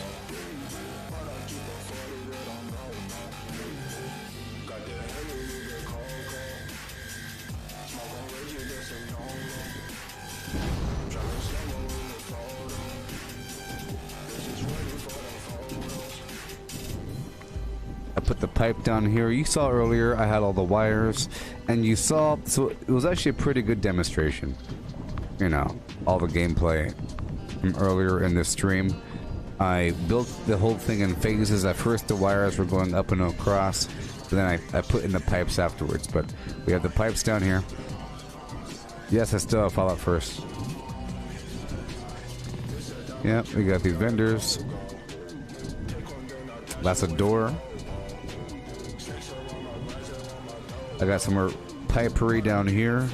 Conduits, you see? There's the throne up there. Got the Tinker's workbench, the new thatch rug. I think it might be still available in the atomic shop. Benches, balloons. That's a shotgun turret. These are heavy machine gun turrets over here, and on top of the roof. American flag. Armco container, or Armco ammo generator. I'll set it to a different ammo right now. Let's make it 5.56.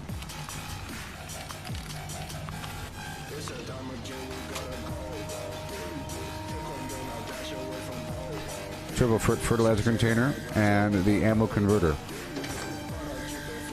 Another door. This door is also locked. It's like a waiting area. You can wait in this room if you want. This is one of the doors. It's a level 0 lock. This is a level 3 lock. Huh? Got the power going up and through the ceiling.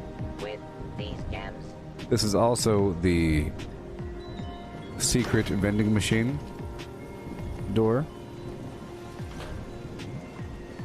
Ooh.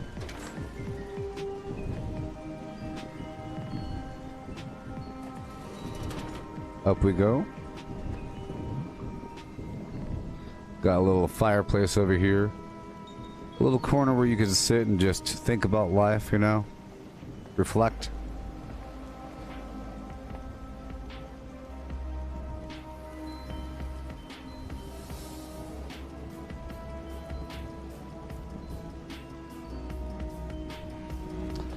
Yep, you can see enemies coming up here. You could do some stuff over here, you know, just think about life. And secret door.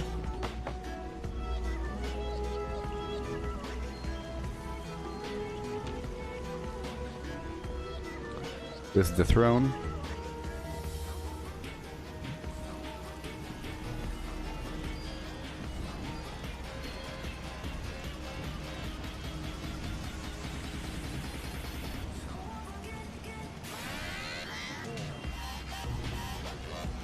All right.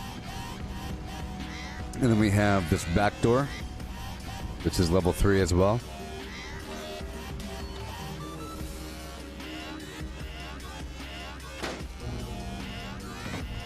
And out. I have these tires overlapping a bit. That pretty cool. Over here we have, well, this is my my local power solution. The turret on top. And here we have a cooking station.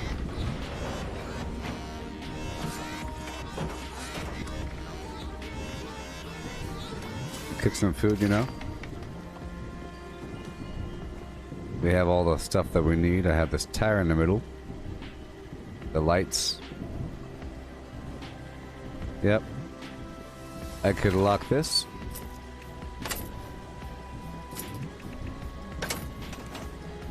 Yep. We have all the workbenches, weapon, chemistry, armor, power armor, the Collectron, the Raider Collectron. It has sugar bombs,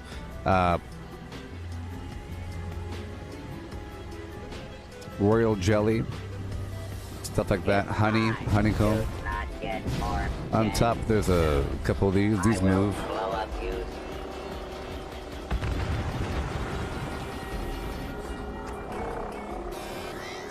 Yeah, and this is my camp. I made this earlier in the stream, and yesterday I made some of it as well, but I am happy. I wanted to have a bunch of turrets and have the bottom area. I basically wanted the whole feeling of having a throne overlooking the area. And you can see him, you can shoot him if you want to, but I don't think that'll be enough to kill me. It might be, but you could easily just do this. You know? We got stuff here. I care about power quite a bit. I built it in phases just to make sure it's replaceable. Sometimes you build a bunch of objects all together in a camp, and then you try to move your camp, and it's all there, but you can't move it. It'll say that some object or other is floating. The goal is to move the camp around the map based upon how people are spread out and whatnot. I'm gonna go inside the secret door. I'll go in the back just so people don't see.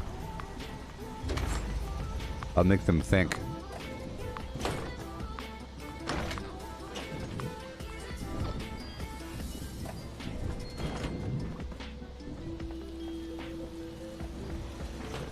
Cool. Alright, let's fix our problems here. Mac and cheese, bubblegum, blah blah blah.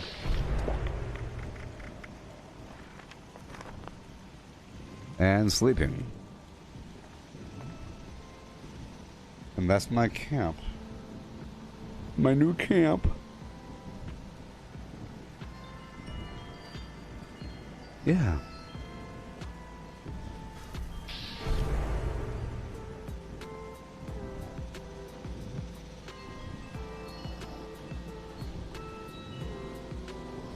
Here we go again now. Okay. Okay. Okay. Yeah. Yeah. One time.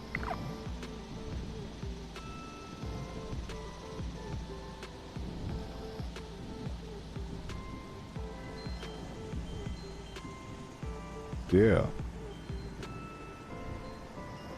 If you have any questions, just let me know, and we can go over it. I usually have a collection of tasks I take care of during any given stream, and we're doing those tasks over time. You see, I'm taking over some of these workshops and whatnot, but yeah. I like to go around the map, conquer a bunch of stuff. I like to hit up many different resource farming locations, and since there's so many different spots with tons of resources everywhere, there's plenty of time. No. Not an issue of running out of things to do.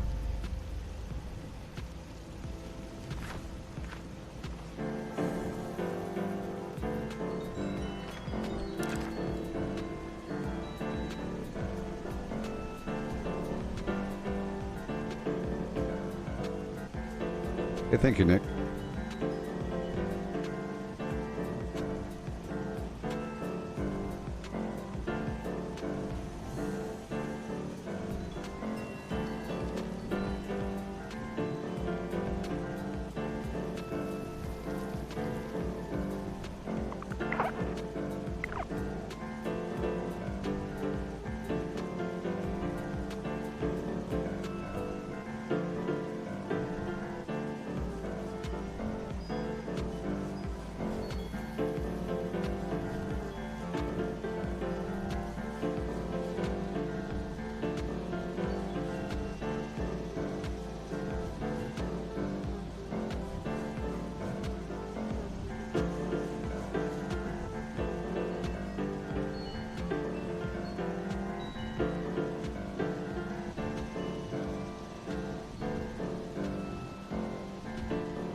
Hey.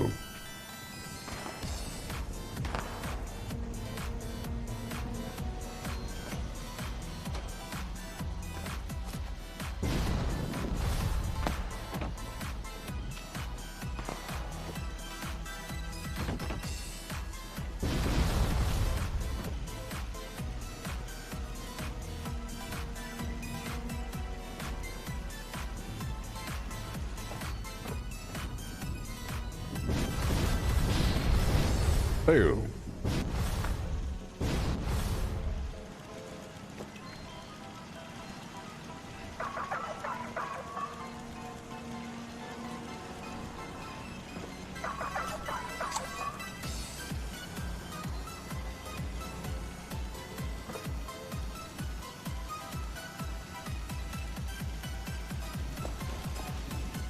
Yo.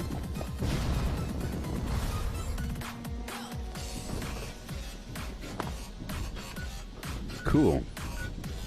Let's keep on going.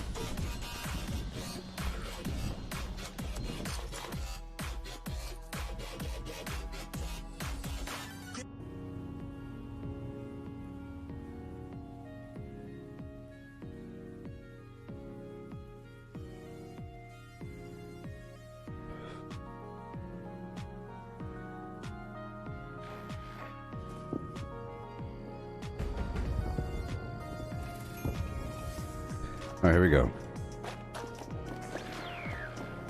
I have a certain amount of ammo, but that's okay.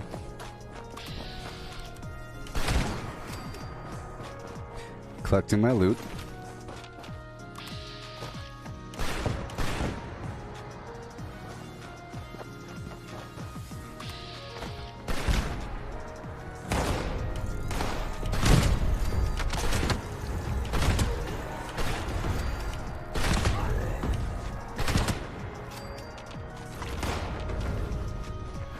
Okay.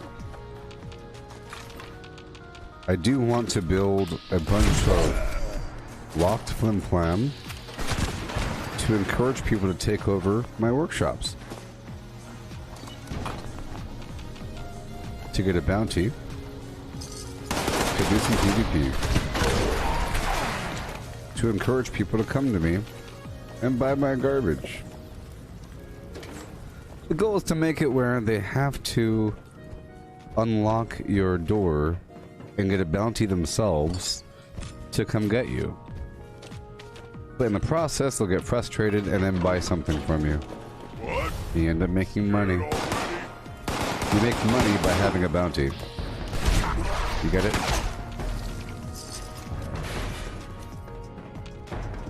Stuff like that.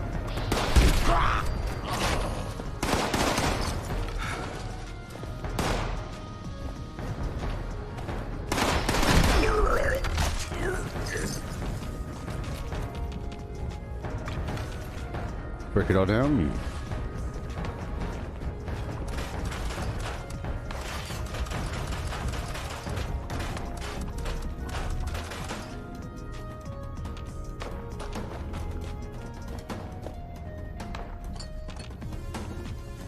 Oh yeah.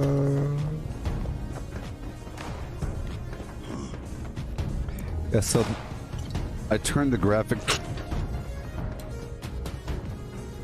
I turned the textures to ultra.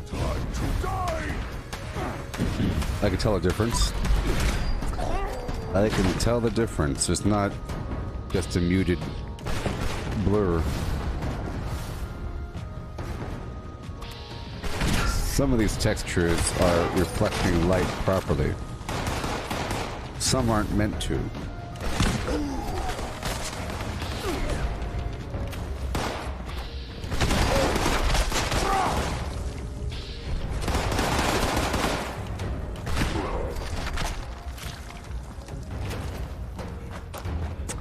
Okay, back over here.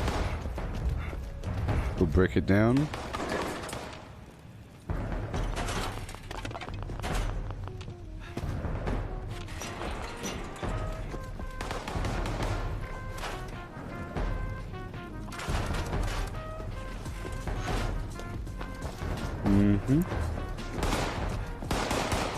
Right on, right on.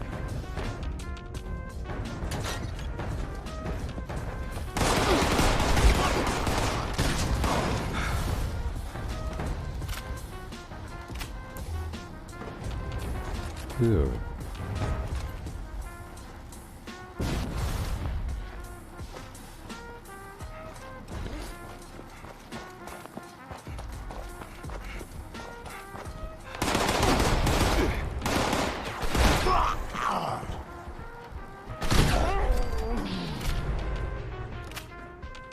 Cool. How you doing there, Kevin?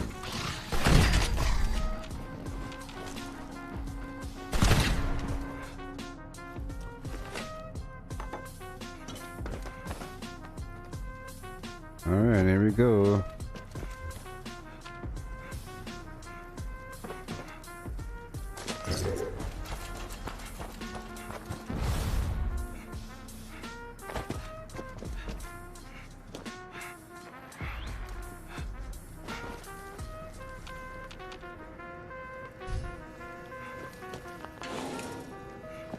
Let's see if there's power over here at Poseidon.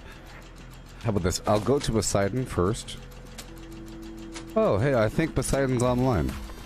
You can tell by clicking on it, if the words don't pop up, then there's 100 power. You see, watch. Yep. Alright, here we go. I'll put contractor on and go to town.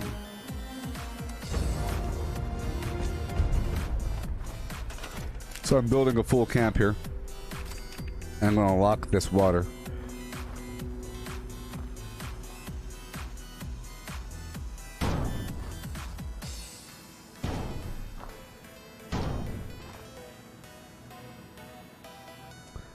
Yeah, base building. That's what the video's titled, right? Oh. Yep. And one more, if I could fit it. Oh boy. It wants every little inch of ground.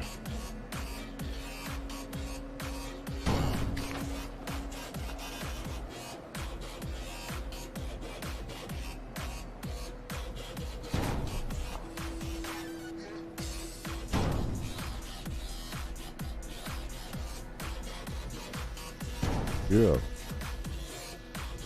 Alright. That's 8. That's 8. 9. 10.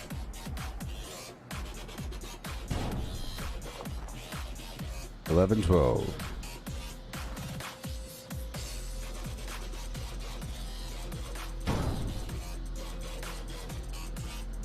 Okay. I'll just get a pair of lights right here, because it's kind of cool to have things symmetrical, right?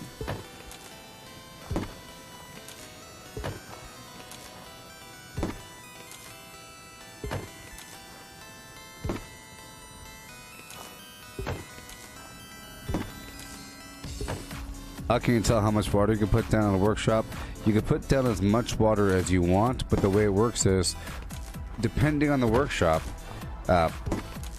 only a certain number of those water purifiers are active at any given time. Okay? Which means you can come back and expect a certain number to be filled up.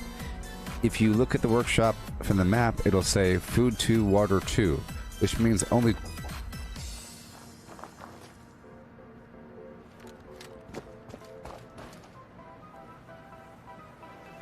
Somebody was knocking at my door.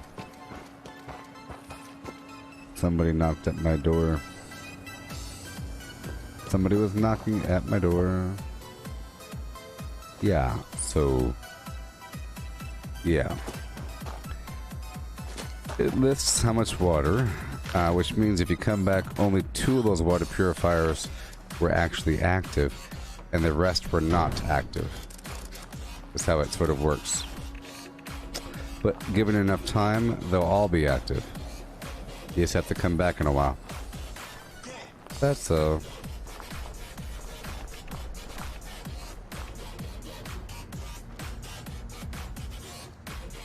It could be a snack delivery. I'm gonna wait a bit though. They normally don't knock on the door. That's why I really want that camera for the front door, so I could see who's there. Okay. Boom, boom, boom. If you're gone for enough time, then the all the water is ready and active. Doesn't take that long.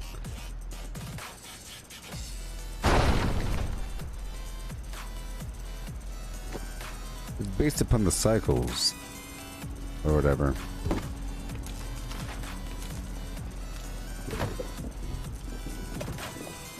Alright. Right now, I really want those water there for the main purpose. Now listen carefully. This is a brand new sort of meta system.com, alright? If you listen carefully. Alright? I'm purposely putting a bunch of garbage up. Alright, all of the resource nodes, powered or unpowered, it doesn't really matter. But the main point is, I want them here so I could pick them after somebody else takes my workshop. In the past, I said if you want to make sure that nobody captures your workshop, leave everything unlocked. So, conversely, inversely, if you lock everything, people might capture your workshop. Now, I want a bounty. Kind of hard to get a bounty if you don't know where the players are. You could take a series of snapshots, screenshots, take some notes of where the enemies are, right? Where their camps are, and then once you get a bounty, you no longer see the camps. You can further your notes to the player camp locations. But it's better to do that and use your own workshops. You know, someone's going to take it over, and you want them to. One, for opportunity for PvP, but before you kill them, you want to raise your bounty. But it's best if you set everything up beforehand. You want to set everything up beforehand. Oh, yes, it's snack day? Okay, I'll check the front door in a bit.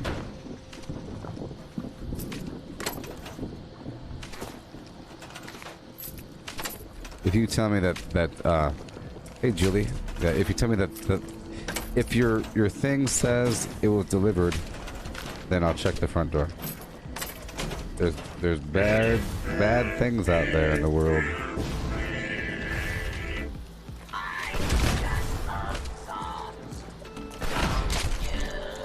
With a root and scoot, boot, doot and loot. Yeah. See, I'm trying to lock everything. Wow. Alright. Thank you.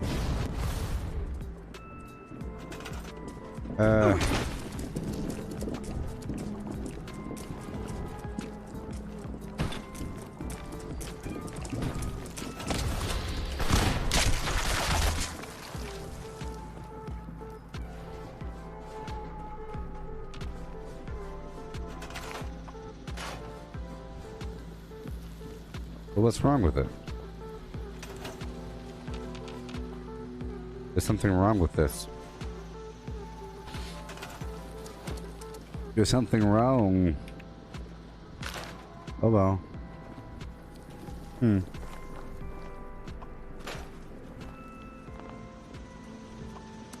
Okay, now it's not wrong. Okay, it just wasn't showing up before. I'll put you here.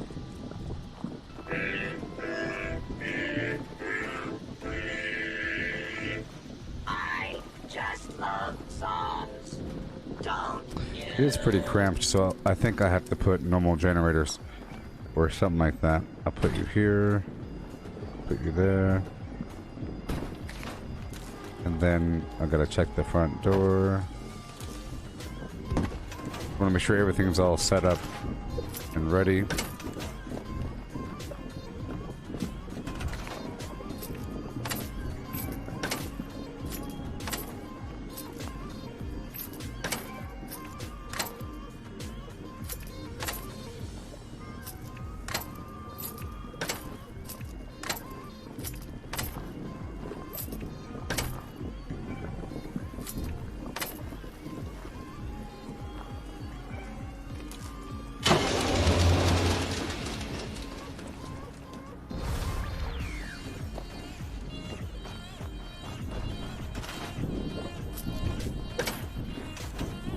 All right.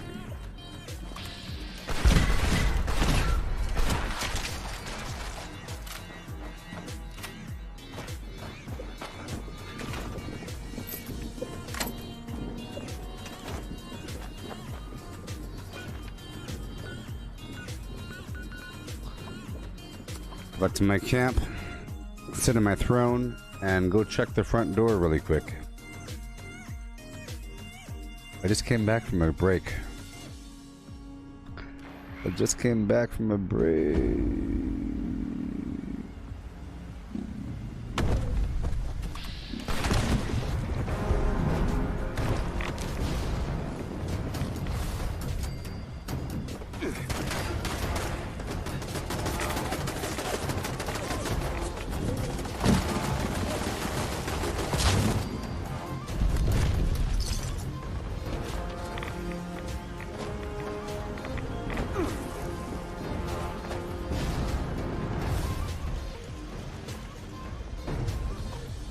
See my base head, buddy?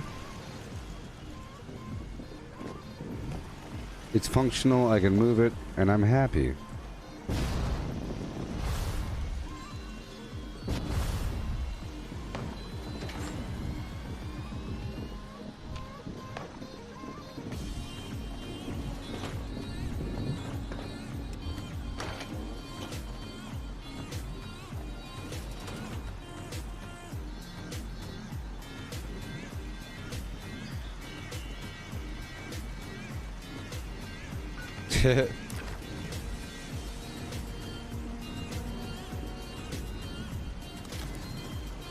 No.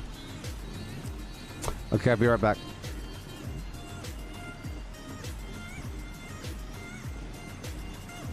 It's pushing me outside the wall when I go to camera mode, so I'll be right back. Okay, I'm sorry. I have to check it.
I think there's a free spot between Rose and me.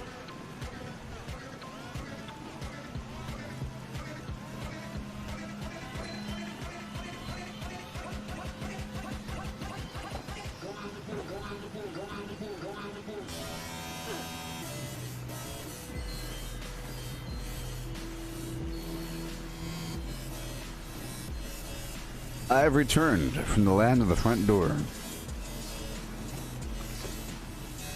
10.5 pounds of flim flam fun.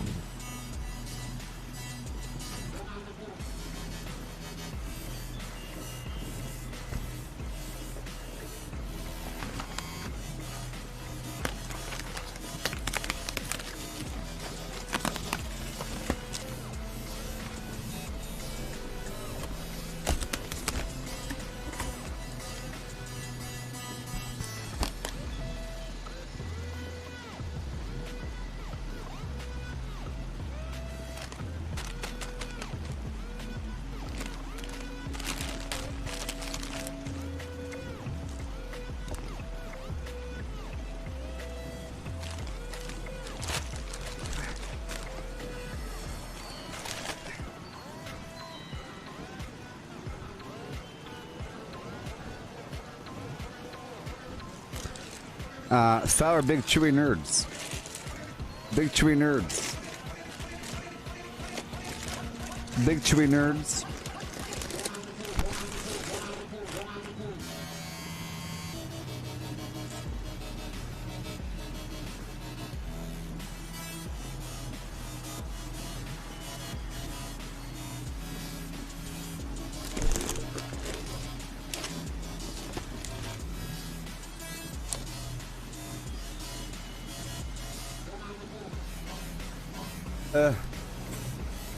Nerds.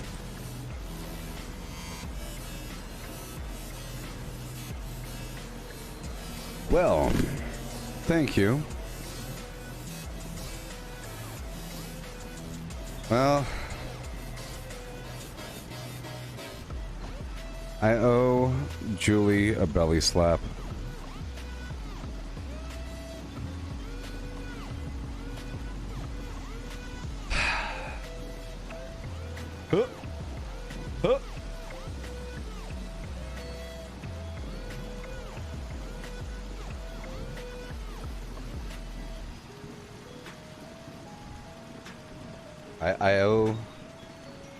I owe Julie a darn belly slap. Can you imagine it?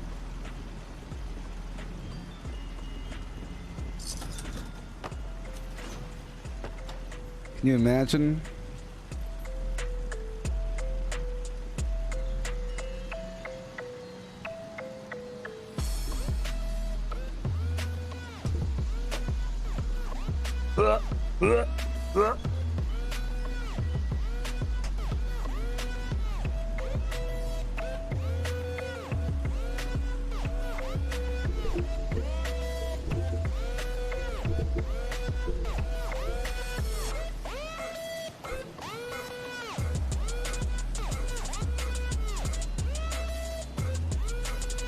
There you go.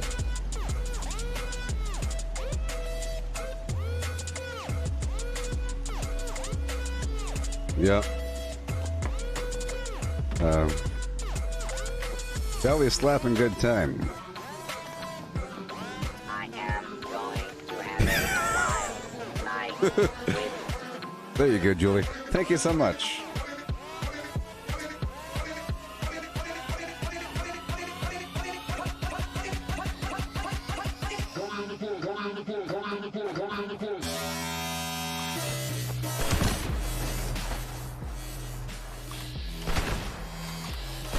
All right.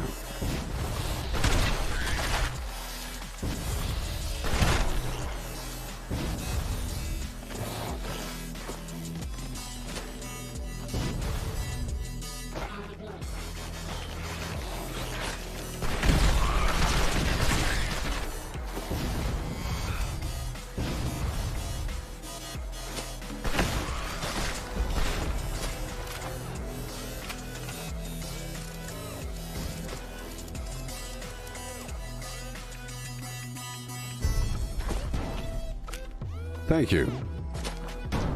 I can live now. I can truly live. I'm like a hummingbird. All I need are certain things to keep me alive. Just a couple things. Oh, yes. Just a couple things. I'm like a bird. I only need a couple things. Hey.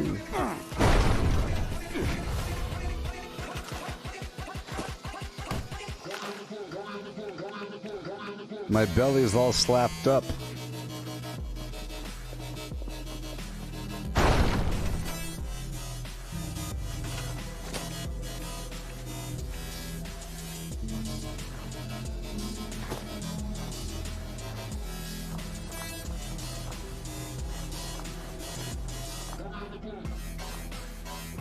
Right over here. There it is.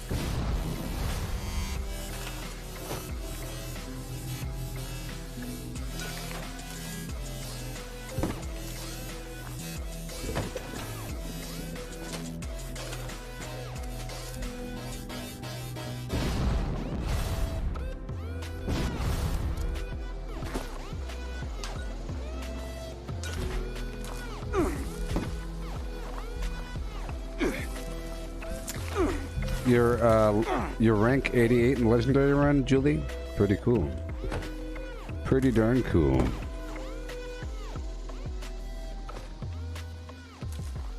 Alright, here we go.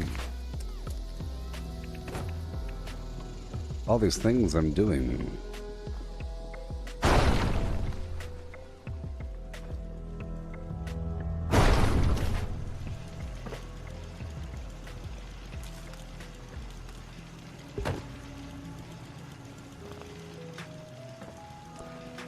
Yep, I'm just hoping that somebody takes my workshop. It's going to happen eventually, and once it happens, it's on now. Once it happens, oh boy. The second that somebody takes one of my workshops that I've set up to be captured, you know, I'm setting up some of these workshops to be captured, like this one. And the Grafton Steel Yard. You know? Oh boy. Once that happens, I'll take a screenshot of all of the workshops on the map. You know? Or whatever, I'll take notes. The map is too large for a screenshot, really. And then I will go to the workshop that was taken from me, and I'll pick all of those locks. All of them.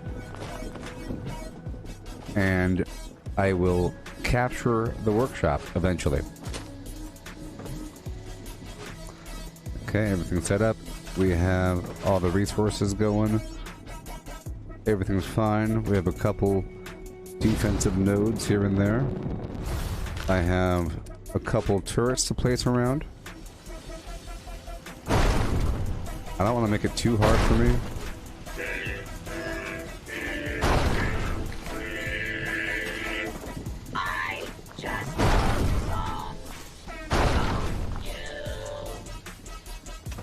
Alright. Now right over here, we're going to have some power. Just a touch. Right over here. Kind of overlapping the edge a bit so we can get the power connector. Straight down. I'll add a bunch of water over here.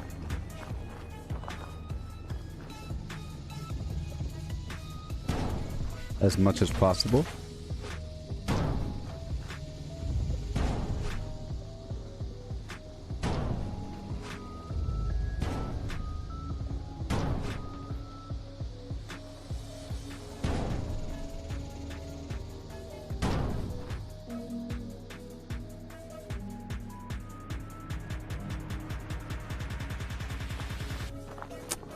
All right. 8, 9, 10, 11, and 12.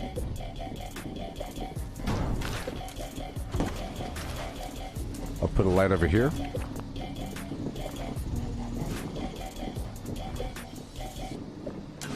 I'll have a power connector on the wall to power these nodes.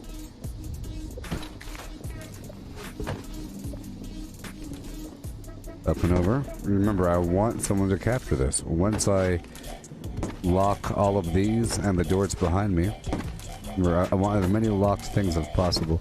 I could just have a foundation, like someone said, with a bunch of doors on it and lock it, but I like to have it vaguely serve a purpose, you know what I mean? Not just a bunch of big old sloppy flim flam. I like this fat wall here.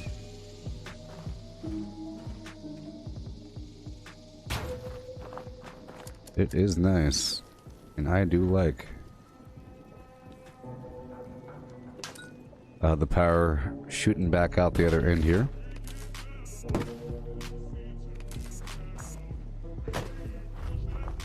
Do what you do. 1, 2. Okay. Yeah. I'll drag that all the way to the edge so it overlaps a bit. And connect it right on down. And connect you right on around.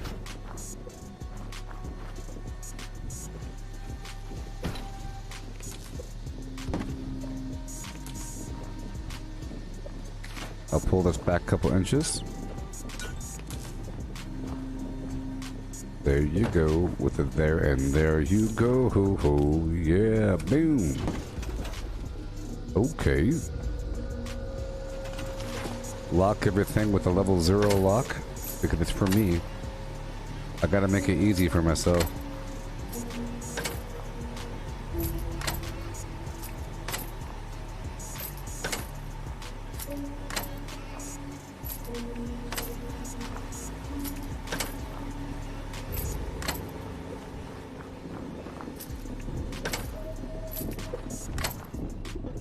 The sound of keys.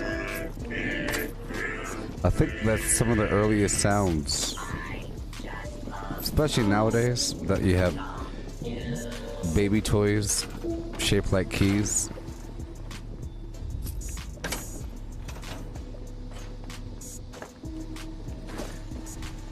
Doors.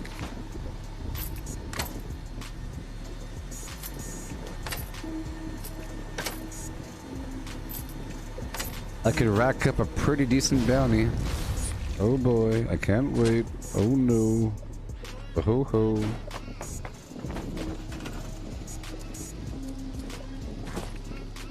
Do do do do do do do do. 1, 2, who?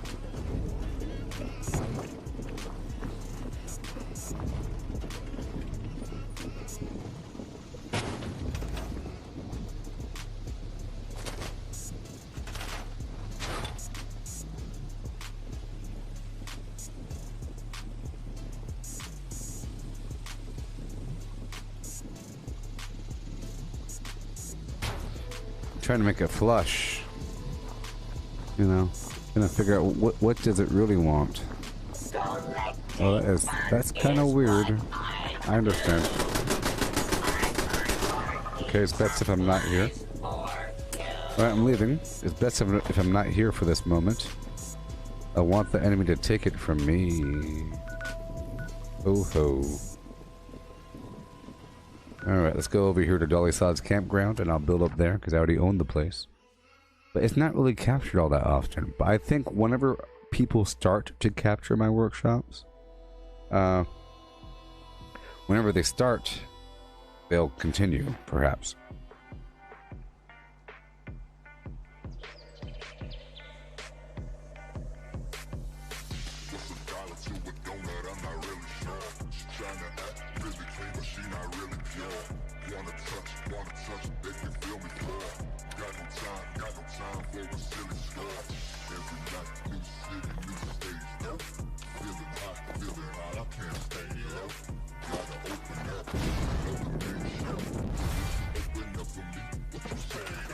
Alright, here we are.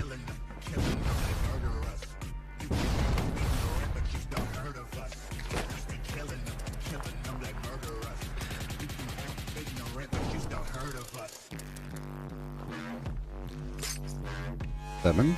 Boom. Yeah. Ooh.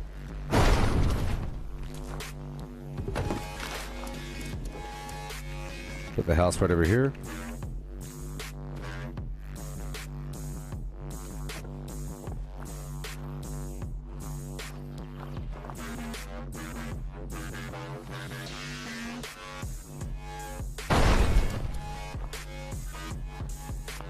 Big old stairs right there. Oh yeah.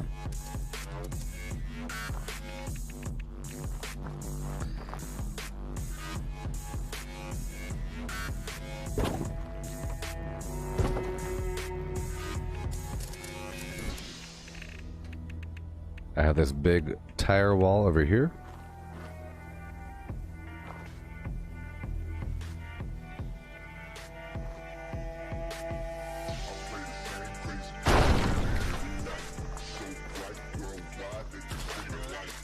And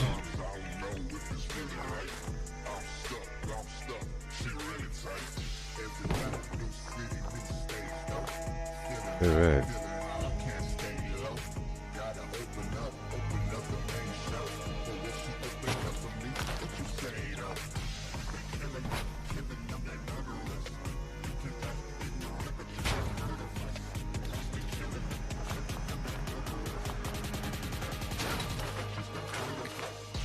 Nah. I don't want it to float like that. Very important. Build this right here. Get the light pole going. Get the power connector up on the wall.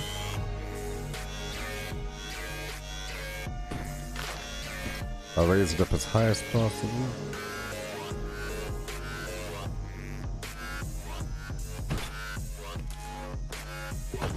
Now, I wonder if I could attach one of these up here. Or one of these. You can. You know, it's probably best if I go all the way up here. But now it's turned off, you see. But we have to do that double whammy sort of action. Alright, right over yonder, I'll get my defensive structures lined up and ready.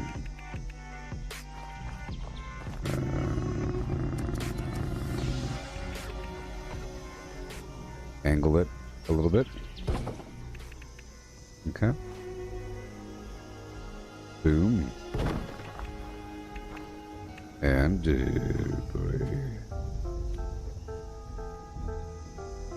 alright, that's good. This completely caps off this corner. But it's ugly. The sign's sort of in the way. I pull this forward all the way.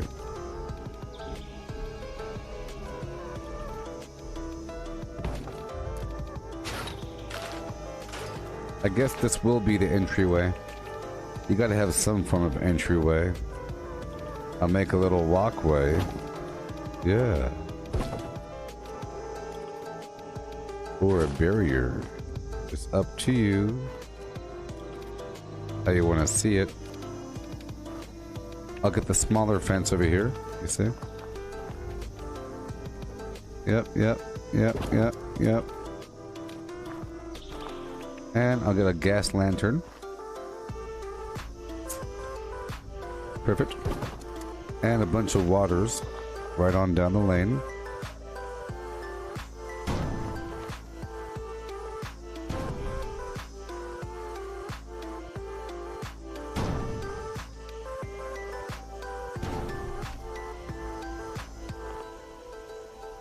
Come on.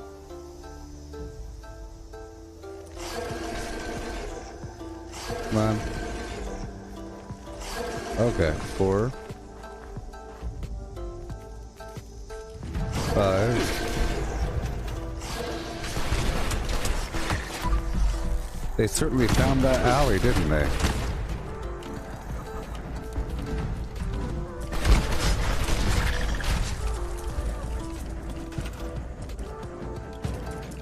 Doom, doom, doom, doom, drop with the doodly do and do.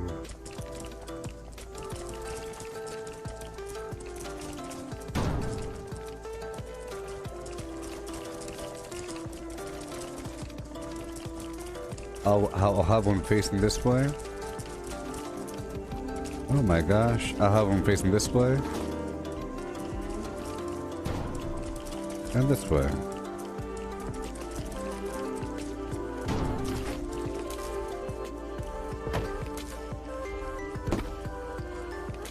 Then I'll be locking all of this.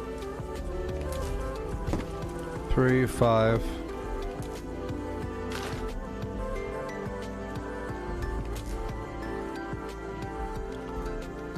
6, 7, 8, 9.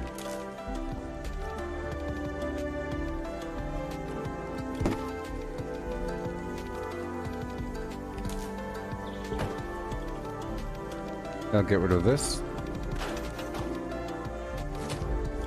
I'll put the generator over here.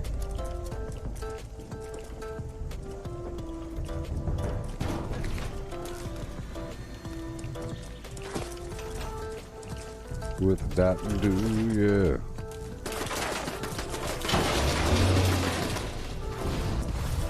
And we'll get the turrets going.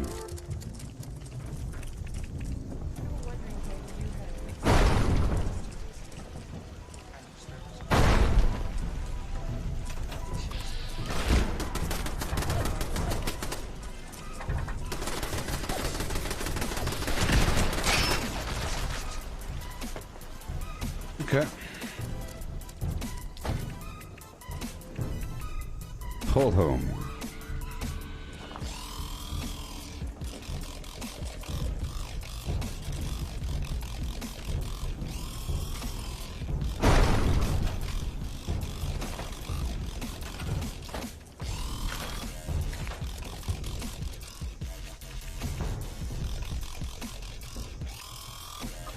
Right over here. That. You'll go right there. You'll go here. I'll put 2 of these, and then the big one. The big one, 090.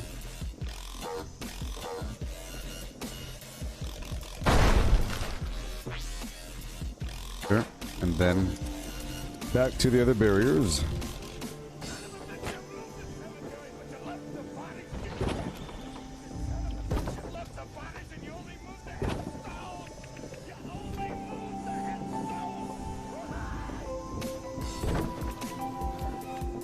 Okay.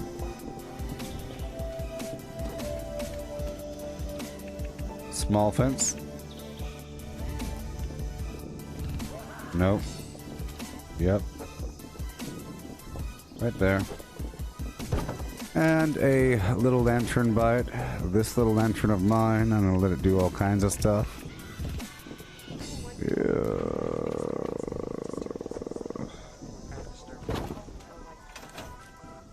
They're trying to trash my stuff. Oh, they're trying.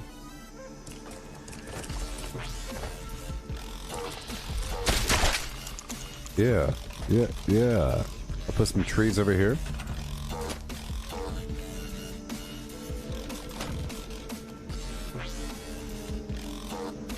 Come on.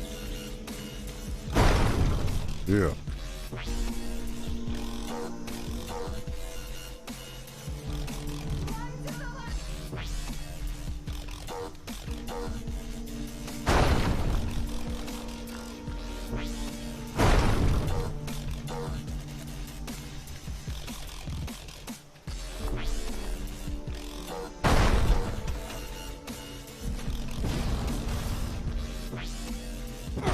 Okay. Here and there and everywhere, and then I'll put up some more of these. Just gotta hope that people will take it over. Isn't that? I think it's pretty cool. Where failure is a condition to my gameplay. It's like it allows for more gameplay. Failure is growth. You might say. Failure is growth, perhaps. Success is stagnation. Yes. Yeah.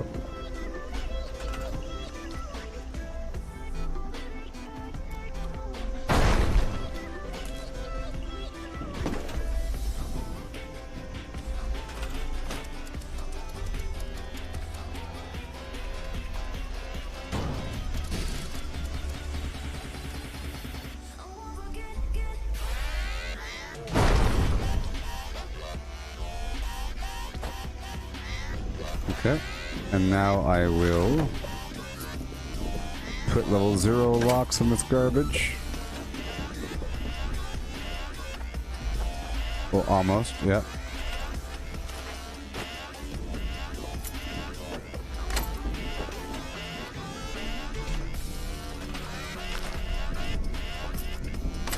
Level 0 lock, and then we have the last one.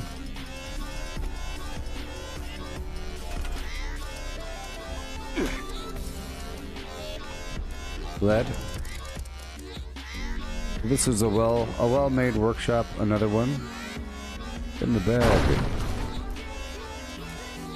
And I absolutely love that I have this other reason. It actually is a big deal, people. It really is. Are you acknowledging? There's a couple reasons why you want workshops. One, it's the resource nodes at the workshop. That's the easy one. That's the obvious thing. The fact that there's a lead node here and there's steel nodes there, there's aluminum, there's concrete nodes. Now, people look at that first reason and they think that that's the entire reason. And they say it's not good enough because it's not enough junk. But that's just the first reason, just the resources. And then you have the potential for purified water and produce. So you could have crazy farms established. Crazy farms established, right? And you could sell the produce, like corn, mute fruit, blah, blah, blah. You could sell them individually. You could cook with them. You can make adhesive. Stuff like that. Okay, so it's pretty important. Then you have the fact that enemies come to you And the game tells you there's mutants here, there's scorched, mutants, mongrels. You know, depending on the location. It'll tell you what's here, waiting for you. Then if you have enough workshops, you can take your pick about which group you want to fight. You know? There's that. And then you have the plans that you get from doing the defense and retake events from workshops and capture, and of course the XP from that as well. So basically the mission rewards, like this right here, event completed, the quest or mission or event rewards from capturing, retaking, or you know, defending a workshop, a bunch of plans, some resources, and a chunk of XP. So all those reasons are nice. Plus you have the collectron. You could build a collectron. Right? Look, royal jelly, bubblegum, whiskey, honey. And you could build a turbo fertilizer collector at each workshop. Okay? And then you have the chance to sleep and play music if you're not a Fallout First member, and you have a chance to put away your stuff if you're not a Fallout First member. Then you have the free fast travel and the chance to repair your armor and make more ammo and convert ammo using the ammo conversion machine. So all of those are reasons for workshops, but now we have one more reason for workshops, and that is you're using them to farm XP, so farm bounty. Right? You're trying to raise your bounty really high. Okay? The higher your bounty is, the more likely it is that people will come to you to try to fight you. Okay? That's it. They come to you to try to fight you. So then you have your chance. And it's kind of exciting, and it allows for a deeper gameplay system. But if you have workshops, you could build a bunch of resource nodes, put them with lock all of the nodes with a level 0 lock, so it's really easy to unlock, and hope that somebody captures it from you. You then go back through, unlock everything, get a pretty high bounty, and then unlock all the nodes that you can, all the other player camps. And then once your bounty's high enough, every so often, periodically, retire back to your camp, and you have it where players are forced to unlock doors to attack you, which will then give them a bounty. So then by the time they open that final door or whatever to attack you, it's fair game. You know, you could attack them, they could attack you, first come, first serve. It's not just them attacking you. So many players, I would say 9 out of 10, won't try to open up those doors. They'll try to shoot you with some AoE or some other garbage. Okay? Or try to be very annoying and shoot the wall forever, or use a bunch of orbital snipe beacons, or shoot through the floor, or something like that, okay? But they're going to look at your vendor. So a percentage of the players that come sniffing for trouble will check your vendor. So you're luring players to your camp, and then potentially you could hope that they initiate PvP because you could have a bunch of turrets set up, which is why I set up all those turrets at my camp. So now in that context, I'll show you my camp one more time.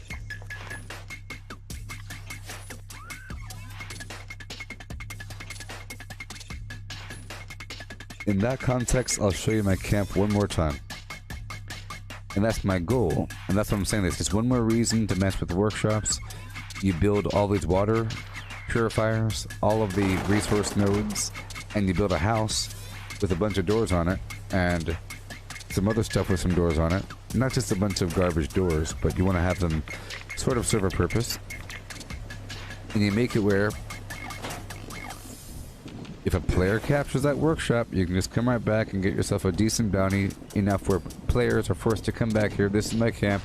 They would come here, they would see me sitting right there. They'll see me sitting right there. They might even just start shooting.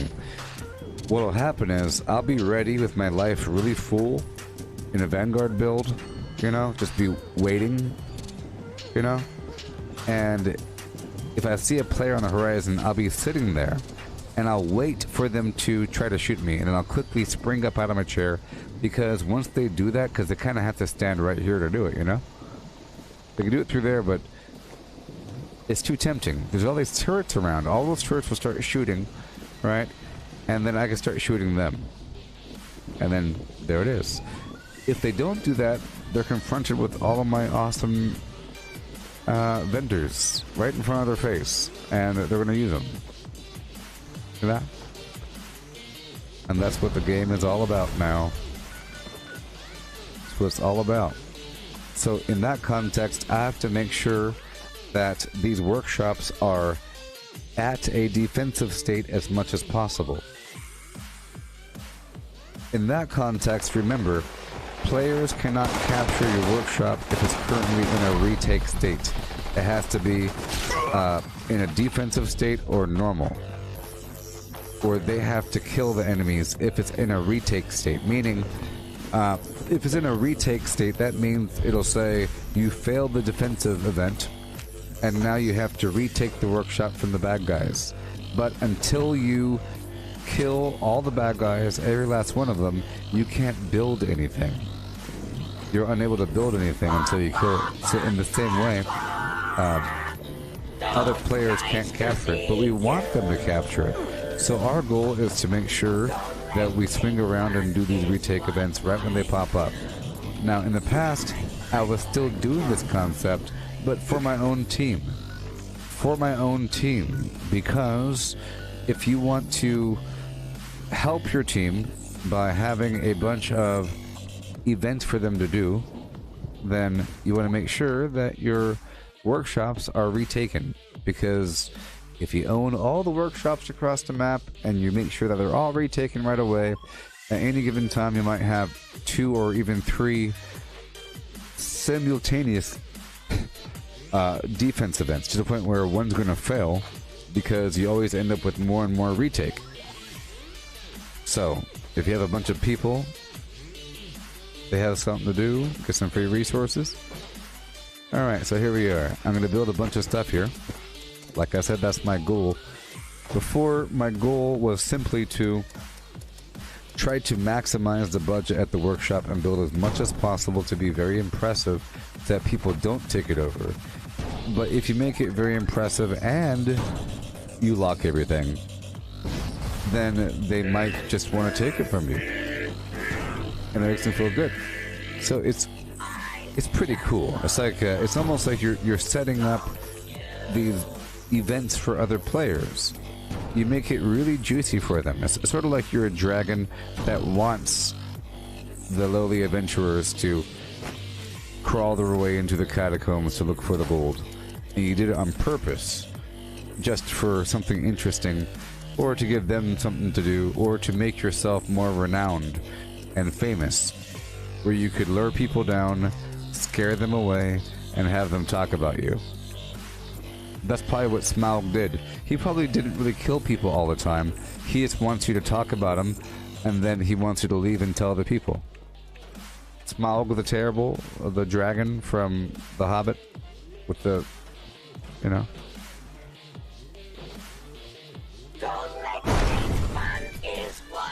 Let's just say that the dragon enjoys hanging out around a big pile of human treasure. Dragons are hanging around a big pile of human treasure that humans like. And they like it because humans like it. It's sort of like a kid or somebody that is only doing the thing because the other person likes it. And they're using it. Oh, you want? I'm using up all of them. But they don't know why it's good. You know.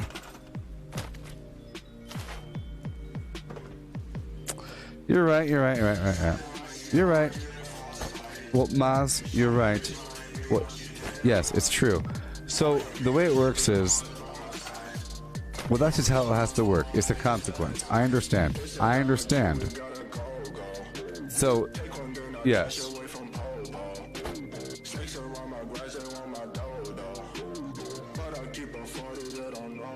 Yes. So the way it works is, so this adds a layer to the meta. Okay, I'm just letting you know. If you want to capture a workshop, it costs 25 caps. Okay? It costs 25 caps. If you clear a workshop of enemies, and there's no other players around, or whatever, the game will give you 20 caps. But either way, it costs 25 caps. If you're capturing somebody else's workshop, it'll cost between 25 caps and 100 caps. 100 caps isn't really all that much for anybody that would be willing to fight a level 900. Now, I'm level 995, which is quite intimidating for people, and they don't want to do it, okay? Also, the way that the workshop is designed is very intimidating. Now, in the past, I would say if you build a bunch of stuff, it's intimidating, and people don't take it over just for that reason. And I hardly ever have people take over my stuff, but they still do. That's the point. Especially if you take over all the workshops. Now here's the thing. You don't have to build up all of your workshops, okay? You could leave some of them as little decoys. That's the extra layer of strategy. Some of them you want them to be really juicy, really built up, all kinds of resources, all kinds of stuff, and have everything locked. Other ones you could leave, just make it have nothing, maybe have a little thing there, just nothing. Make it be worth minimum in an easy area, just so that you could initiate the context of PvP. You lure somebody in an area, or you know, just people capture some workshops, Hemlock Holes, the Gorge Junkyard, Talakati Fairgrounds, because there's always an event up there, and sometimes the game wants you to go take over a workshop. So what you could do is you could look at the weekly challenge. Well, either way, people are going to have that 100 caps. It becomes a problem. It becomes a problem whenever you do it back to back to back to back. It starts to cost more and more money to the point where it's not really feasible to continue.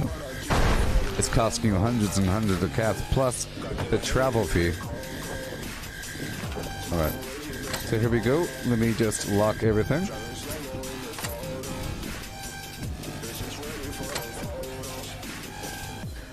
So, about my level,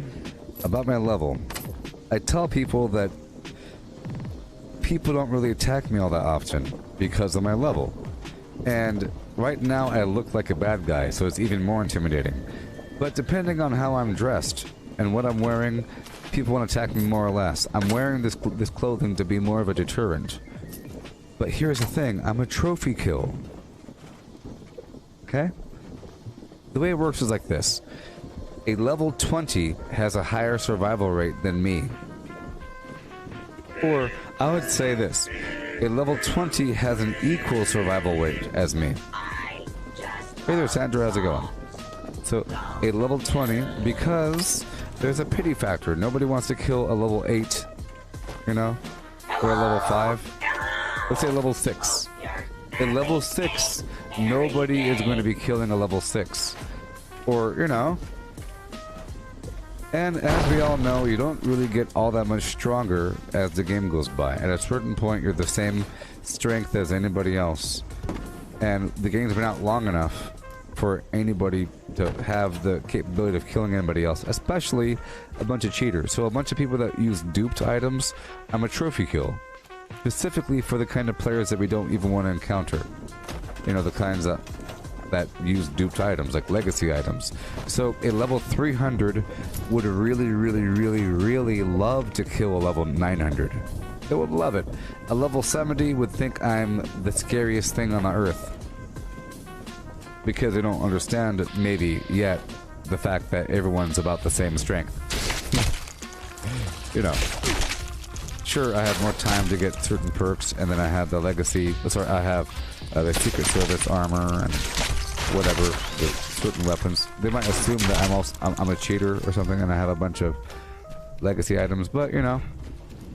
So, lower level players aren't going to try. Super low levels aren't paying attention. Okay? super low-level players don't even realize it costs different amounts of money to capture different workshops. They don't know. They just hit the button. And they're also not checking the map to see what level that person is. And we're also talking about whether or not they're looking at the map while I'm at the workshop. You know what I mean? But the goal is to be in the map long enough to the point where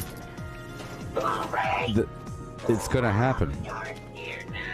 Oh, it's gonna happen. Alright, let's go back over here and kill that final Mirelurk.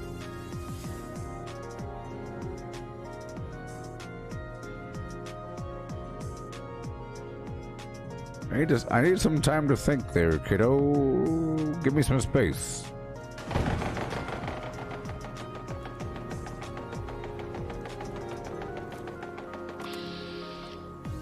My weapon's broken.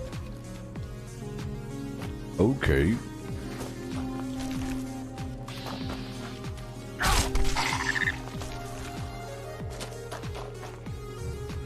Out of my way. Okay.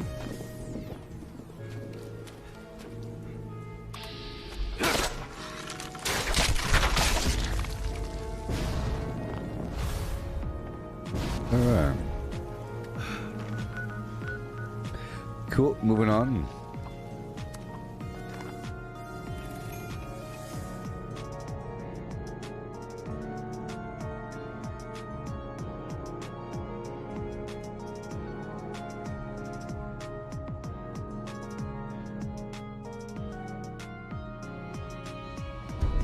Yep, I'm a trophy kill. You know, the goal is to have a bunch of people show up, realize what level I am, sniff around for 5 seconds, and then buy stuff from me.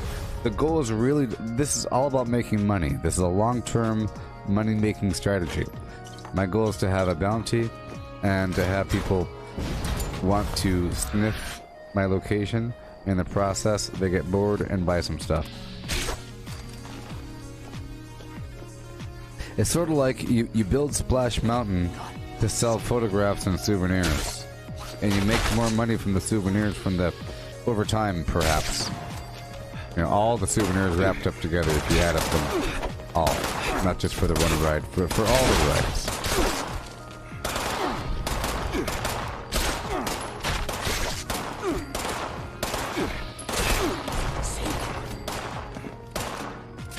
But I'm not that afraid of legacy weapons anymore. Legacy weapons are just, if you have enough defense, you're fine. To be honest. You know, if the enemy has some explosive weapon thing, and you have a dense chest mod with Fireproof 3 and really high ballistic defense, it shouldn't be a problem. Right? It shouldn't be a problem. Okay, I'm gonna build this here. I'm just imagining. And you have high enough energy resistance for certain weapons. It's all about the resistances, really. And resistances and weird stacked defenses and so forth. And it's just whether or not you have that build. And I'm able to have that build now. I'm able to have a Vanguard build. And I have like a set of items on the side, so I think it'll be fine. Whenever it comes time for that moment, I think it'll be okay. It might take me a couple more weeks to get a few more items, or whatever. But it's all doable because the Gauss weapons are sort of pretty good. They might as well be better than many of the legacy items. And like a 2-shot Gatling plasma gun, whatever the heck it is, who knows, those weapons suck. I mean, it shoots the entire area, blah, blah, blah, but that's just for people that don't want to aim or something, which means you're probably garbage. So if I jump over your head and dash behind the rock, then jump back over your head, you won't have any clue what's happening because you're not used to actually playing a game. You want to stand there, so I have the advantage. If gameplay is required, like actual gameplay, like doing stuff, I'm pretty sure I'll be winning. Because I do too much, you know? I'm moving around all the time just to stay fluid. So if it involves like moving or dodging something, or whatever, I'm good to go. We don't need that there. I'm just gonna put up localized flim-flams. I guess I'll put these things up.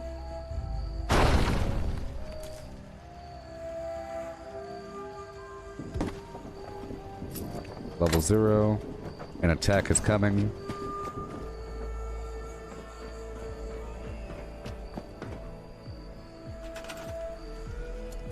Okay, over here I'll put the power on the roof. We'll be fine.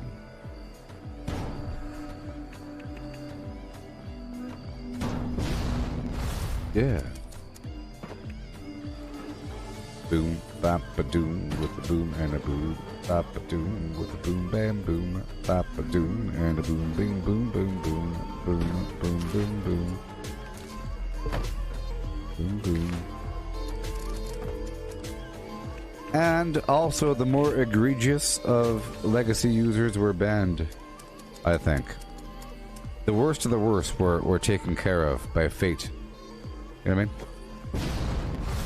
I think the worst of the worst bad people that might affect you in a negative way have been banned.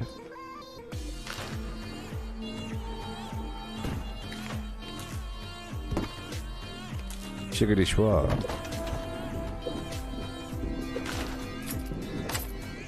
We want level 0 locks and everything. And guess what? I'm gonna lock all these other doors as well, because I need to be able to raise my bounty. It's kind of funny, you can lock all these doors.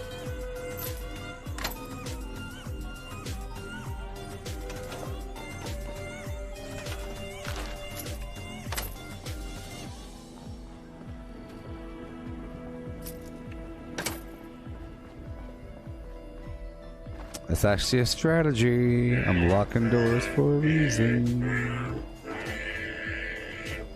I just love songs, don't you?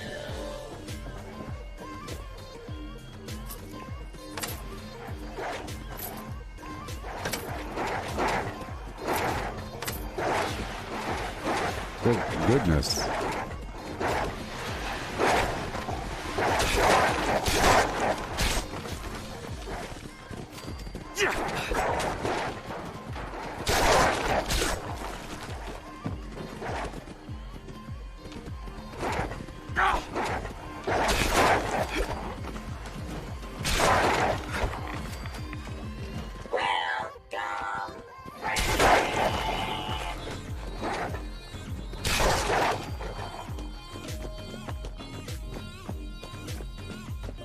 Hell, Kevin.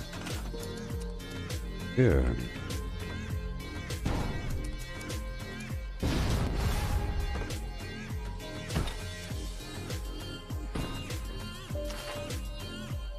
There you go. Come on.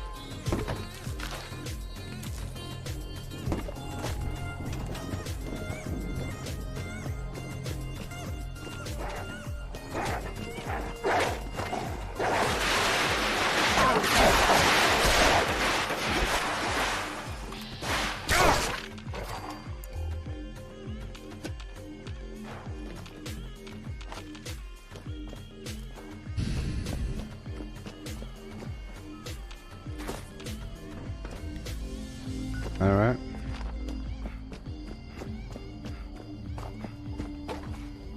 Bunch of doors locked. Let's go back to the other side. Gotta lock all the doors. A couple internal doors, I think. I might have to add the doors. Aha.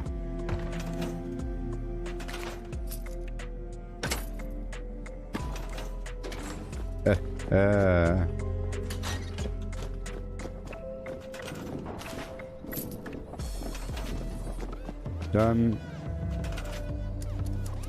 Get a generator over here on top of the flim flam. Yeah.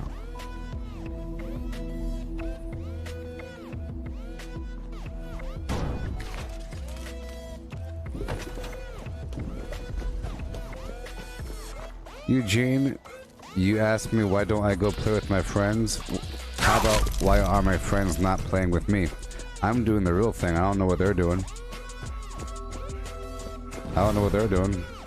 They should probably be playing the real thing. They should probably be hanging out right next to me. They should look at my level, look at the fact that I'm taking over workshops, and just be doing whatever I'm doing. I think we'll be standing around them. I'll be doing the occasional public event whenever it comes up, but I'm clearly doing important tasks. I think it's ridiculous that you would ask me such a question. Red face. Okay. So I want to leave right now. I'll leave the rest for the flim-flams. Okay, let's go defeat these Mirelurks. I want to not be there during the defense event. I want other players to show up and then attempt to take it over.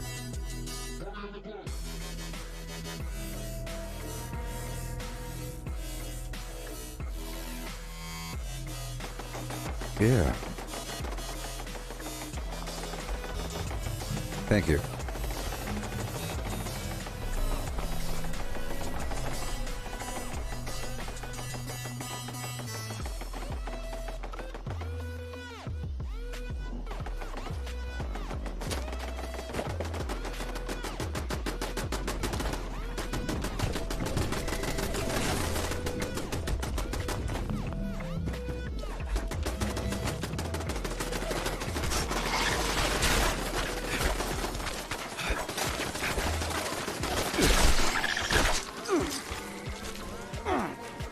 One more. Okay, I have to do this load bearing event. And the cool thing is, I don't have to do any preparations, really, besides grabbing my armor and a weapon. I guess, and repairing. I just love songs, don't you? So let's get the excavator armor out.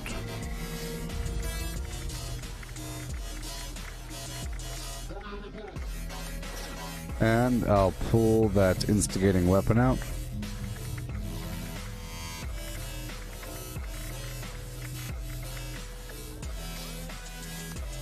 And I will repair my weapon.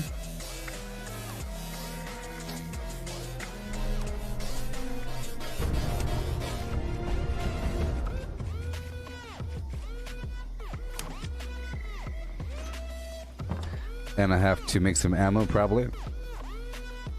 Okay. Shotgun repaired.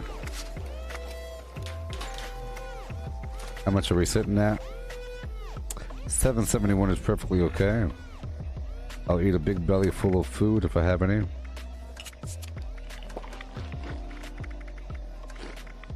Bunch of garbage.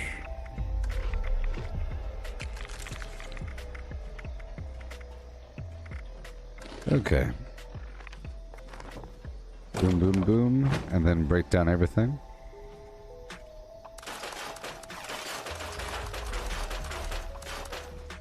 Wonderful.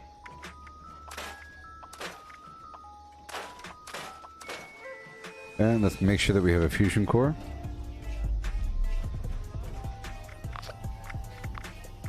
Oh my gosh. Can you imagine not having a fusion core for 5 seconds? Okay, I think we have time.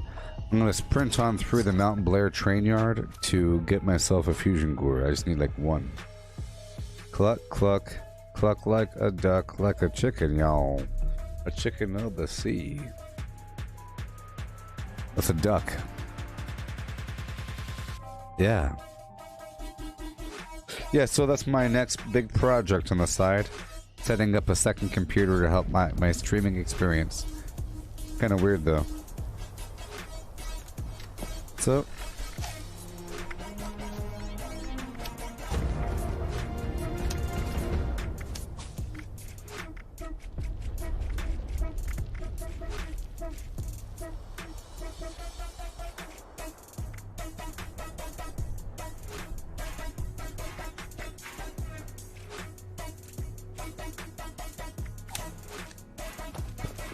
There we go.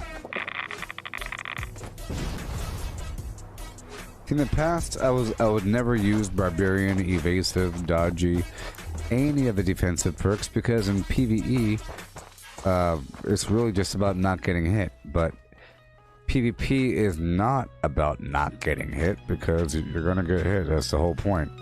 The whole point is if you get hit, they don't kill you. Hey, look, we got a couple fusion cores. That's all I needed. So now I'll hop into my power armor and I'll put this other weapon right over here. And we'll go to town. And the cool thing is I'm going to gain carry weight in my power armor here because the calibrated shocks give me 100 pounds, whereas the backpack only gives me 30. In the past, it would be a problem hopping into my power armor because if I have a refrigerant backpack on, all my food begins to spoil, but I don't have that on, so it's not a problem whatsoever. Or if I have the high capacity backpack, I'll be losing weight. Attention, mine shaft reopening imminent. Available support personnel, please report to mine shaft, Treasury, for repair and collection duty. Civilians, please exit the area. Thank you. Hey.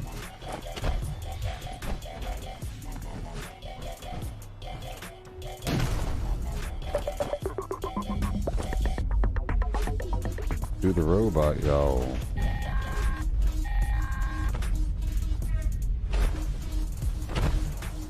Just here for the darn treasury notes and a bit of ore. Yeah.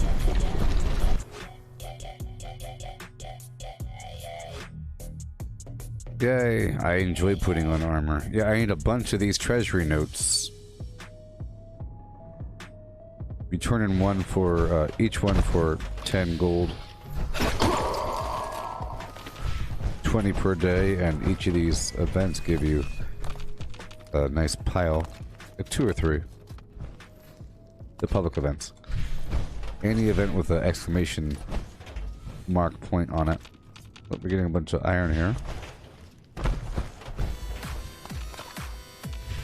You have to repair these things.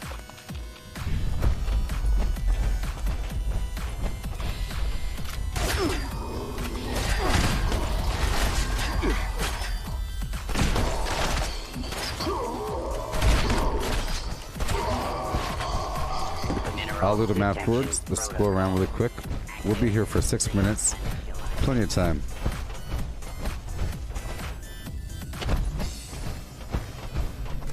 All 5 ore index minerals will be collected. System restored. Activating collection protocol.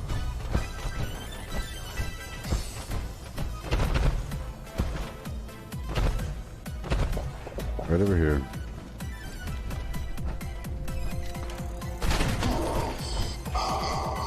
Sniffer systems engaged. Local minerals detected. Alright, that's all of them.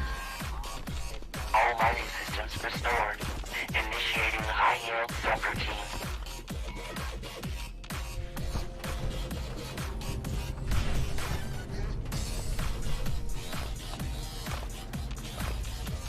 I do like this event, especially when there's a bunch of people and they all got their power armor and they all look different, you know? I like when there's a bunch of people wearing different costumes.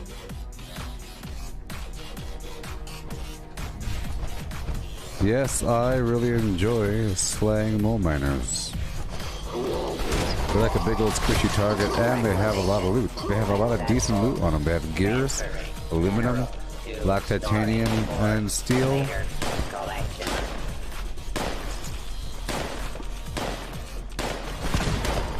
And they have the mole miner gauntlets that have teeth in them. If you need the teeth. Support team, proceed to designated collection task.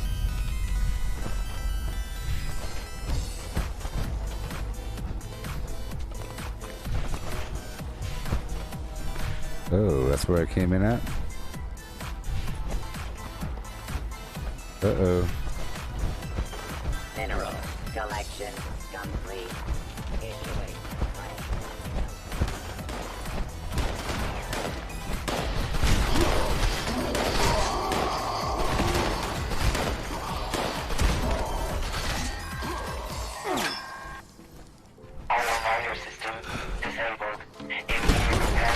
good.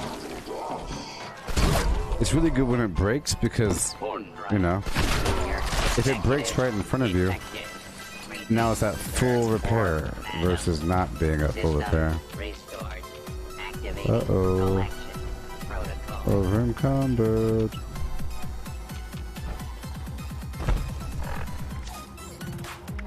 I'm taking up Blocker and Barbarian. Putting on Bear Arms and Strong Back. Because those perks don't work in Power Armor.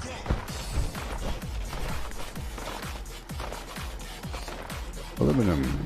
A lot of these ore nodes don't work.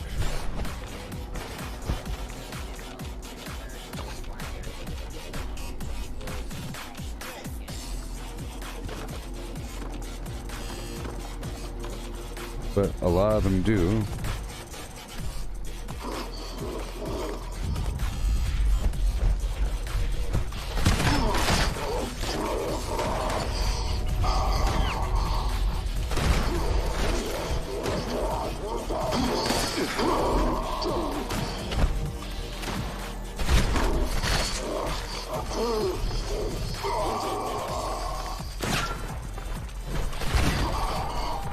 Lovely.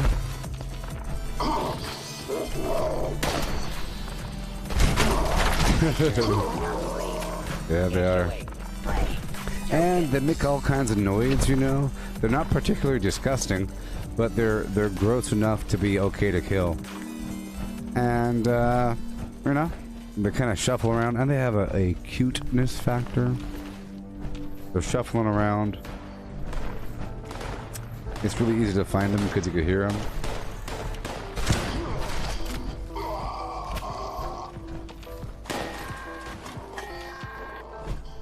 Mineral harvesting routine interrupted. Auto miner requires immediate repair. Doomed up, do with a and a ooh ooh ooh.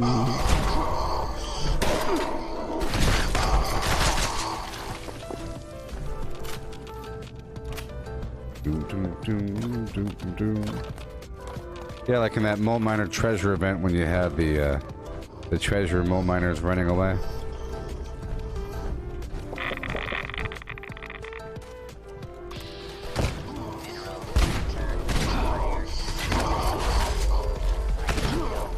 So in this power armor right now, I'm using the emergency protocol chest, which means I actually have super duper defense right now.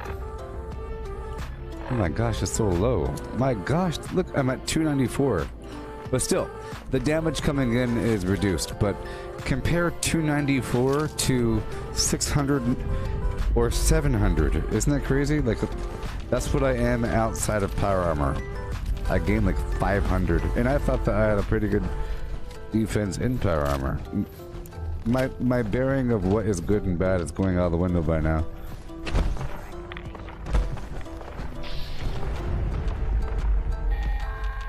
Doomed up. Uh-oh. Priority responder message incoming. Immediate evacuation of the First Friends Church in Charleston is required due to swarming vermin. Burrowing in this area does reveal salvage, but well-equipped trained personnel can recover. Oh no. Civilians should remain clear while the bells ring. No.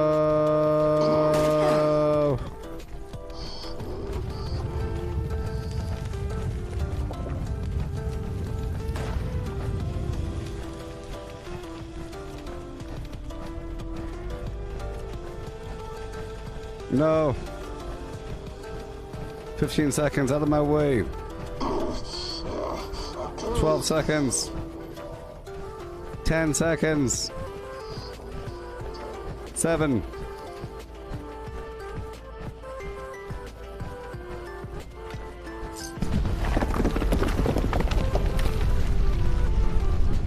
There it is. No, I'm trapped. No.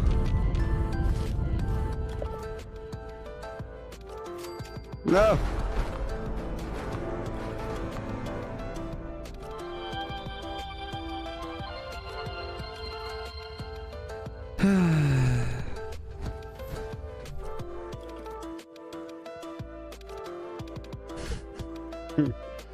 Doom dap do with the gabba who I ooh ooh ooh.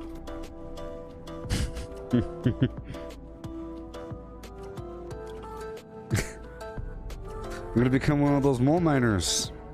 Respirators. Respirators. Respirators. Wasn't me. Honest.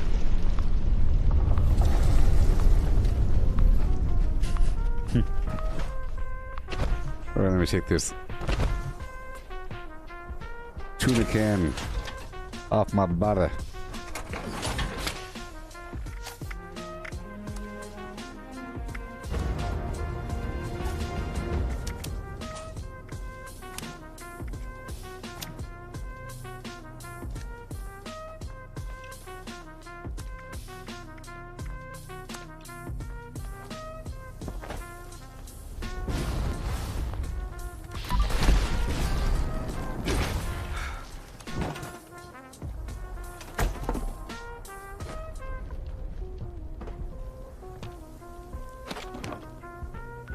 You gotta move your base around every so often. Check this out.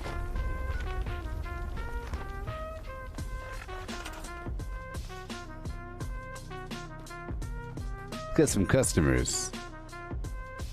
You cannot escape the divine light.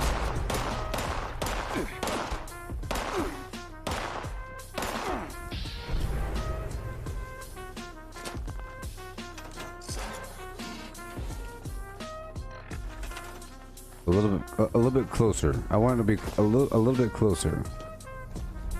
A little closer.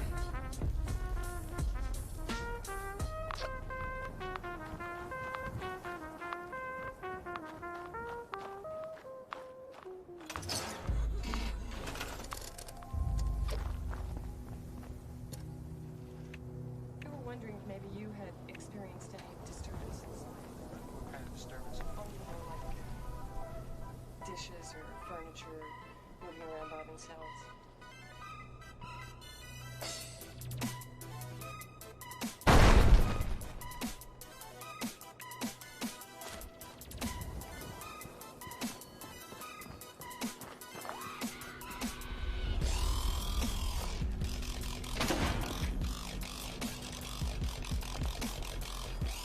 Hello.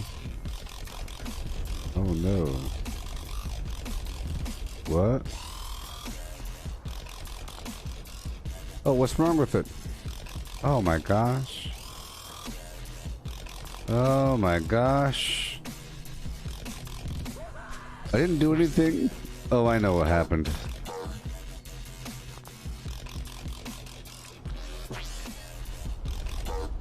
I know what happened.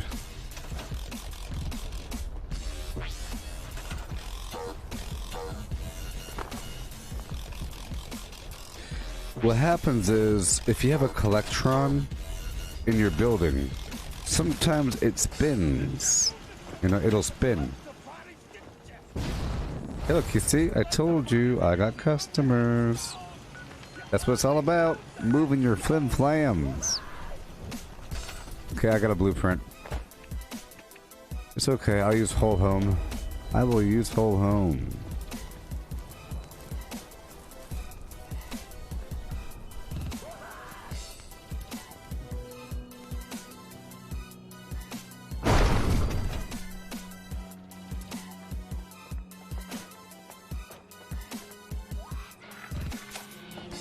So, we're gonna break down some garbage.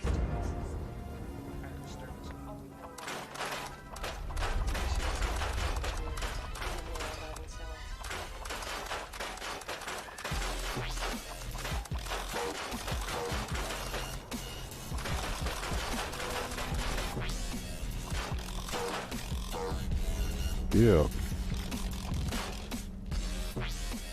Dump it all away.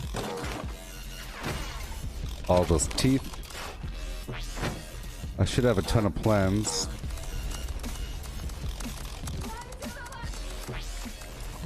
Look at all this garbage, including that power armor that weighs 10 pounds. Those fusion cores that weigh 3 pounds each. All this extra ammo. There's 33 40mm rounds, and all of these Or flimflams. Okay, we're hitting a wall, so I have to smelt. It doesn't cost any weight, though.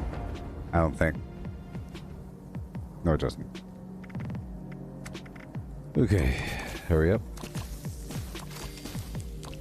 I have to go down to the purveyor in just a second. I'll try to grind for a couple shotguns. That'd be fun.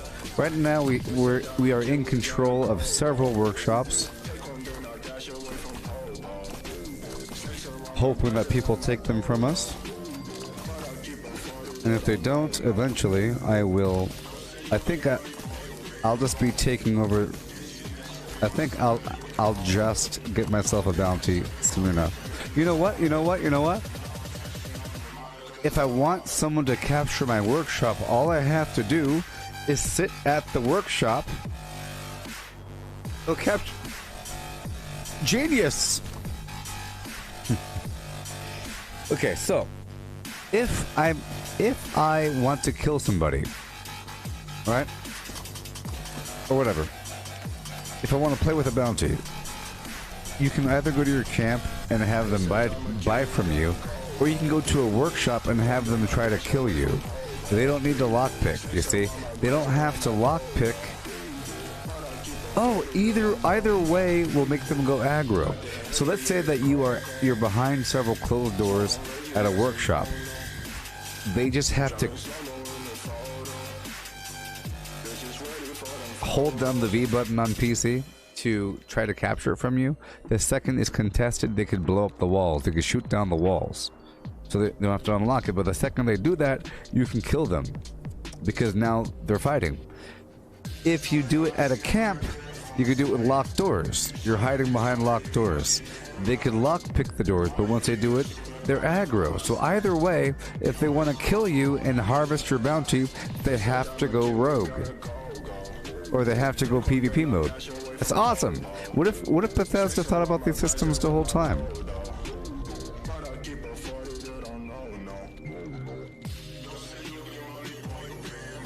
You get what I'm saying, people? I know it's vaguely complicated. What to do with a bounty? If you have a bounty and you've already taken over a bunch of workshops around the map and you want people to take over your workshops so that you can then get a higher bounty, right? If you want a higher bounty. So initially I was saying so I was setting up a bunch of workshops, right? And then somebody said, well, won't it be hard to have someone try to take your workshop over if you build so much because it'll cost more? If I have a bounty and I'm at my own workshop and a player comes to fight me, they will very quickly attempt to take over the workshop. It's inevitable. They'll get bored, or you go from 0 to 100 and they're just going to hit the button. Best idea ever. Go to a workshop for PvP. Go to a camp if you want them to buy from you. I'm luring them into my camp with my bounty to have them buy from me. Yes.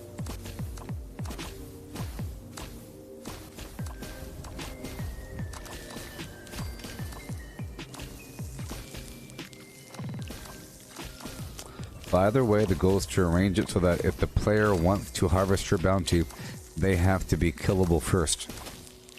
By initiating PvP through trying to conquer your workshop to get through your locked door, or by unlocking your locked door at your camp.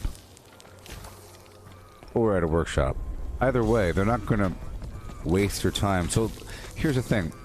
If there's a locked door at your workshop, they would rather just take over the workshop and blow open the door versus lockpicking, like putting on the lockpicker 3 perks, 1, 2, and 3, and then taking the time to pick the lock and then getting a bounty in the process.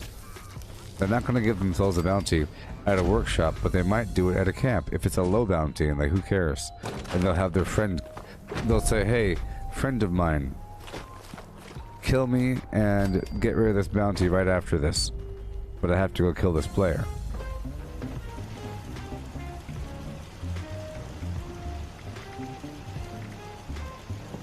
Alright.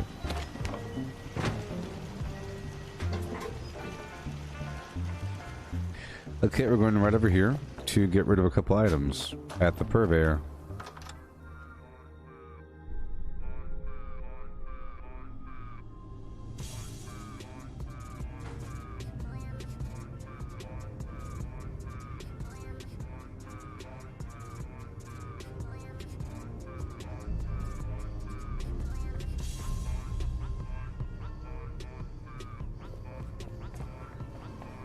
Okay, so let's look in our box for any other items.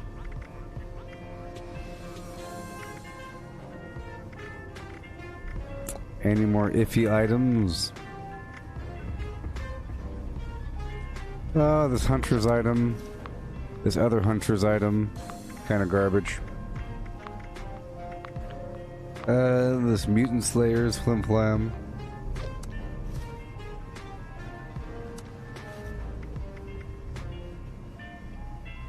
This other one's sentinels. But whatever. Okay. So I'll get rid of all those. There's a 1-star unyielding here. I'll get rid of it. Another one. Yeah. I'll save all the vanguards. Weightless weapon reduction. Vanguard. Alright, here we go.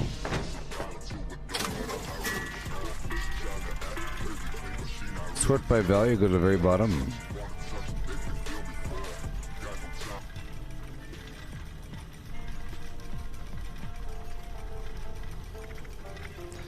Okay, Vanguard, Secret Service first.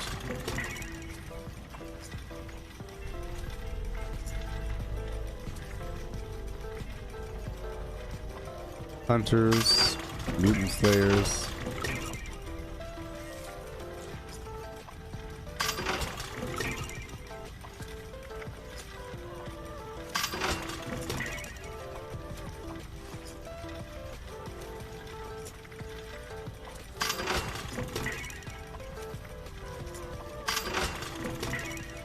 Alright, cool. And now I will buy some modules.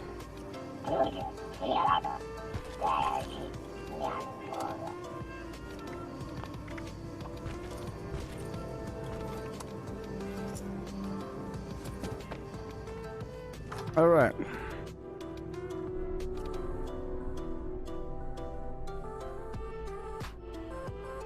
Did that? You have to do that every day.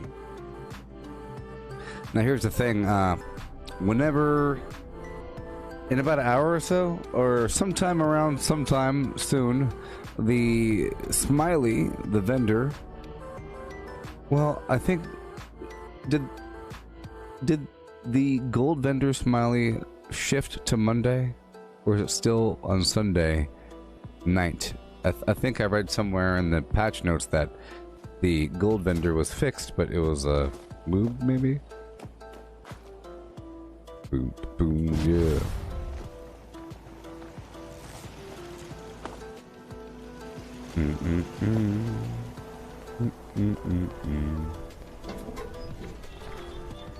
Okay, I'll be selling 4 more weapons here. Monday.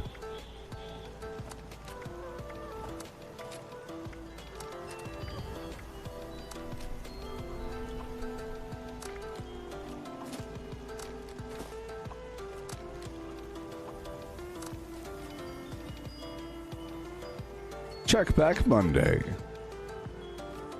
Shop, shop, shop, and shop, shop. Shut up, shut up, shut up. Yeah, yeah. Shut your mouth now. Please shut up.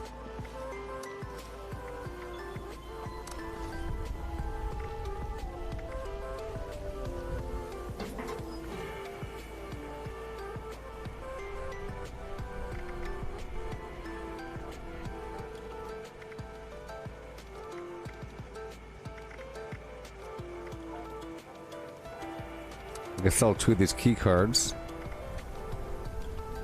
So I'm gonna sell gunpowder for 2 each. I'll sell key cards for 1,000 each.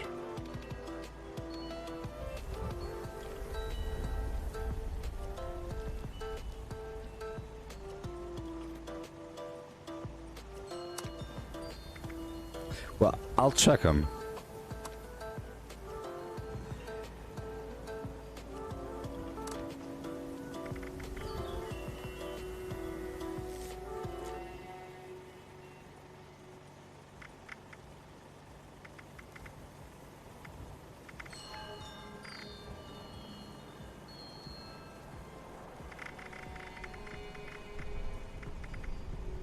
Oh, I want these people coming right on through.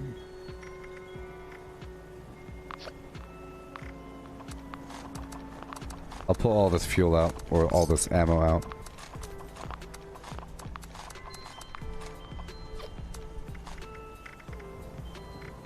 Here we go again now. You know, I could sell sheep squat shards. That'd be interesting, but they weigh a lot, so. Okay. One item left, huh? Well, instigating fixer, furious fixer. I'll sell the furious fixer. There you go. Perfect. Oh, we're doing that guided meditation event, maybe.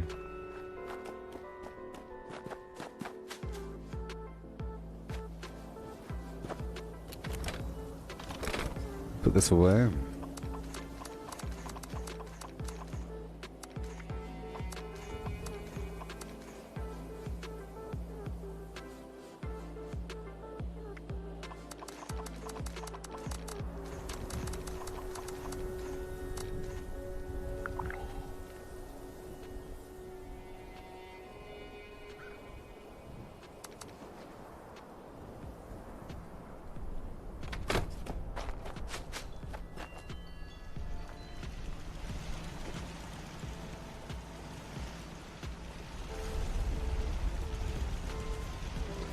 Okay, let's put this final thing away here.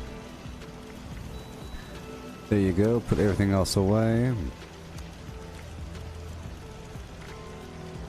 Stash is full because of all this other garbage at the bottom.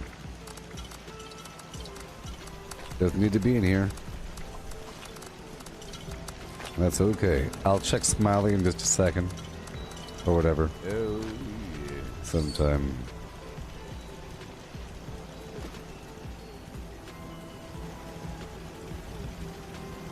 Yep.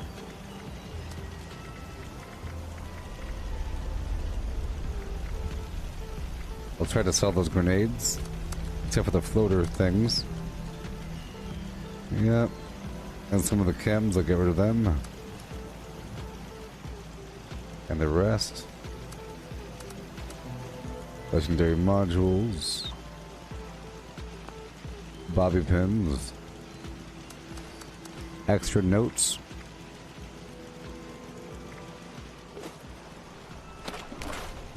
Cool.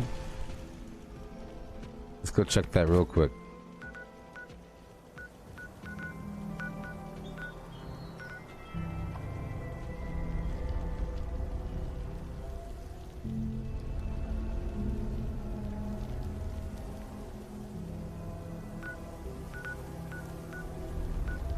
I think I'm about to go rogue. Well, we're currently at the 6-hour mark of the stream. Yeah. Check out my flim-flams one more time. I might be going rogue soon enough. So the plan is to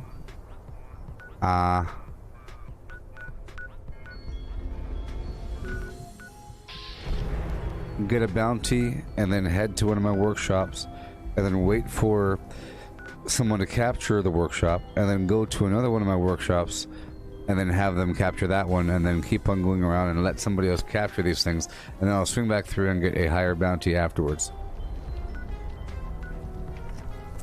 That's the goal.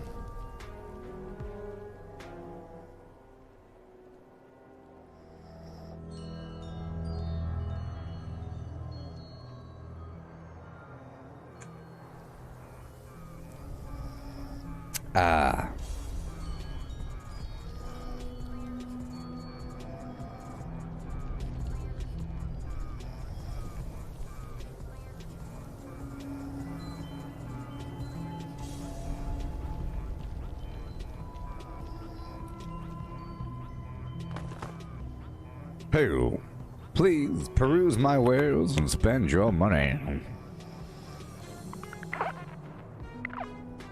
Spend your money.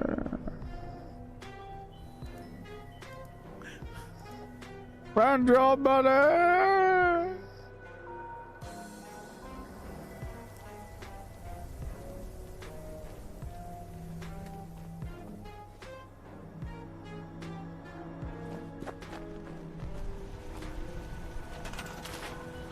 Whoa. Oh no, no, no, no, no. You see that? It flipped this machine backwards. That's dangerous. That's how your camp ends up not being placeable. You see what I mean? It flipped it backwards, which means next time I put it out there, it wouldn't be placeable. So that's probably the thing that kills your base from being placeable. Whenever you place your camp, you have to make sure that a couple key things aren't messed up, like that machine there or the Collectron. It's a big deal. That's probably always the main deal. The fact that something would turn on ya. Something would turn on ya.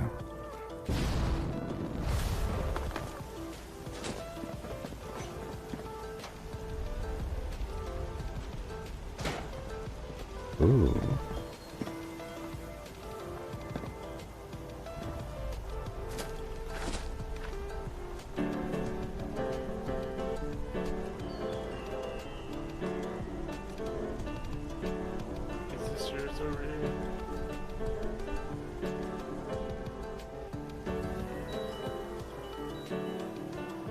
Is what mine?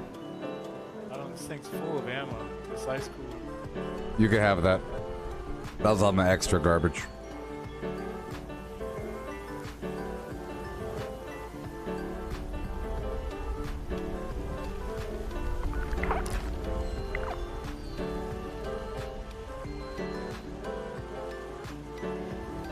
All right. About to go across the map and I'm gonna try to experiment and go a little bit rogue. We have 2 hours to mess around, okay? We're transitioning into this new era.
All right.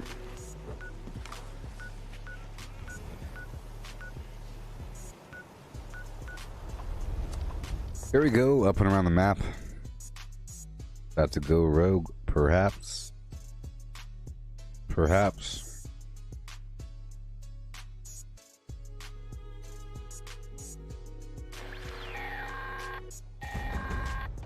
This is Breton I'll wait Fairs. a little bit longer Anyone before can hear giving me? myself a bounty. Can anyone hear me?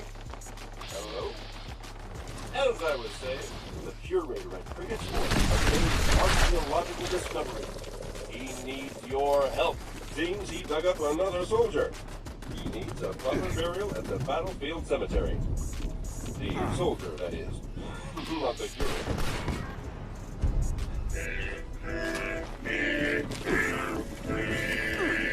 Thank you. I just love songs.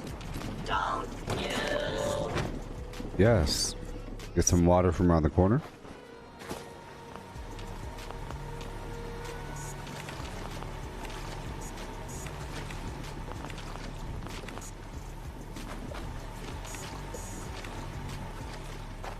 Alright. Everything was obtained, the place was cleared. Let's go on down and clear the Grafton Steel Yard, 'cause I don't know if it is. What happens is, if you have a retake event, it'll sit there for a bit until it goes away. There's still a retake event, it's just not being shown. Which means if you go there, you can't build anything, and somebody else can't retake it from you until you kill all the enemies. Okay. Hey, old Cal, how's it going? Flim flam indeed.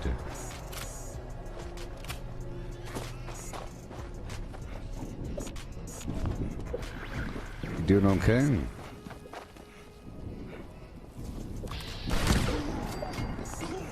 I'll go up and around over here really quick. I have to build my Empire of Steel again.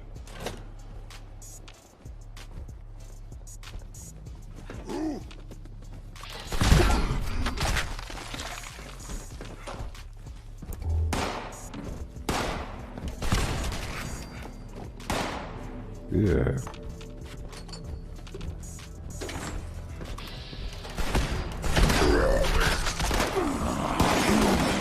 Let's play. Oh boy.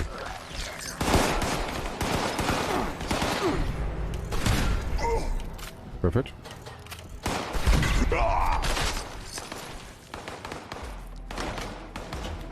Alright. Tons of enemies. I just want to clear through here every so often. It's a lot of loot. And it's sort of a privilege if you own the workshop nearby, you know? First come, first serve.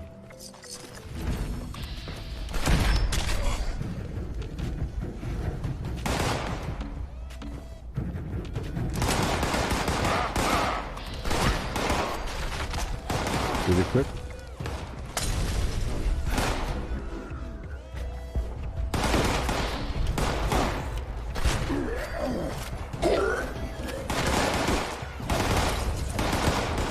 Light off. There it goes.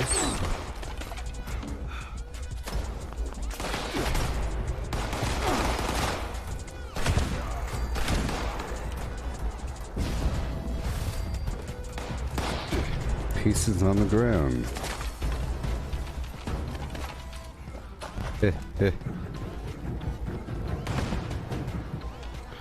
You about to play some Fortnite with JJ? Cool. I hope Carson and Raleigh are doing okay.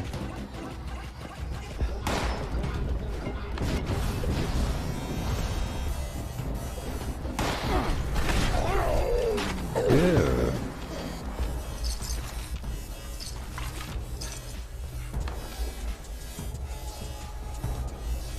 Yeah. It's all cleared up.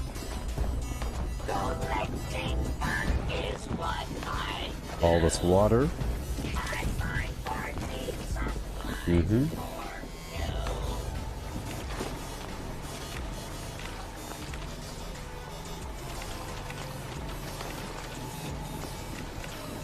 All right.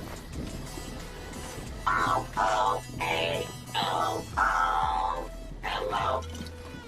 Royal jelly and everything else. Cool. It's all okay. Let's just quickly take over the Tyler County Fairground racetrack just for a second.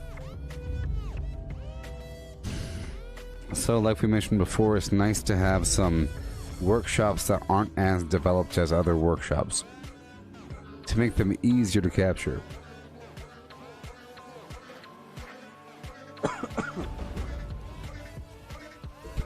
So we are starting to increase our aggression.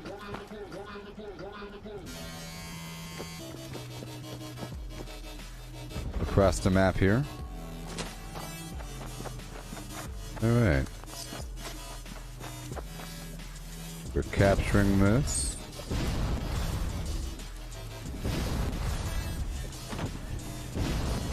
Sure. Sure.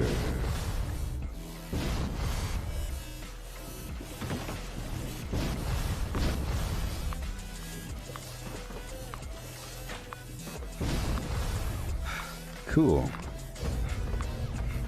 Alright. I'm gonna build my little flim flam shack over here.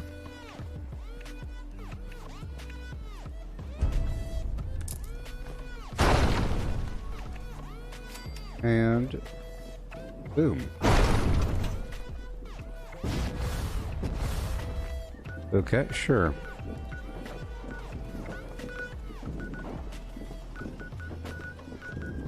Go over here.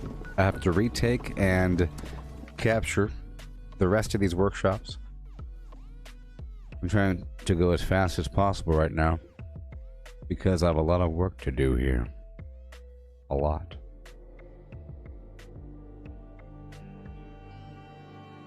You might say quite a bit.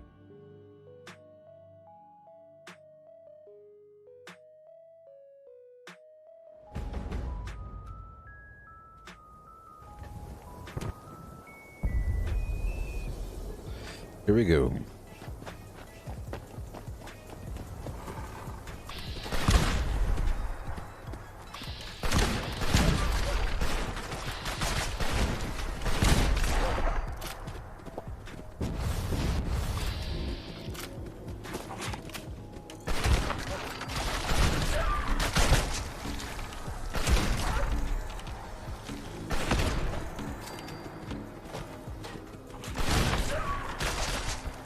Alright.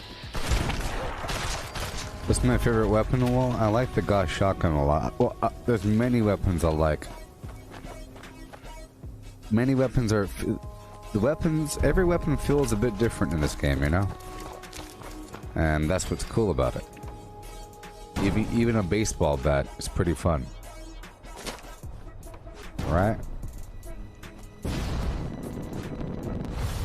Oh, Cal, it's okay out here. Mandatory mask flim flams, but you know, ain't no problem with all that.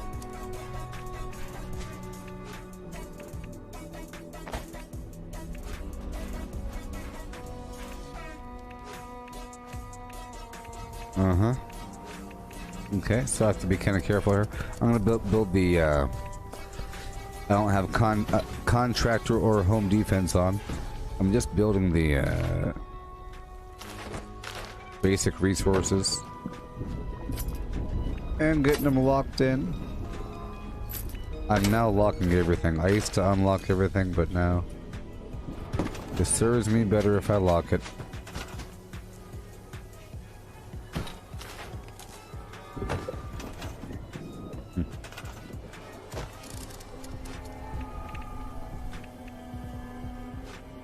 Here we go.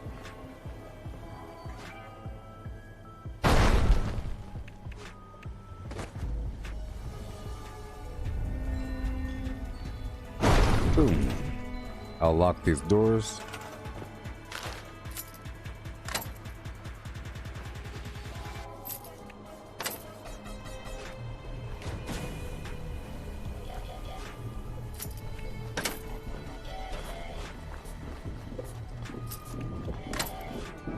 I'm pretty sure this one's locked.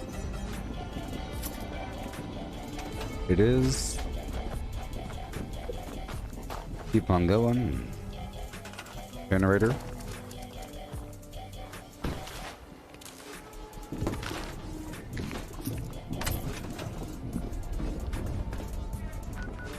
Okay, I'll set up this last one. Just for, you know, PvP purposes.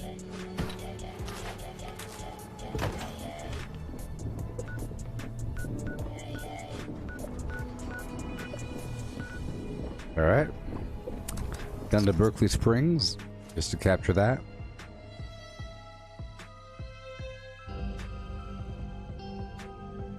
I give myself until the 7-hour mark to capture these workshops. At that point, I will start to get aggressive towards players and capture their workshops. And that should be fun.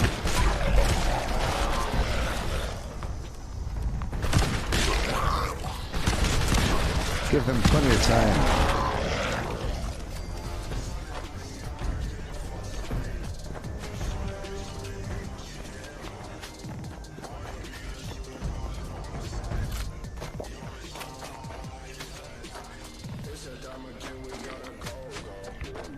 Alright, I have a lot of honey.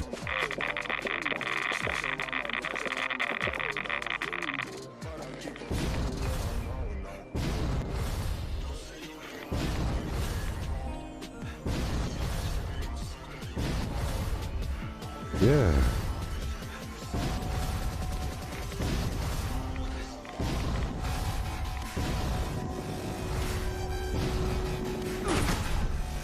Oh yeah, baby.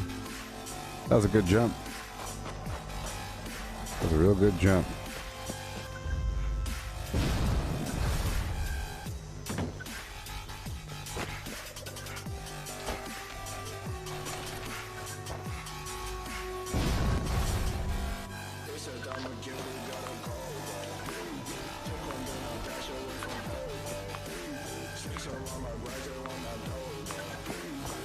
Okay. Gotta hurry up. There's an enemy out here somewhere.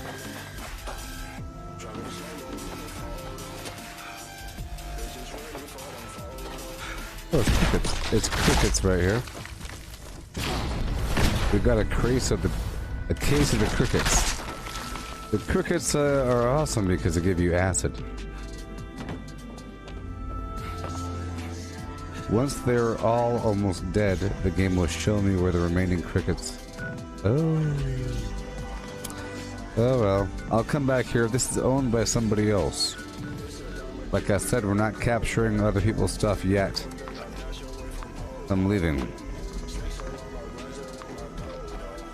Well, first I'll talk to Chloe, just to make this trip not worthless. And I'll clear out the enemies in this area to get their loot and their XP. And there's a couple items over here. Unless they're already dead.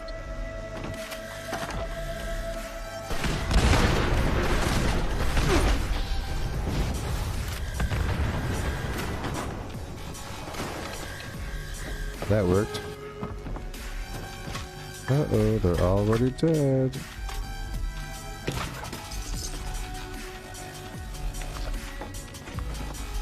Alright.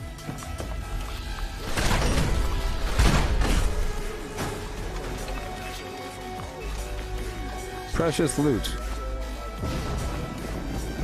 Up and over to go talk to Chloe. You are never to run off without permission again. I'd be quite worried, and I cannot even imagine what your parents would think. Ah! Yeah? Now that I can... Now... Bye. Okay, let's go defeat the mutants over here. Like I said, it's vital that we do these retake events right when they pop up. Probably before other locations. Before capturing new spots. And there's a bunch of resources waiting for me.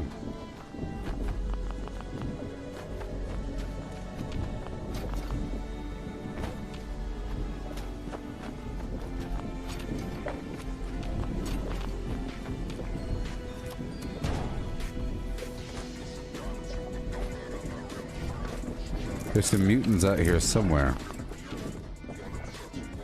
somewhere. We gotta find him.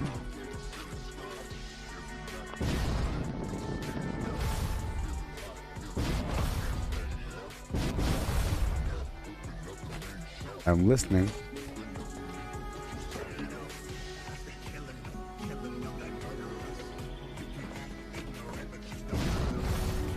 Sometimes they get drawn out there into the boonies. So let's just loop down here to go kill some enemies. And then loop back.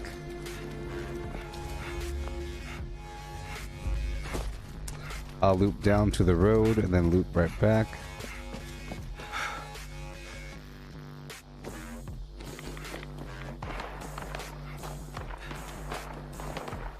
Oh boy.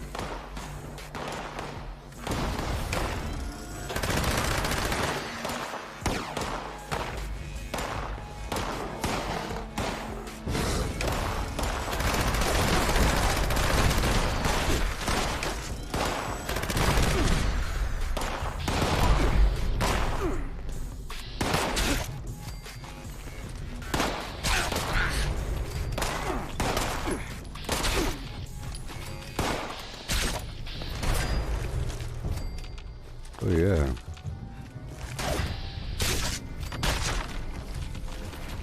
I'll go up the hill.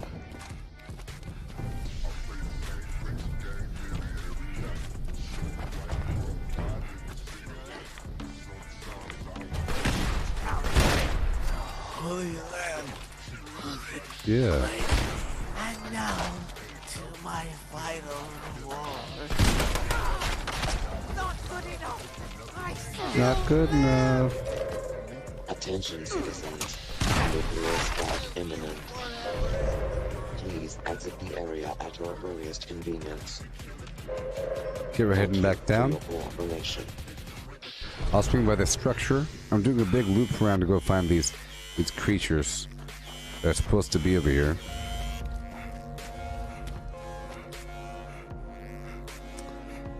You can't figure out how to sync them. I have the same problem. It says sync, Mike, but it still makes me deposit them in the barrel. For that one event by the Grafton Lake that it has you sink the barrels or drop them off, it still has me drop them off, even though, you know, my agility is higher than what it wants.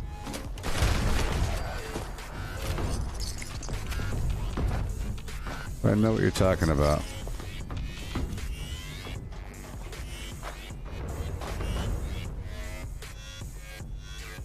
Boom. A whole lot of them.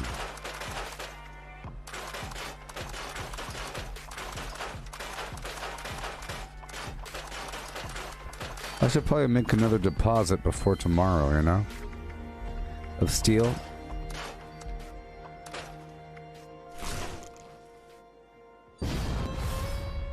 Alright, let's go find these enemies. So this is where the berry mentas come in. Like I say, I don't need them all the time. But sometimes they come in handy. I'm doing a big arcing loop to the right. Looking for a handful of enemies. Just a handful of enemies. Just a handful of enemies. Big loop up to the right. Sometimes some creatures get distracted and they go all the way over to go fight some random flim-flam.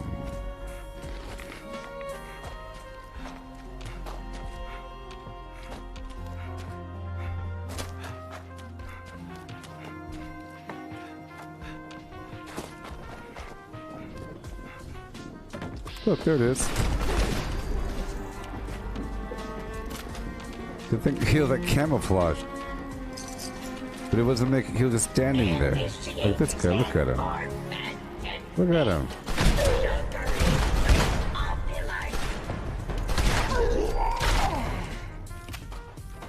Goodness gracious.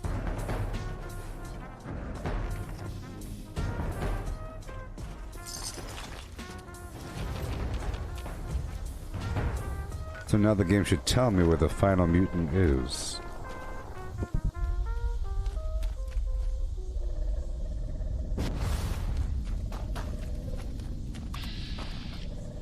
And there they are.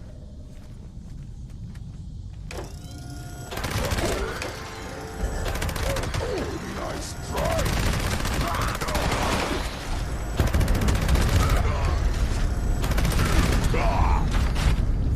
Oh yeah. Nice try. Ah!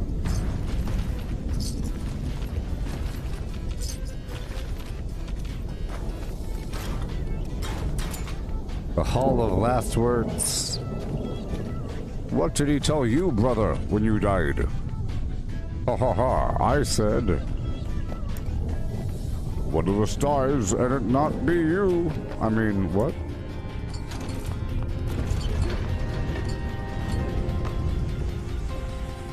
Okay.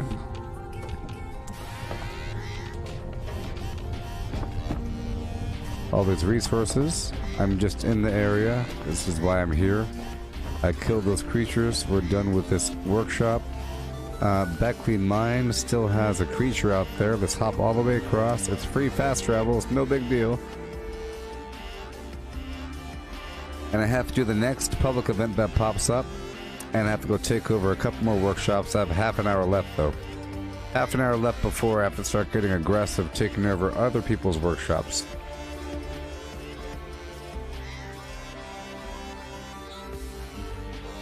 All this gameplay. Can you imagine all the gameplay in the world?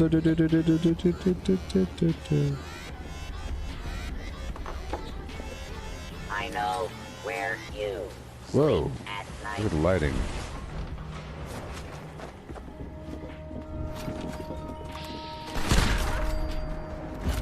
Done. Alright, let's open up this miner's locker while I'm here. That was a fun time when I wore that costume. The good old times. The bright times. Flim flam.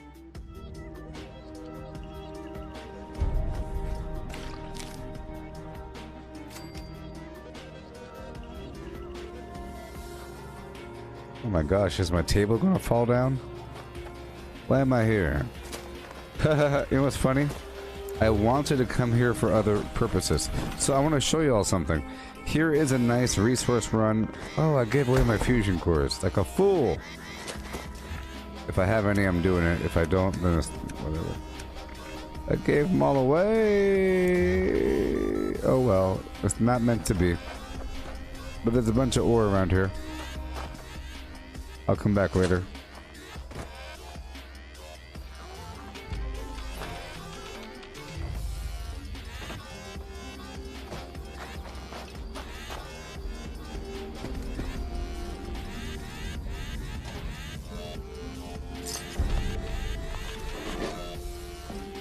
Country ham, take me all up in that place I belong.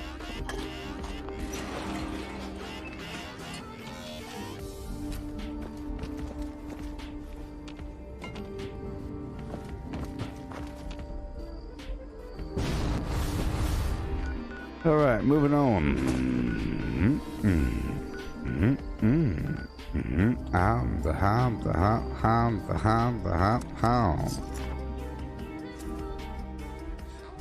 I'm gonna check by the lakeside cabins, and if it's still occupied, I'll move on down to the Wade Airport. But if not, I'll capture it. Sometimes the game shows you who was the last owner, and then we'll check out the other spots. But as you see, we are winding down to PvP time, and we've set up a couple workshops earlier in the session, you know, with a more elaborate build-up. Let's try to pass through this building for a second. Whoa, human. Oh, hello. Are you here? Whoa, golly. Civvy. This is Army property, so... Shut up. I will defeat you, beast. One Violent Night is active. I have to go down south. I will be doing One Violent Night because I need to do public events. It's another thing I have to do, you know? One of the things I have to do. But during this time, I'll have the opportunity to show the other players that I'll be fighting in the future what they'll be up against. So think of that. Before you go rogue, You're showing other players what you can do during public events. It's a part of the dealio. The plan. Oh, I went the wrong way. My man. Let's just take this over first then. I went the wrong way. Either way, this is better. I'll do this and I'll head on down to do the other mission. Take this over really quick. There's a bunch of bad guys.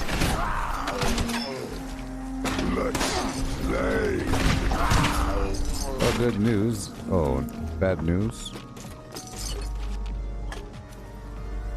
There's time to go do the One Violent Night. I really just want the treasury notes. And my goal is to tag all the enemies with fire with my flaming mod of my bow. You know? A ho ho. 3, 2, 1 with a yeah. 2 for 1.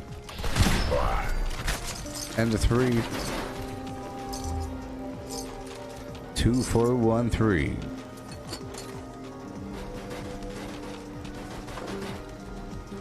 A 2 for 1 and a 3. Ooh, you know what that means? 2 for 1, 3. That means it's a 2 for 1 special. There's 3 enemies, and then the first 2 were walking side by side, and then you killed both with 1 shot. 2 for 1. It's 2, 4, F-O-R, 1. And then you kill the third one. 2 for 1, and then 3. Ooh-ee. Right? Yeah.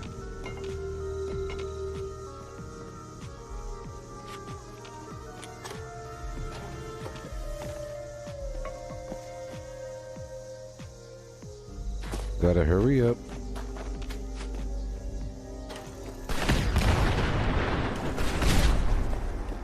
My head.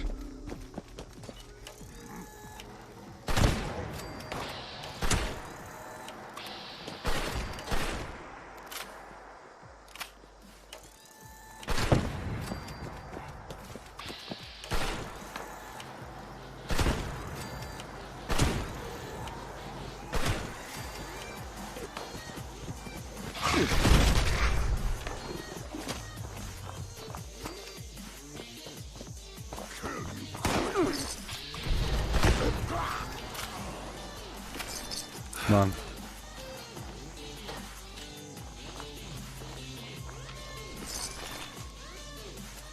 One more person left. Gotta hurry up.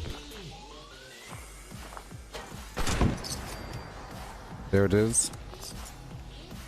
Alright, we want to make sure to do this event here, or, you know, capture this thing, build some structures, break down what I have on me, put it away, and then hop on down to the Sons of Dane compound.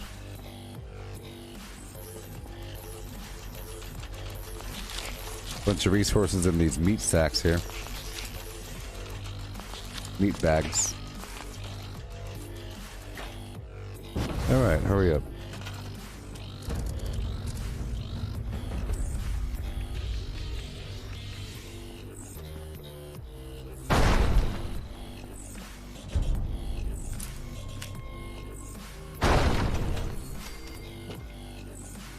Hurry up.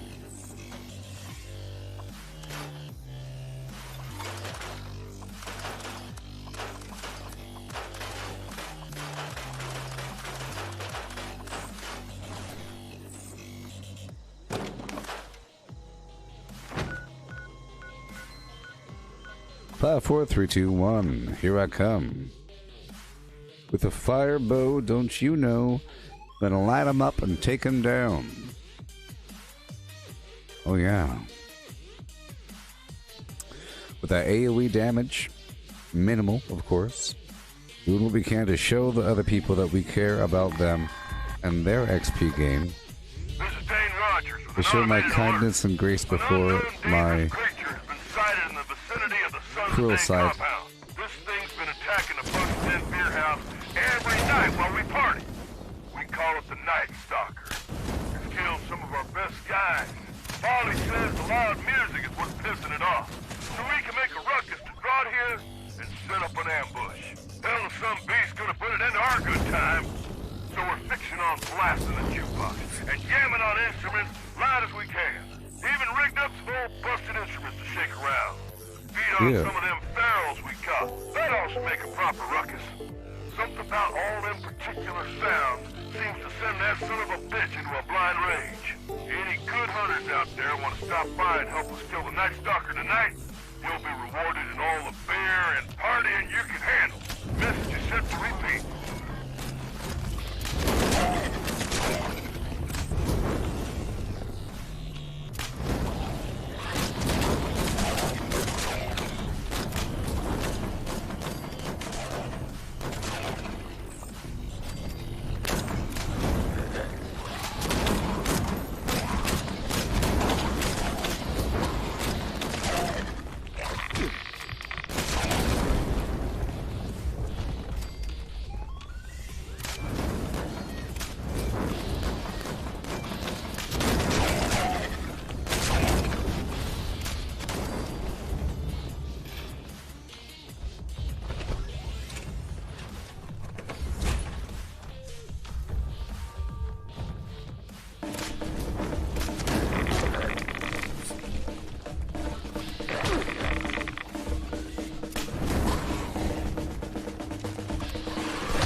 Oh yeah.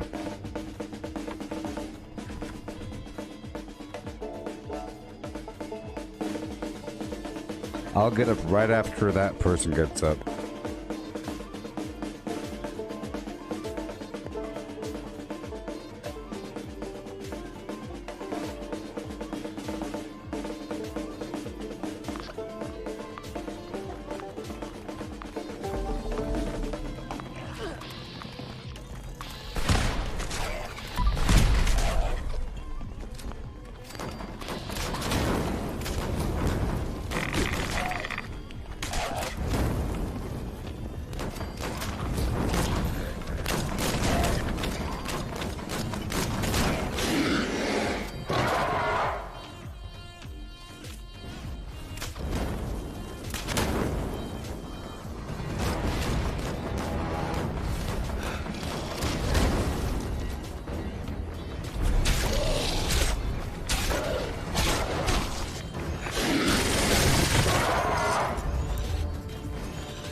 Cool.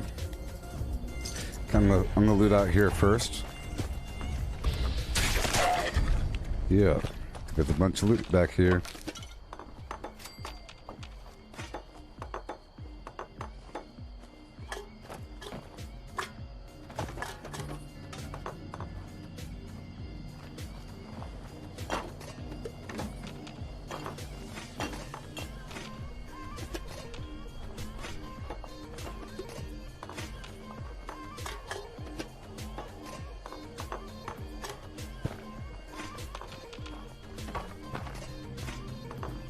I'm a vacuum cleaner.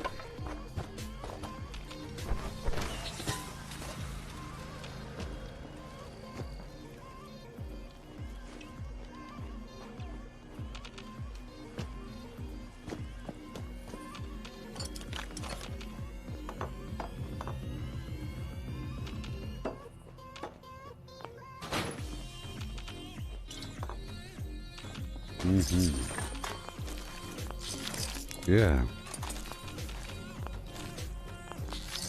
Piles of goo.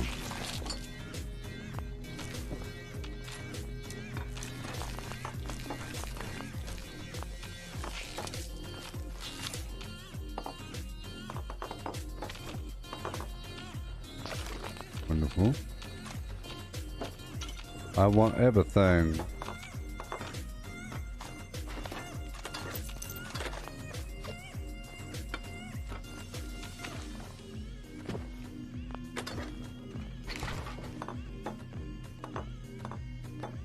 I think there's a ghoul outside. I hear something walking all slowly.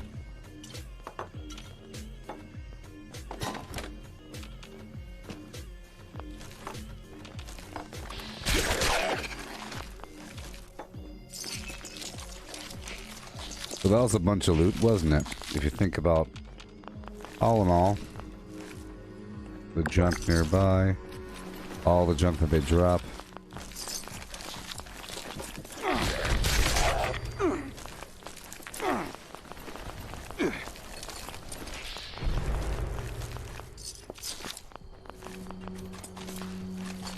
Oh boy.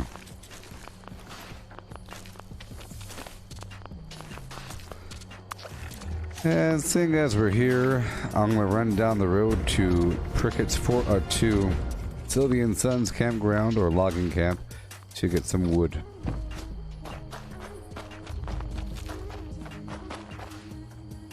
Right over here. Because it really is right over here.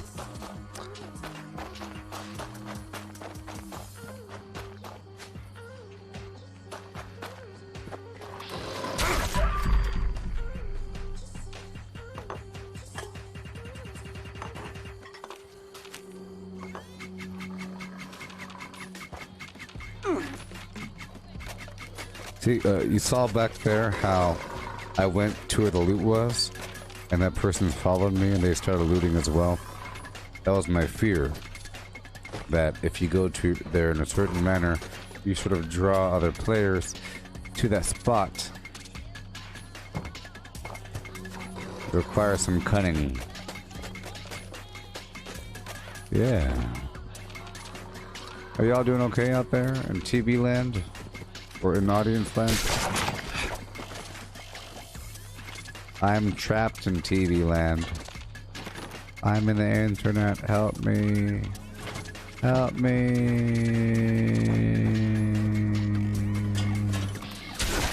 I'm a 21st century digital boy.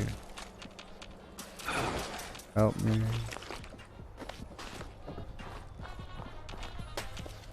Alright. All kinds of garbage. That was a ripe bounty. Let's head on down to Cricket's Fort to go do that daily. And I'll make sure I have a shovel already on me. Wouldn't that be funny? Because you need a shovel to go bury this body you have to pick up. Okay, let's drop off the junk. I'll pick up my shovel. I'll put it on the hot bar. You doing good there? That's good. Very good.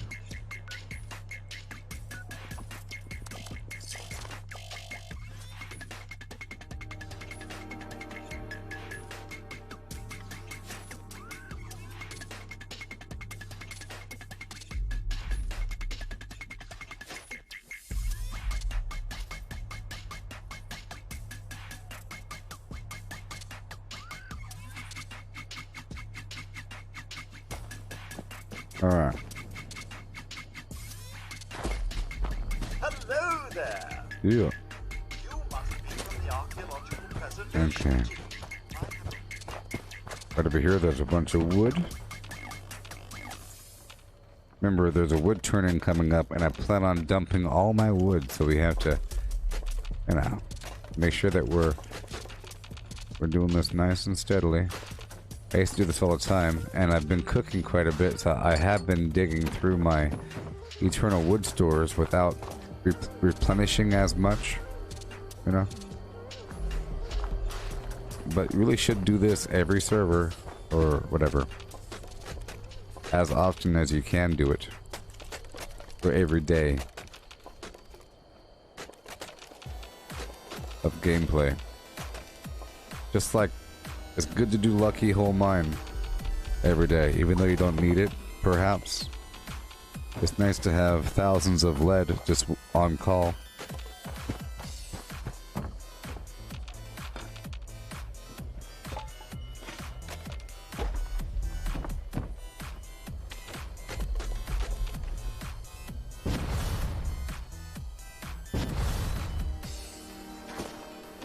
Perfect.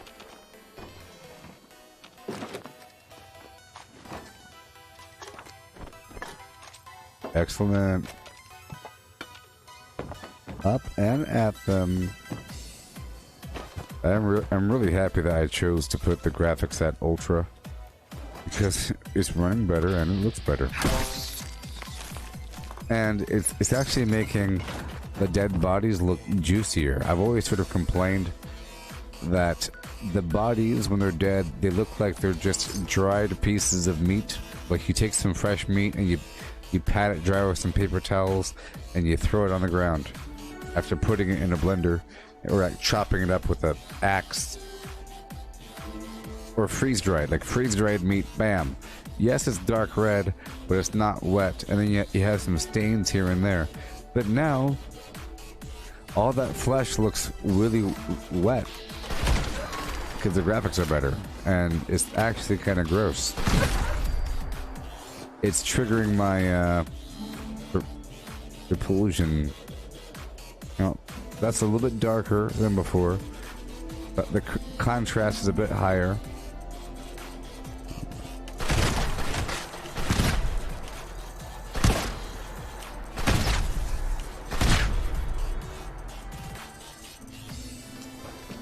Yeah. Done. Done. Alrighty. Then I'll go turn on these pumpkins at the pumpkin house. Ricky Tick. It's important to knock these little questy poos out.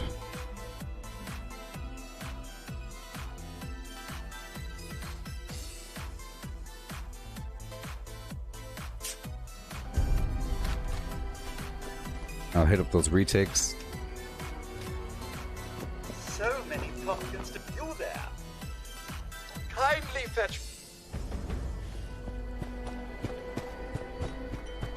I don't know if I have a green thumb on. I do.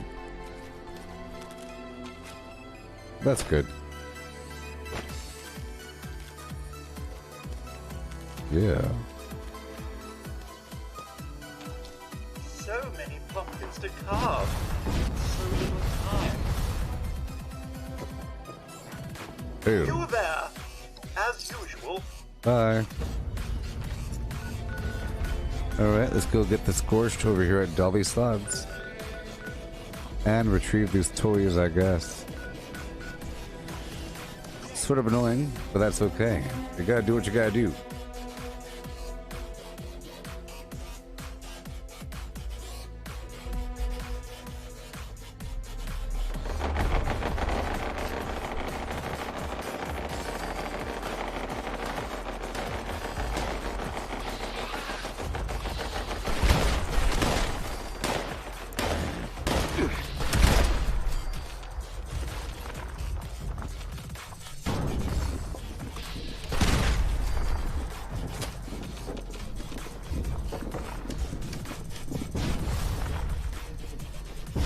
Oh boy.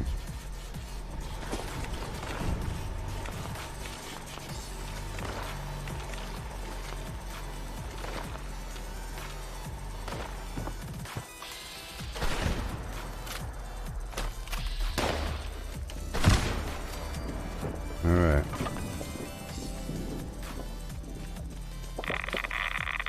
I think I still have a lot of junk on me.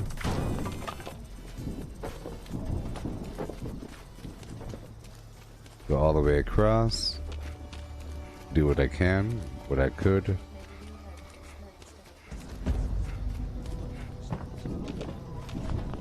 Done.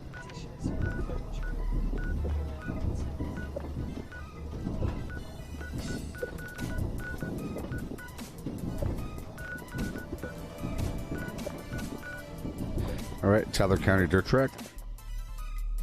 Oh boy, it's about to be game time. Go time. Action Jackson.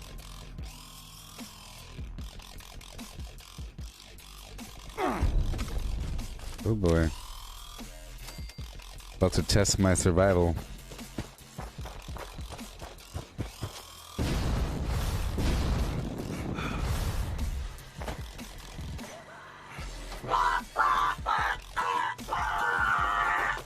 So nice to see you.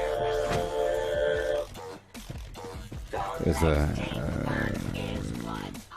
Protectron over here. Or whatever.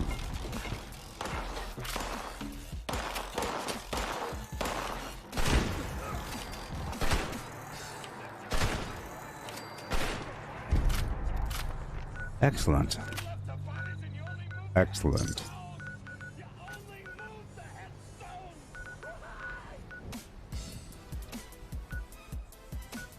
Okay. Flipping the switch.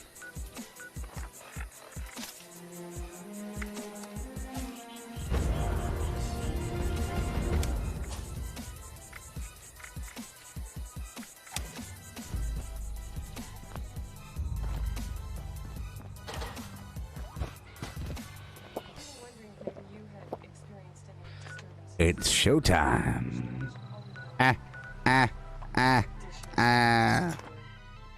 It's time to kill the Batman.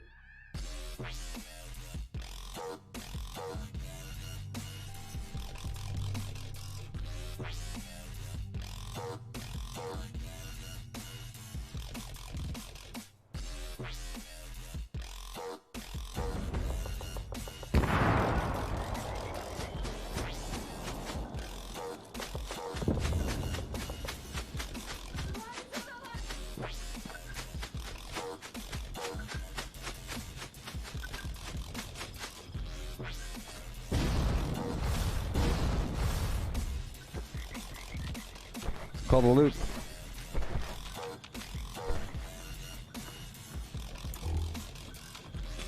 Like, no one knows about this loot. I think the area is too confusing looking, and people just don't look at the loot. Somehow, well, I knew that even though this was here all server, and that somebody owned this workshop before this person, and this person took it over, that there would still be loot here. You know? Bags of cement.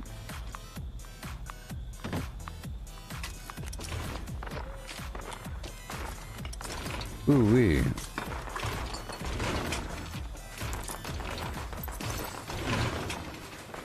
And we're capturing now.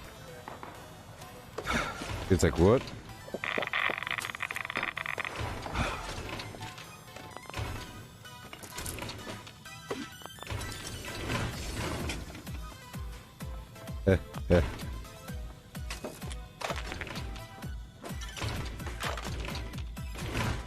So there's nobody here because the bar's still going down. Once that bar stops, we're in danger. And I'm crouching, and right now I don't have a bounty. So that's not the hardest thing in the world. If I had a bounty, that's super hard. Yeah. I'm multitasking. So like I said, we have transitioned over to capturing workshops at the last hour. I've did everything else in the world. Lights off. Life down.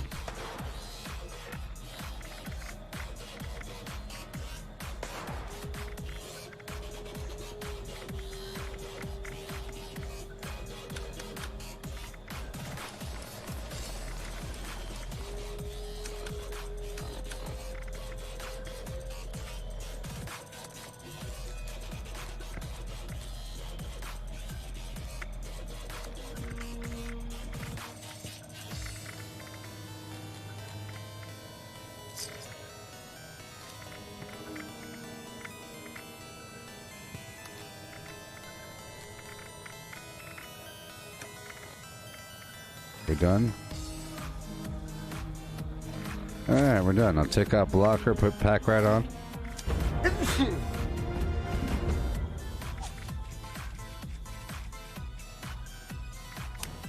Alright.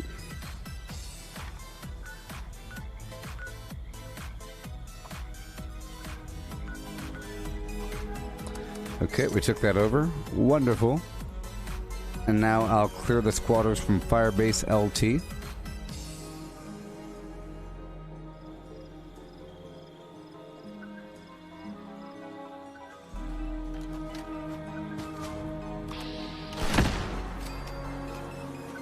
Nice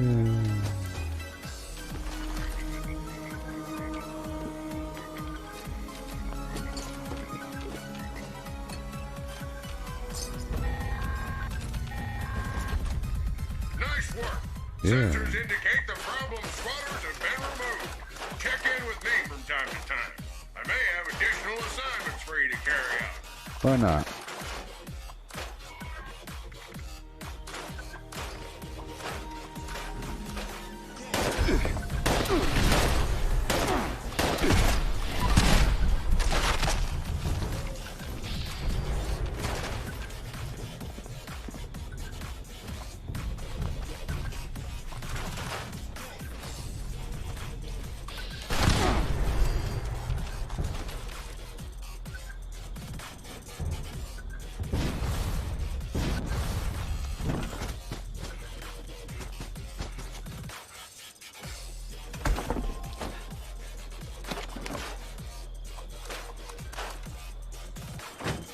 Okay.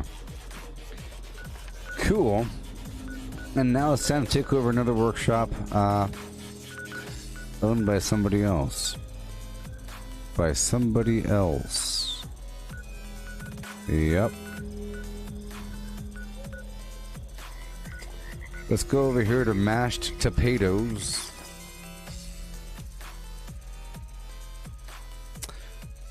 I think the Gauss minigun will do them in.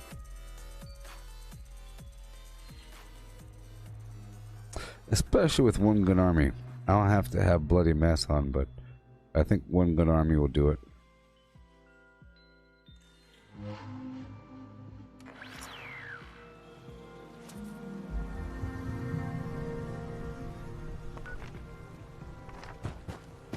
Alright, yep, they're no longer here. They lost control. Let's take this over.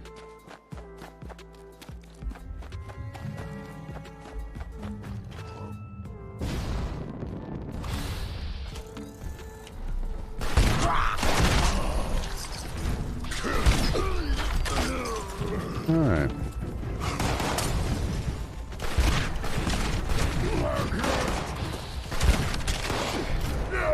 Even low-level mutants provide decent loot once you break down their weapons.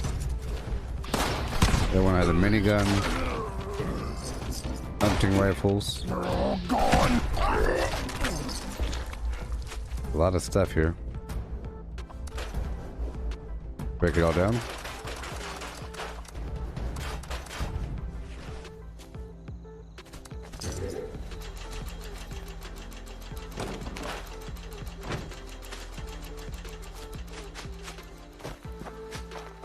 Alright. Got some concrete over here. Some concrete.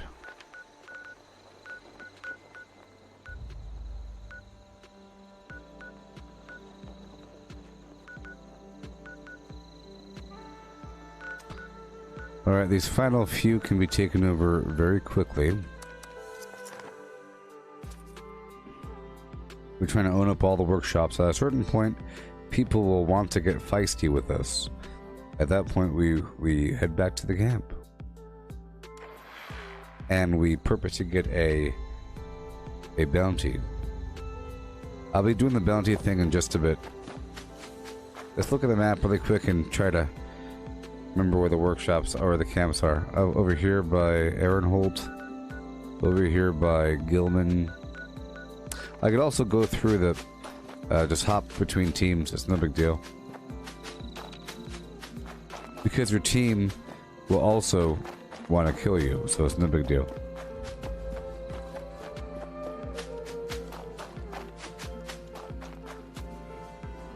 But soon enough, I'll be doing that. Let's take over these workshops real quick from these players that went AFK or whatever.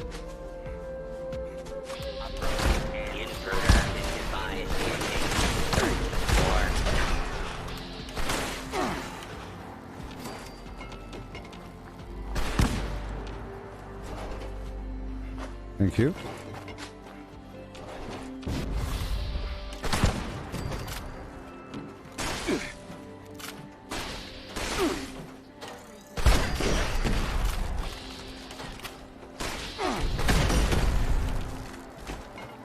Sure.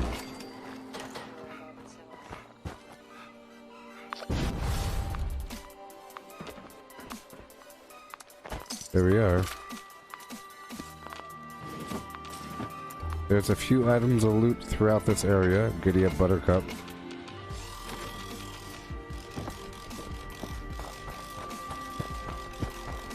And a bunch of loot over here as well.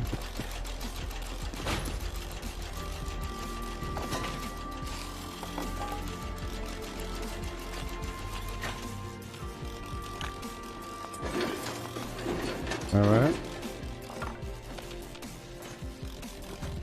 I'm gonna build a garage building. Structure.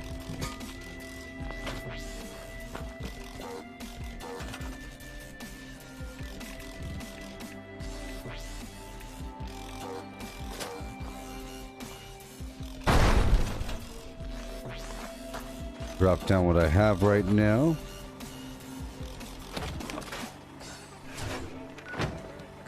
Cool. Everything's in my control. Yep. We have a couple more to take over real quick. This one and then Berkeley Springs. The Berkeley Springs might be hard because I couldn't find the final enemy. Hidden somewhere in the boonies.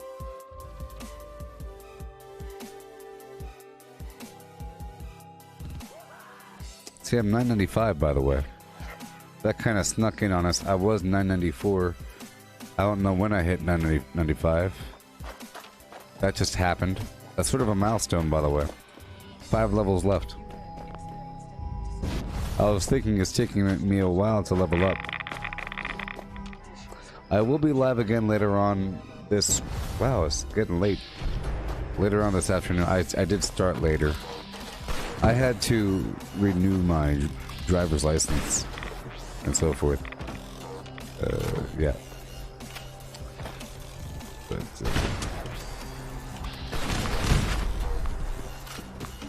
But you know, there's a couple things I can still do, like the honey run. That's universally fine because honey doesn't spoil.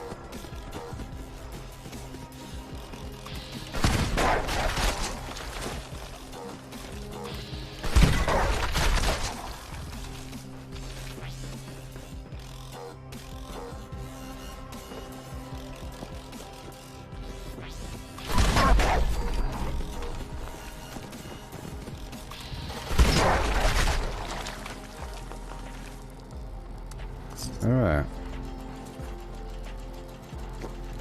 Capturing. Break down what we have. But it was a pretty productive session.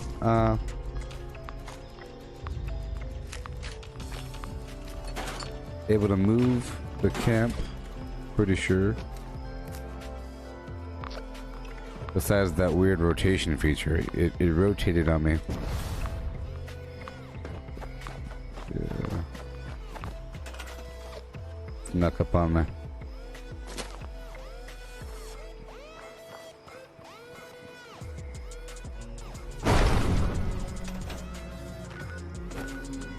Okay.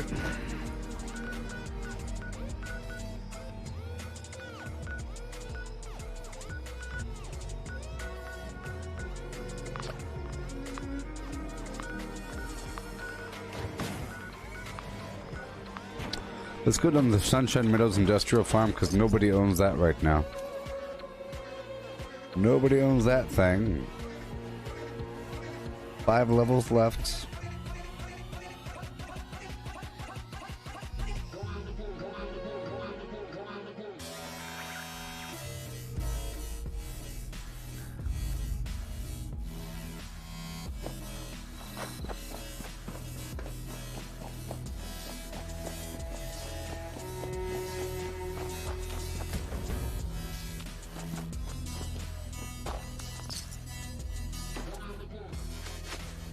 Just like that.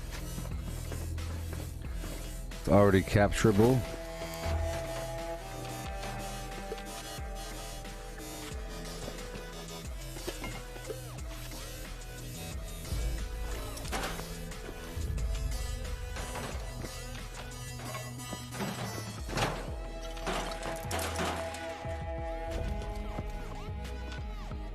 Yeah. Are we good here? We're good here. I think. Yeehaw. Alright, defeat the mongrels, blah blah blah. Let's go retake the lakeside cabins.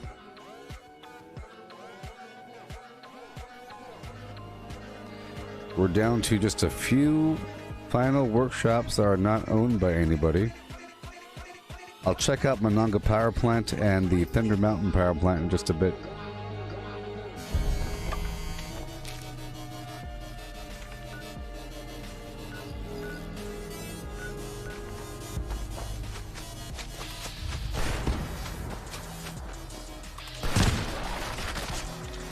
These mongrels and so forth are sort of annoying.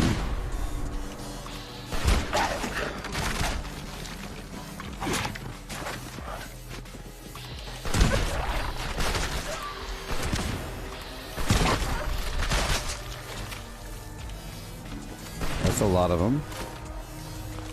A whole lot of these mongrels.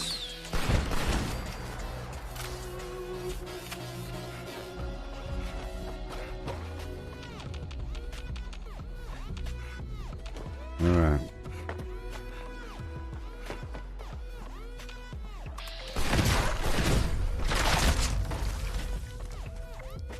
Alrighty. More Mongols over here at the Wade Airport. I don't like killing mongrels all that often because they scatter. They don't make the most noise.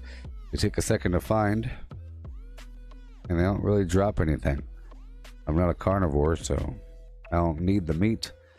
I believe the meat provides endurance if you eat it, if you cook it.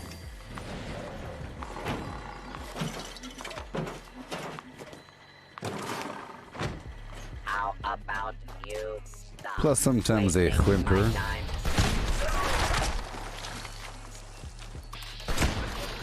Wonderful.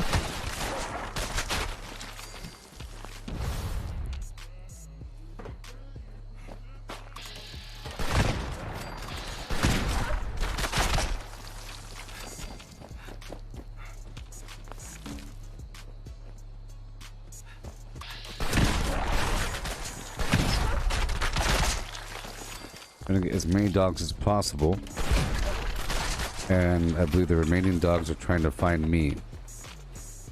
It's taking them a second.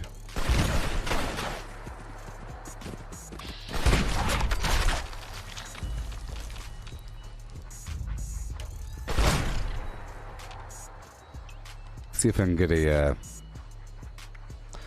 frag mine, maybe.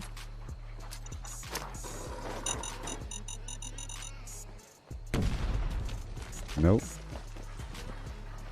Are you serious? Oh my gosh. Let's make 2 Molotovs. 2 enemies are stuck on the ground right now. 2 enemies. That's right, not even using Super Duper. Oh no. No! Oh no! Sometimes when you go to a workbench too quickly, this happens. I think I could teleport.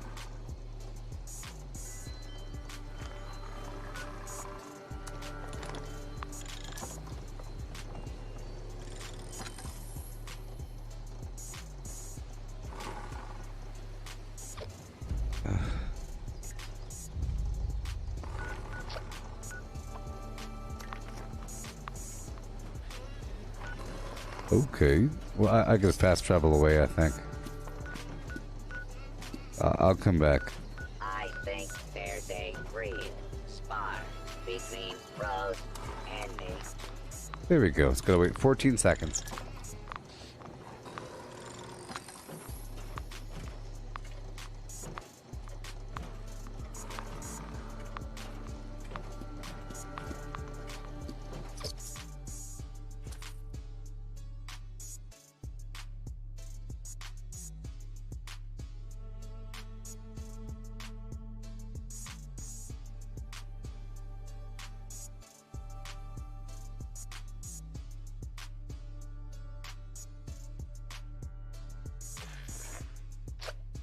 Okay. Oh, wait.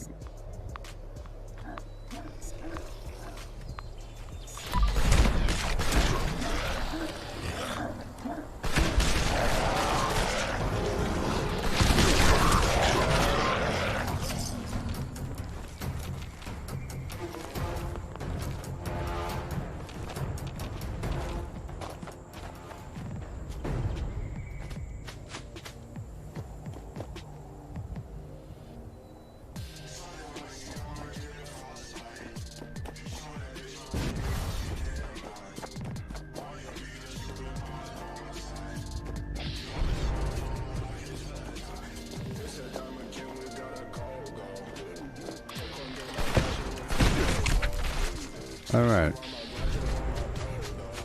Gotta hurry and find the enemy.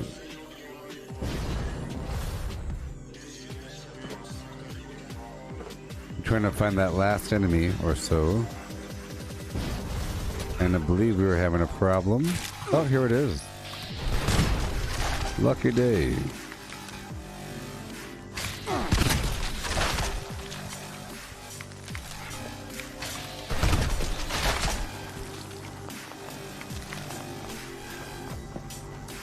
Yay, the enemies came out from the woodwork.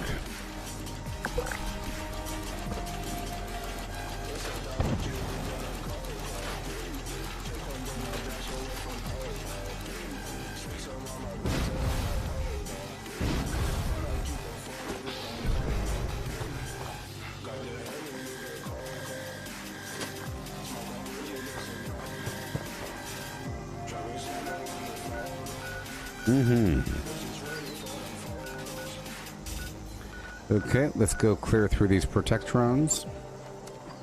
Through hemlock holes. Knock out these retakes real quick.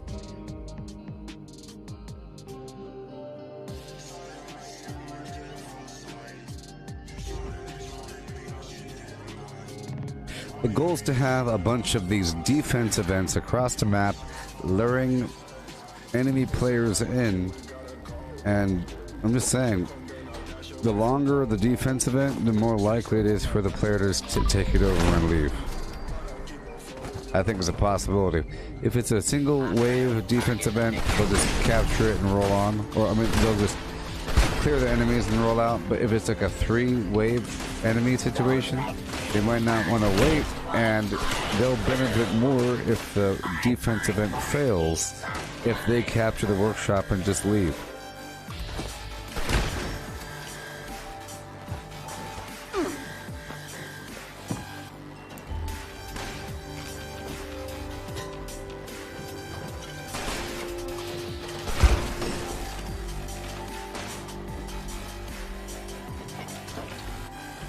Please, take cover until the danger has been eliminated.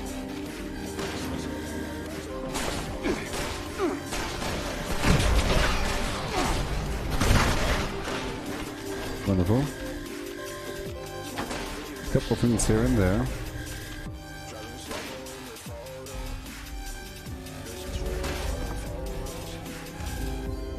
Whoa.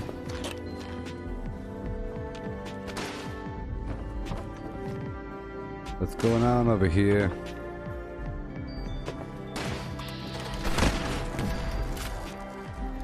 Collecting fun is what I do. I find party supplies for you. Alright. Up to hemlock holes because we want to make sure that we have the acid. And this is a highly contested workshop, so I have to make sure that players are lured on in.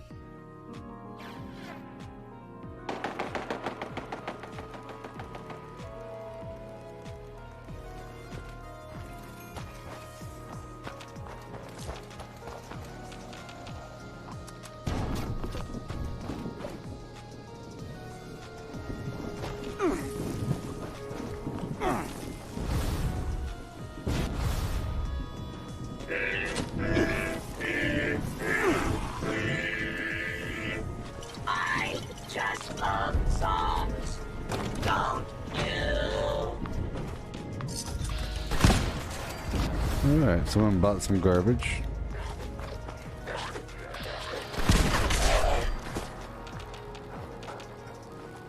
A lot of enemies.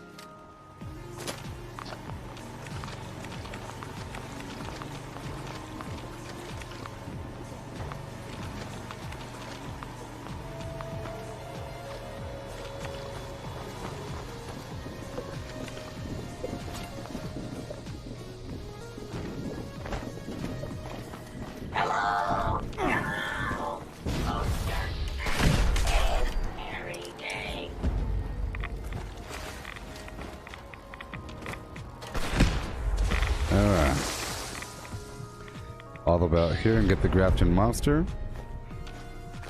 Who is waiting for me? And some snallygasters on the side.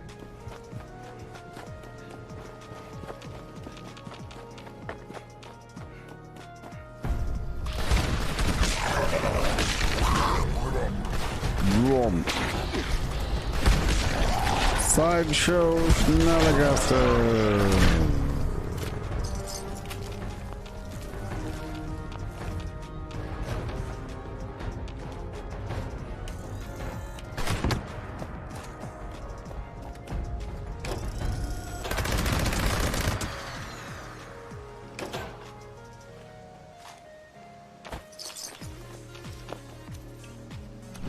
Tent down and keep on rolling. Uh-oh, I hear a player. Uh-oh. Hopefully this player comes and does what he has to do. Let's go take over his workshop, huh?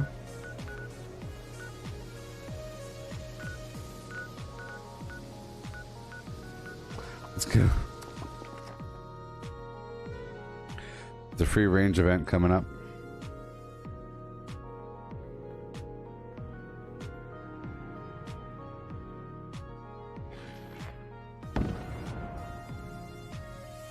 I have time to clear this out and then do the free range.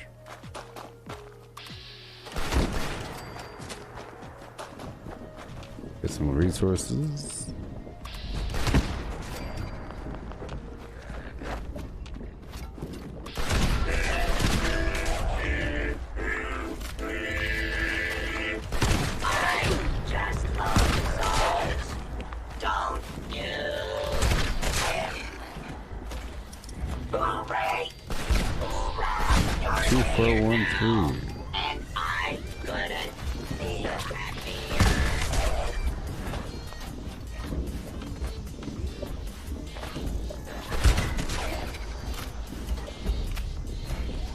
Alright, let's hurry up to the free range event as fast as possible. And calf. This guy with the bounty's going down. Maybe.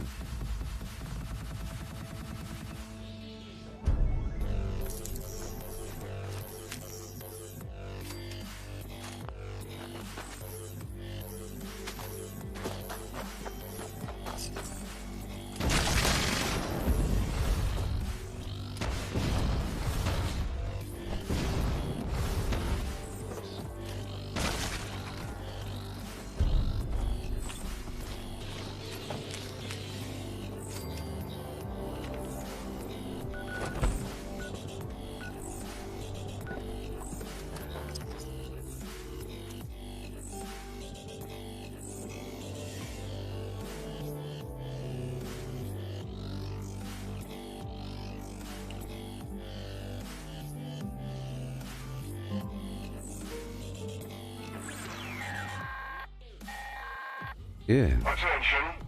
This is the Warden of Eastern Regional Penitentiary. Mad Dog Malone is on the loose. This infamous criminal has slit his leash. I need all armed citizens to surround Grafton Dam and apprehend this felon. Be sure to take him alive. I intend to make an example of him to all the other prisoners. My marshals will take care of transporting him back here. Wonderful.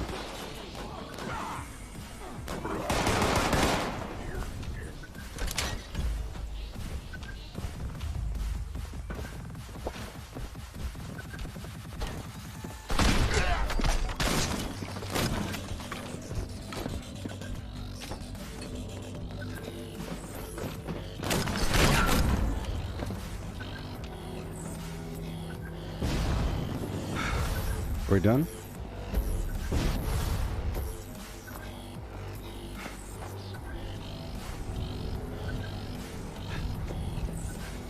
Cool.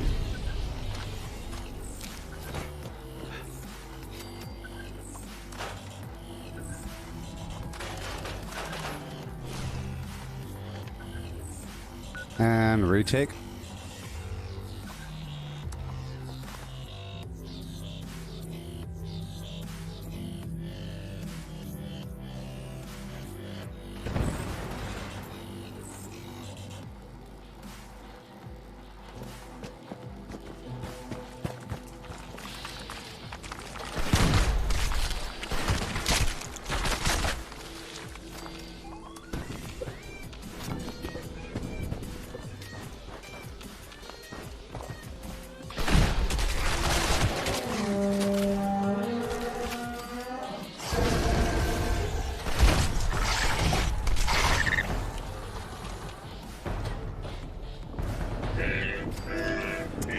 Cool. Purified water.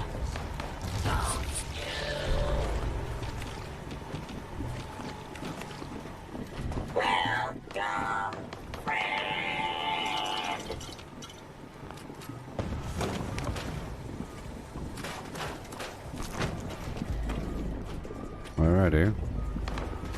Boom, boom, boom. Captain Steel Mirelurks, wherever they might be. There's one more left up and to the right, or some garbage. Right there.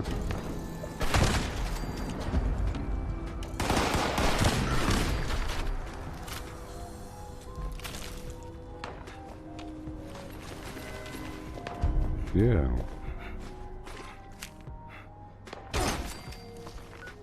Yeah. Okay. Boom, boom, boom. And sucker boom.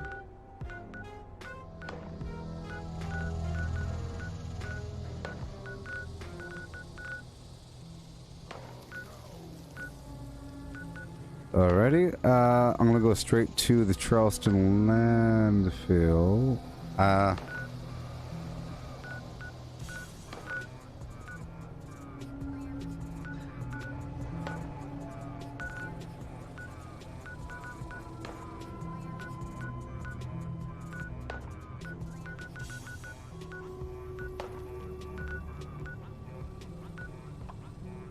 It's a different person. I thought it was the same person.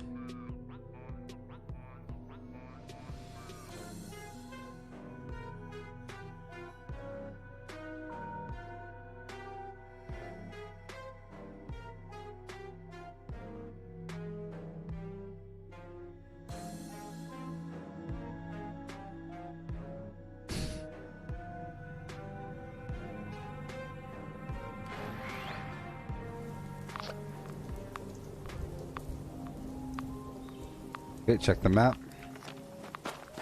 Let's go over here and do it.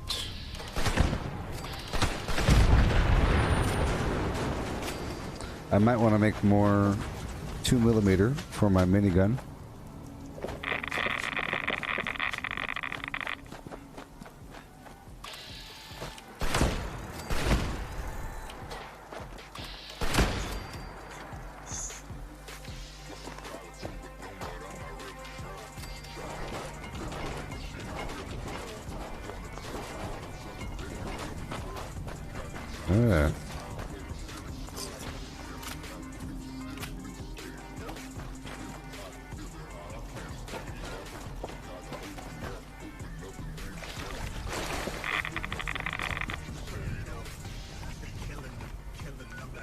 Okay.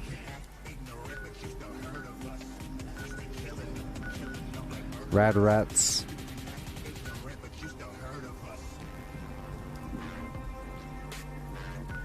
Alright, so I'm heading on over here to go capture somebody else's workshop.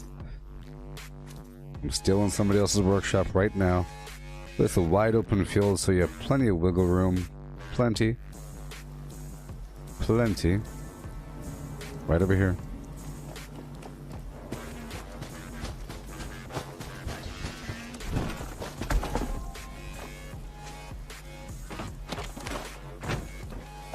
I don't want to lose anything if I die.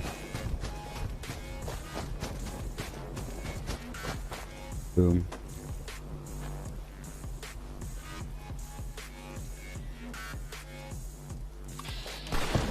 Oh.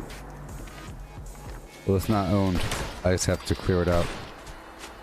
It was owned.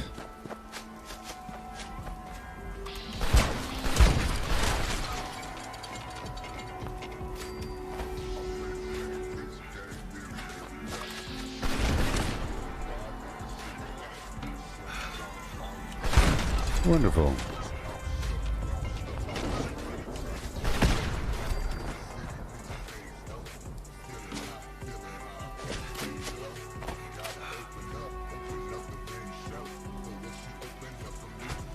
Go check the river. Sometimes they're in the water. They don't make any noise sometimes.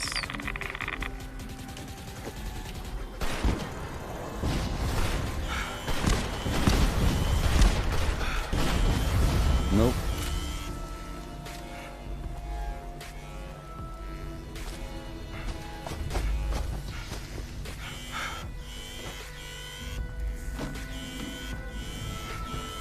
Wide open field.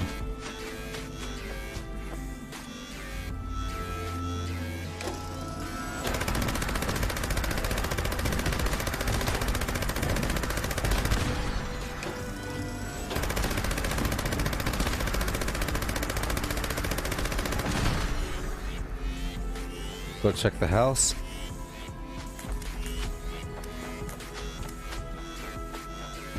Too bad it doesn't show you where the enemies are. I don't hear them. Check over here.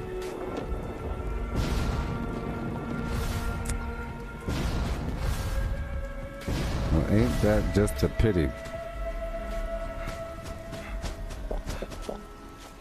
Ain't that just a pity?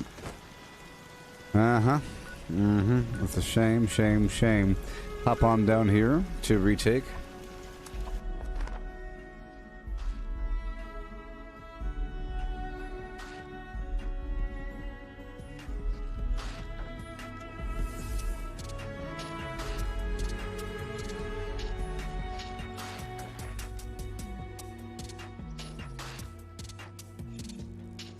Alright.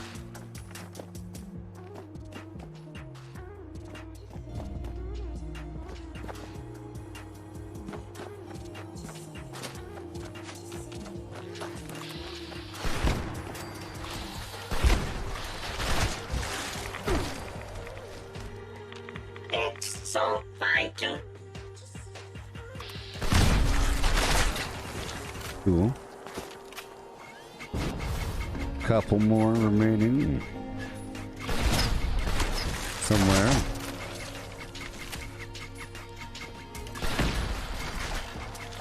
Just the pup.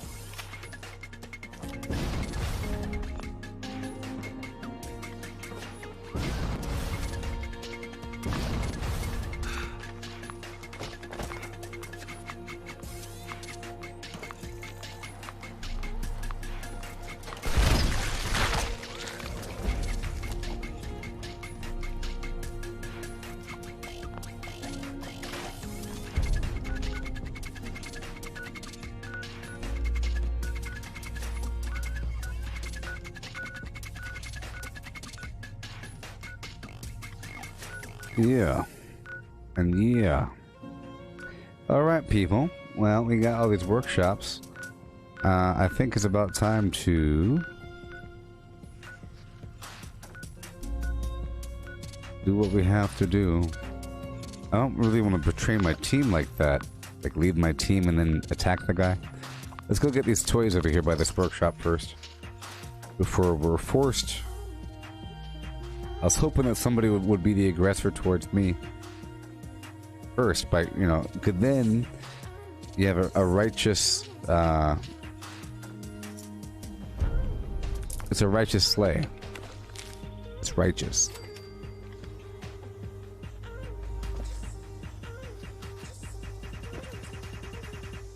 A righteous romp.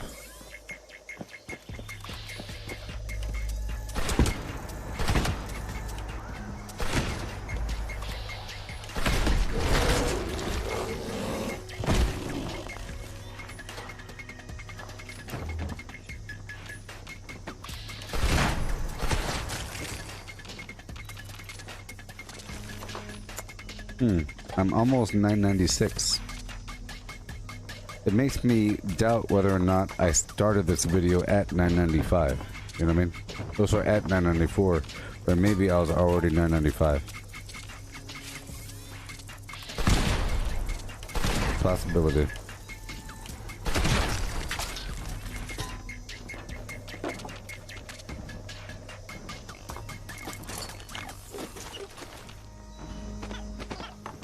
You're here to collect these toys. With this robot.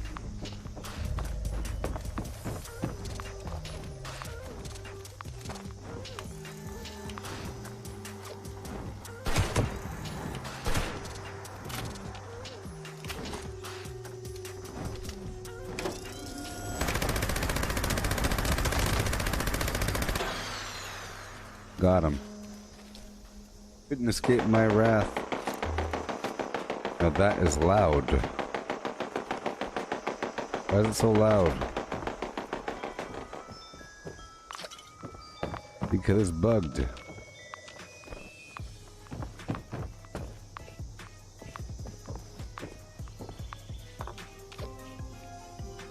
Awesome.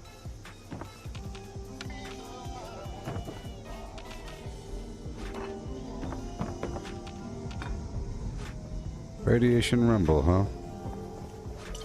Don't know about that mission.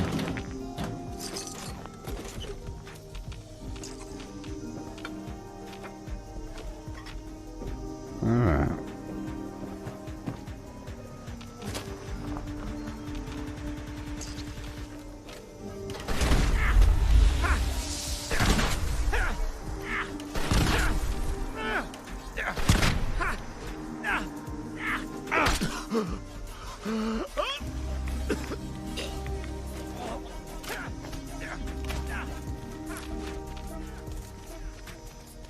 You're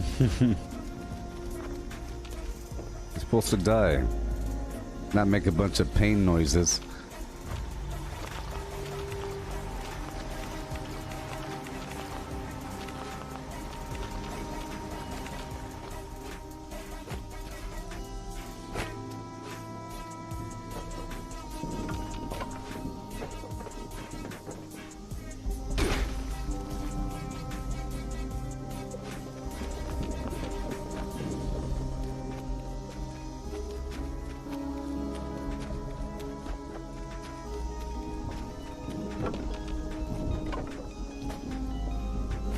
Alright. Cool.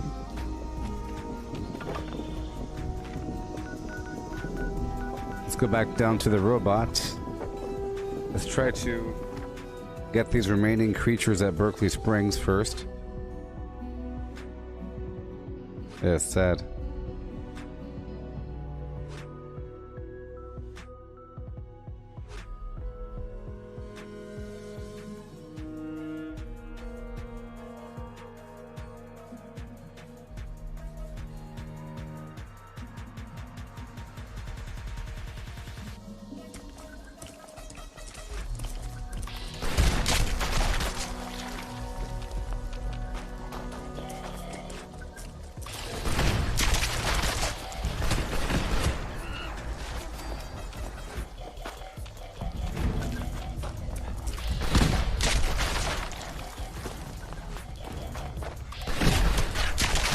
Are we good?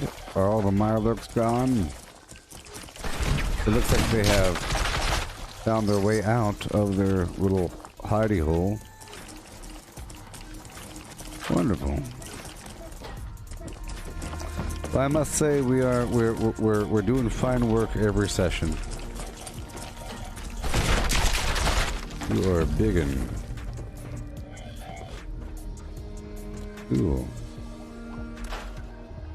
Wonderful.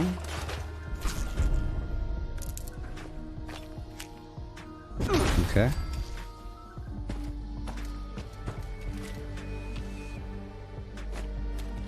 Maybe I could swing on in the end of that radiation roundup just for fun.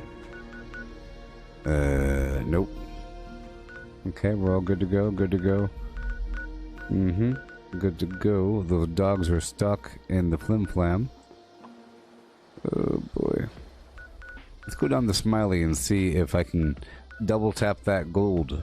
You know, because it's supposed to have been reset. Maybe if I don't do it now, I'll miss out later on. I'll try to spend my caps right now on some fine gold.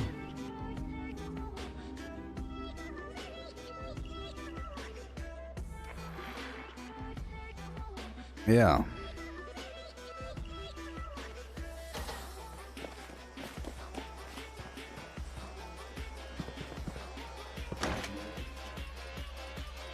Look at it. Look at it. Yeah. You could never have too much gold. Stacks and stacks of can never have precious gold bullion. Well, friend. Oh, there it is. Ta-da! I haven't run out yet. Thanks. Thanks, friend. All that gear in Vault 79 can be yours for the right price. Alright, down to foundation. So I guess if you haven't got the gold already, it's good to go. Because I purchased it last Saturday, I thought I had to wait until today, but I don't know. It looks like it's going to reset again on Monday. It's good. More gold. I'm trying to get some more gold right now on the side.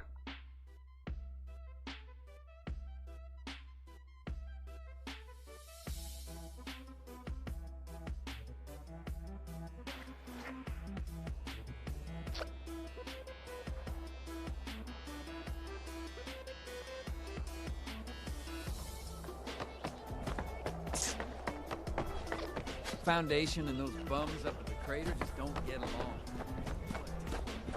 And stop calling them bums. What's that, John?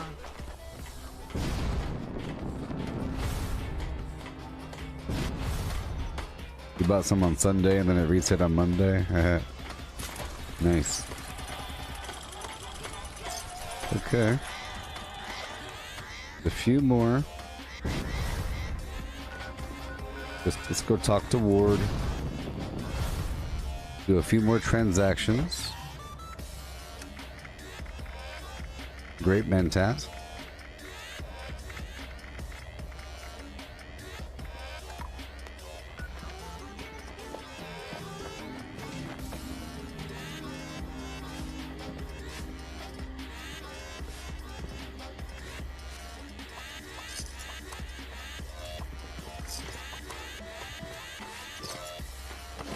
Alright. Ward it is. Oh boy.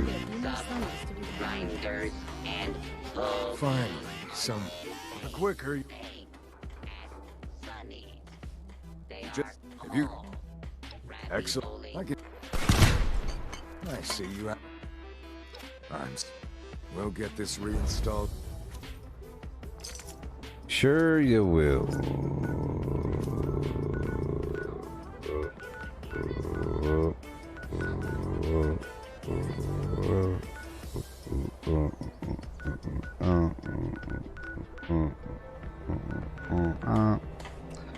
Alrighty, people, we're at 7:45. All these newcomers make I'll throw in a monster mash. They throw in a monster mash, and if there's any time at the end, after that, which there should be, maybe I'll get a bounty. Maybe. But it was good practicing. I built up all this garbage. I felt how long it should take. Race to find the monster mask. After you get it, run from And I built up my camp. Hopefully it's still movable. I want to see if it's still movable. Be sure to collect as much as possible. The more candy you collect, the more supplies you will be awarded from next year's discretionary budget. There are also stashes of candy hidden around the school. Find them and refill the mask.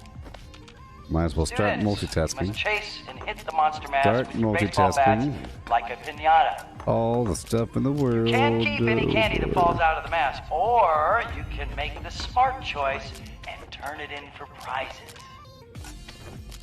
And remember, this is the only time it is permitted to hit a teacher while on school grounds, and only the one wearing the mask. On your marks. Get ready! Go!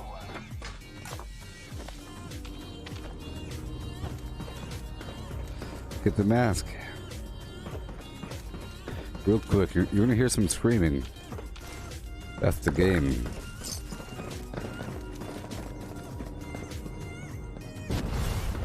I can't wait to get a bounty, then go to my camp. I'll make money. I'd say it's the easiest way to make money. Right? I'd say it's the absolute easiest way. 100%.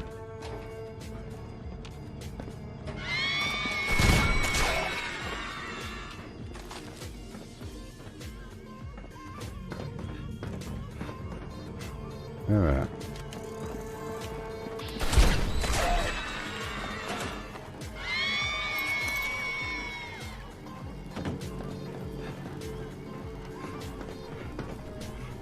Okay.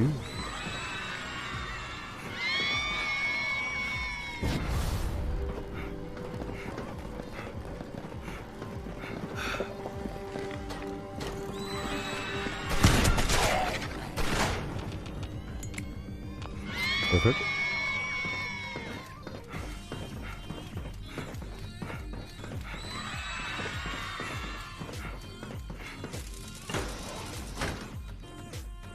All right.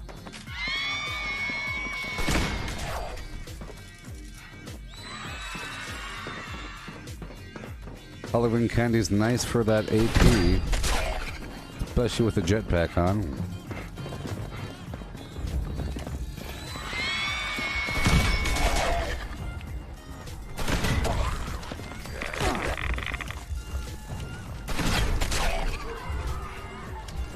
Got a row.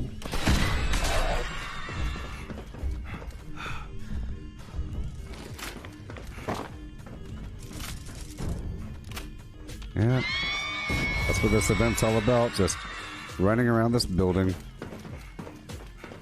from bucket to bucket. So I hope you're seeing how much gameplay there is in this game. You know, all the stuff you can do, long term, short term. And that's all beyond the story. All the storyline, all the quests.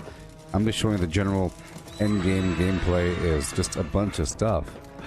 It's really about maintaining all those workshops, retaking them, thinking about taking over other people's stuff. All that stuff. It's as complex as you want to make it. As I say. As complex or as simple as you want to make it. That's how you could treat pretty much everything, you know? Depending.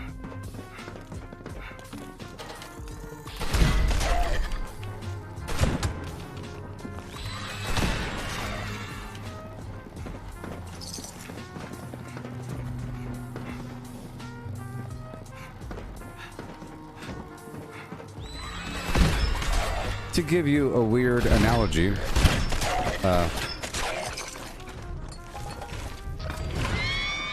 let's say a person is a big old fan of Disneyland, and they're a big fan. So much of a fan, they choose to, they know exactly what they like, and they go and do just those things. They'll wait in line for Space Mountain and do it over and over and over again, right? But imagine if they start complaining about it. That's okay, if that's what you want to do. But imagine they complain about Disneyland being boring. Perhaps it's because you're doing... Or if they complain about the lines at Disneyland. Well, you're choosing to do nothing but that experience, which has lines as part of it. You know, you're supposed to do an activity with a line, and then maybe a show, and then you eat for a bit, and then you walk from point A to point B, and you go do something else. You know? You don't just do one thing over and over and over again. It's gonna get real boring. Look, the first time you walk through the line for Space Mountain, for Splash Mountain, let's say, it's pretty cool, because You're walking all throughout this mountain sort of thing, this hill. It's all man-made. It's pretty cool. You're looking at the plants and at the whatever. You're hearing the log flume. You're looking at parts of the ride. It's sort of suspenseful, and it's building up. The second and third and fourth times, you're just waiting to hurry up. And you're rushing through this line. You don't really care anymore, and then over time, all of the nostalgia will go away. You know, it's no longer the fact that you're on a thorn bush mountain. You can turn it in at the smart vending You are machine on for a prizes. man-made mountain made of concrete house paint, some wires. You start to notice the problems. You start to give them suggestions on how to make the ride, and you've already, at that point, Find buckets of candy hidden around the it's school. no longer an experience. It's just a ride. The monster mash like a pinata and collect candy. No different than any other ride. It might be On longer your or shorter, but it's not special. Get ready! Just like there is a difference in a movie made by Disney versus a movie made by you. No matter what your production quality is, that's a Disney movie. It's an official title, a part of the universe of official titles. It means something, and it's special. If they say, hey, guess what? We have a new Lilo and Stitch. You know, we have Lilo and Stitch. It's a brand new character. You know, well, that Stitch isn't real. You can draw any character that you want to draw on a piece of paper. And look, I think he should be red and have 5 arms, you know, and 1 big eyeball. Much better creature than that stupid Stitch character. Who cares about what you think? It's not real. That's real because it's immersive, and it's like a thing that they've orchestrated everything around it to make it to act like it's real. But the more you watch Lilo and Stitch, the more you start to analyze it frame by frame and to say, how can I make it better? You start to draw your own, you know. It's no longer transporting your mind into a different world. It's reviewing somebody's work on the movie that they made, and they happen to be called Disney. And you're seeing it like a bunch of frames put together with an audio track and people that drew it, as opposed to, this is Lilo, this is Stitch, they're in Hawaii, Ohana means family, watch out for the aliens, you know.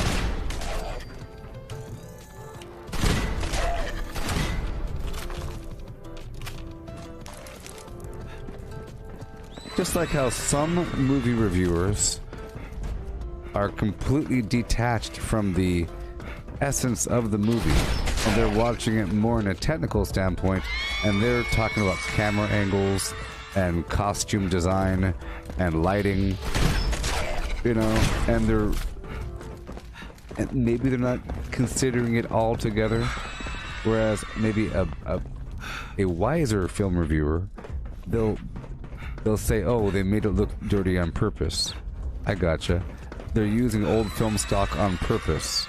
There isn't a best way to make a movie or a worst way to make a movie. There is a reason why people chose certain things. And if you know that a professional film company puts out a movie that looks a certain way, they did it on purpose. You know, you can complain about the color tone of a movie like Joker. You know, it's kind of sepia, or The Matrix is kind of greenish, you know? They did that on purpose. It's not that they messed up. It's not that, you know, the movie was great, but their white balance was way off. Their white balance was not way off. You think the white balance was off in The Matrix? You don't think they did that on purpose? How everything looks kind of green and tingy? It's meant to look like it's artificial or through a computer screen on purpose. Yeah.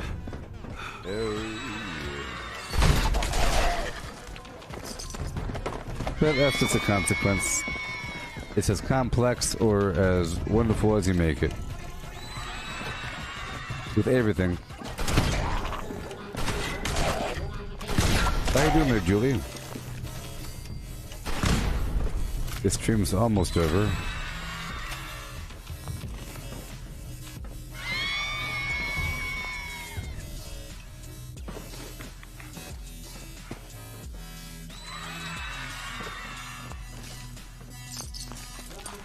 Huzzah! Up and over, up and over. Yeah. Okay.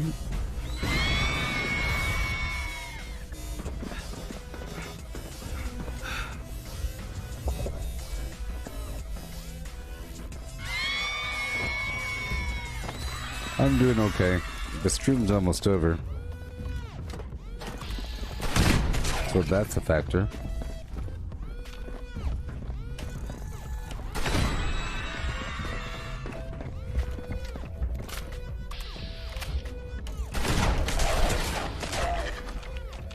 You tracked down the Mirelurk King sound effect there, Mike?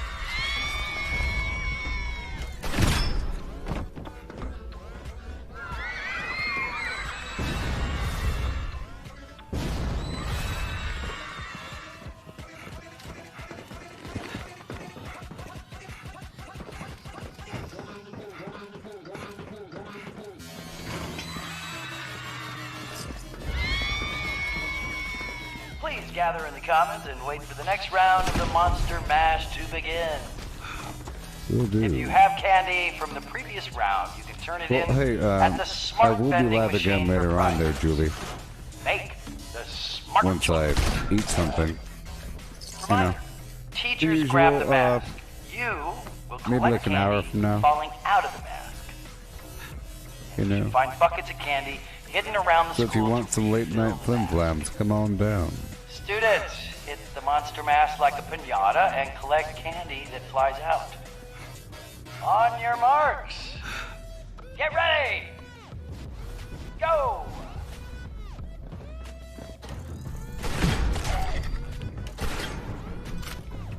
Oh, it's nighttime for you? Gotcha. I didn't know what time zone it was for you. I don't know your time zone. Well, right now it's 7 for me, so it's not that late. If you're in the East Coast, it's probably pretty late. 10 p.m. Oh yeah, but hey, at least you got to say hi. One final time. That's all that really matters. But I will be live again because I need more treasury notes. I need 5 more for the day. 5 more for the day.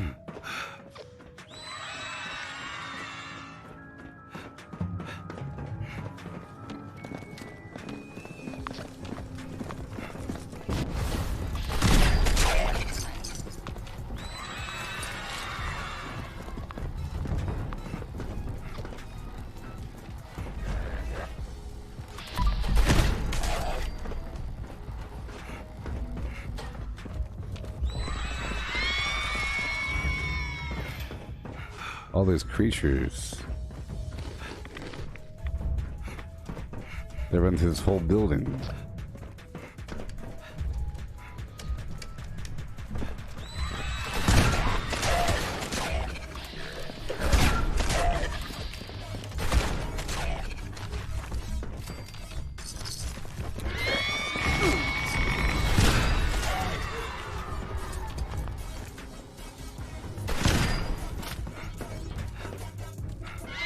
Yeah.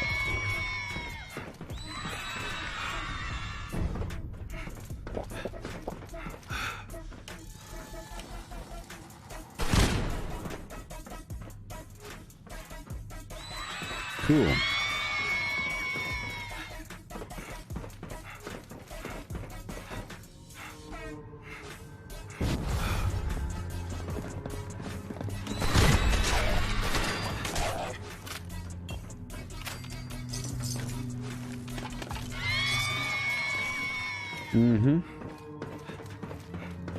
This is what we do. Well, everybody, this stream is about to be over any second now. Thank you all for watching. We'll go as long as possible. I guess it's good timing on this event here. I didn't think that this, you know, it takes a long time sometimes. But hey, we got some lovely candy here. Yep. Usually, it lasts until like 8:02. Like 8 hours and 2 minutes or so. Even though it's supposed to be 8 hours. Right now we're over the 8 hour mark. But we'll see what happens.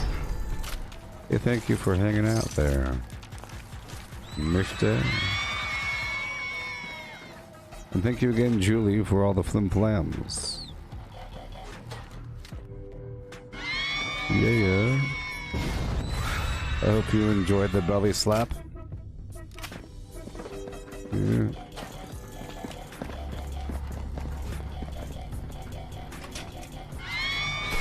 Goodbye, everybody. Goodbye, everybody.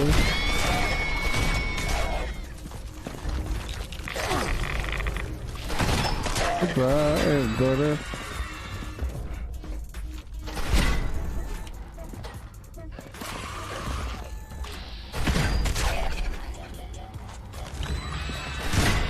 I should be getting, I should be reaching level 996 next stream.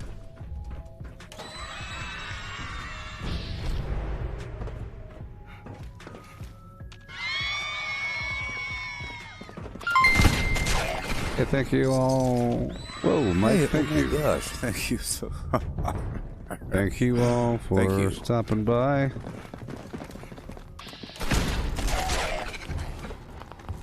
We're currently over 8 hours. Surprised the stream hasn't shut down. Hey, I have 30 seconds left. Cool. It looks like we might be able to last. Okay, we're at 8:03 now. Oh my god. The stream is in no man's land. Thank you again, Mike. No man's land.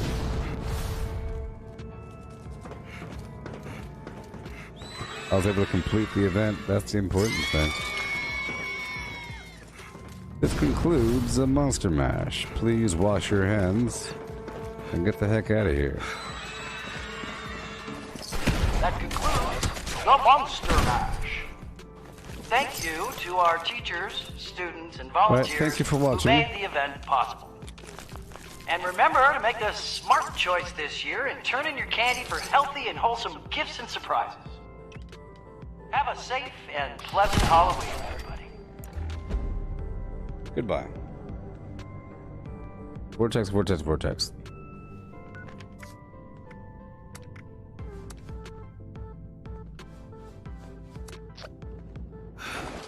Goodbye.